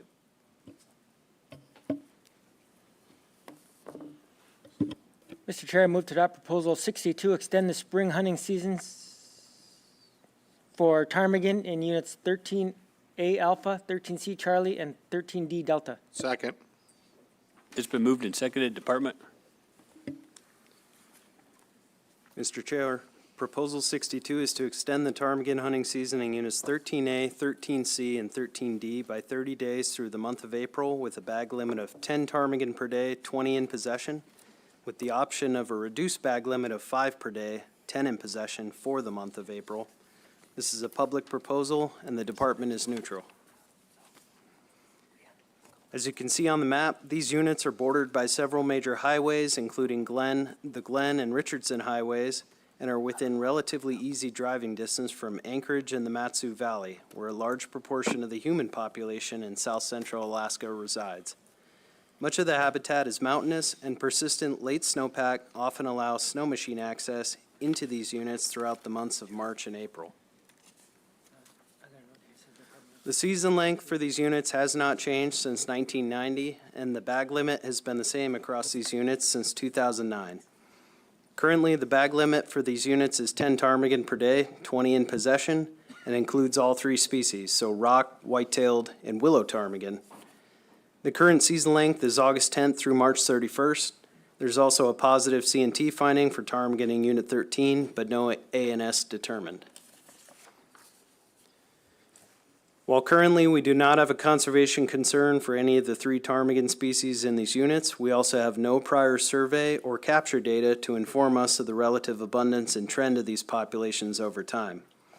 Because these units are accessible from several major highways and in proximity to high human population areas, there's increased potential for localized depletion and reduced breeding densities from harvest around popular hunting areas. This proposal would extend the hunting season into the breeding period beginning in early to mid-April, when males are establishing territories and females are showing up to be courted. Heavy harvest pressure during this time could introduce additive mortality at the most popular hunting areas, likely reducing breeding densities. Ceasing harvest prior to the breeding period increases the likelihood of birds contributing to the spring breeding population. From these specific units, roughly 50% of the hunter-provided wings came from the month of March. And as you can see in the figure showing wing submissions from across all of Unit 13, wing submissions are high in the fall, decline through midwinter, and increase dramatically when the season goes through March. And this pattern holds true when looking at all ptarmigan wing submissions statewide. Lastly, the small game program has completed 2 statewide small game hunter surveys. Through these efforts, we have twice documented that very few ptarmigan hunters typically harvest their daily bag limit, as depicted in the figure on the left. Additionally, based on the small game hunter surveys, within certain units, and in particular Unit 13, hunters often use snow machines to access and hunt ptarmigan when the conditions are conducive. And the data suggests they may take more birds per hunt when snowpack conditions allow for this type of access into ptarmigan habitat. However, it's not necessarily that hunters are filling their daily bag limits every time out that we need to be mindful of. It's the cumulative harvest during this late spring period and the potential to directly reduce the spring breeding population in the areas most frequently accessed by people. So again, Proposal 62 is to extend the ptarmigan hunting season in Units 13A, 13C, and 13D by 30 days through the month of April, with a bag limit of 10 ptarmigan per day, 20 in possession, with the option of a reduced bag limit of 5 per day, 10 in possession for the month of April. This is a public proposal, and the department is neutral. Thank you for that. Question from board members. Member Loring. Thank you for the presentation. If you have it, can you give us a rundown on prior season dates? I know that we always had a pretty steady early season opening, but we've kind of bounced back and forth on that later season. I know we went as early as November 20th and then back up to March within, the recent memory here. So, and maybe why that November 20th season was put in place to reduce that winter season. Through the chair, Member Loring, I think you're referring to 13B and 13E. These units have had the same season length for the last 35 years. Okay, you're correct. I know there was some concern about finding the birds with snow machines, and not only once you find them, you just kind of follow the flock until you kill them all type thing, because they're so accessible. So I imagine that would be the same situation here you're concerned about. Through the chair, Member Loring, late season harvest is definitely something that we would be concerned with and cautious of. Member Brett. Yeah, thank you, Mr. Chairman. I'm not going to support this proposal. I think we finally found one proposal that absolutely nobody supported. And also it's compensatory to the population, so I won't be in support of this. Yeah, the extension of the season into the ptarmigan breeding season is a real concern for me as well. I don't think I'm going to support this proposal. Any other further discussion? Member Loring. Thank you. I'm not going to support it either option. I'm not comfortable with, and I just really do think that they're more accessible, more vulnerable to hunting later in the season, just because they're accessible by snow machine, and a lot of folks hunt that way that time of year. So I don't want to see a really big increase at the wrong time of year, especially when we're trying to get breeding pairs together and get them scattered out, and so I'll be opposed to it. Any other discussion from board members? If not, Member Bachtel. Yeah, I would not support this thing because of the probability of getting into the breeding season. With that being said, I think we might be ready for the question. Call the question. The question's been called. The board has heard no concerns from the public regarding costs to private persons if this regulation is adopted. Thank you for that. Christie, will you pull the board? Yes, Mr. Chairman, final action on Proposal 62. Mr. Barrett? No. Mr. Hoffman? No. Mr. Bachel? No. Mr. Garner? No. Chairman Fletcher? No. Mr. Loring? No. Proposal fails 0-6. Mr. Chair, I move to take no action on proposal 63 because it was, author wants to withdraw. Second. Director Scott? Yeah, thank you, Mr. Chairman. Recognizing the hour and what we've accomplished today, no worries. I really do encourage the board, though, to look at the materials that Ms. Carroll provided. The PowerPoint presentation online, the A&R is very succinct. The proposal has merit.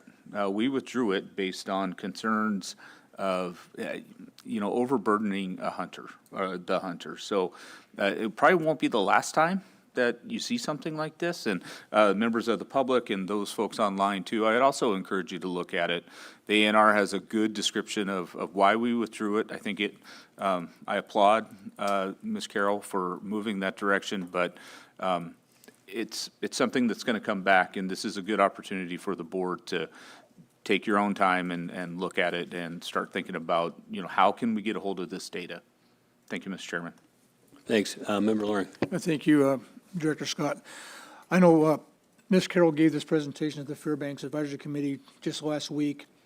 And we had a really robust discussion about the registration permit, and quite a few options came up on other ways to get the information, although not as encompassing as a report and registration permit. So there is a lot of talk out there, a lot of discussion on how the public wants to move forward with it, but it does have a lot of validity. So I'm not sure if you're going to be giving this a little bit of talk on your presentation at the brewery tomorrow night, but for those folks that hadn't heard the presentation, there's going to be that talk tomorrow night at the Bear Paw Brewery, and she's going to go over ptarmigan and probably some rough grouse and sharp-tailed grouse. A really good presentation. I really recommend folks listening to it. Any other questions or comments from board members? If not, we can have unanimous consent to take no action on 63.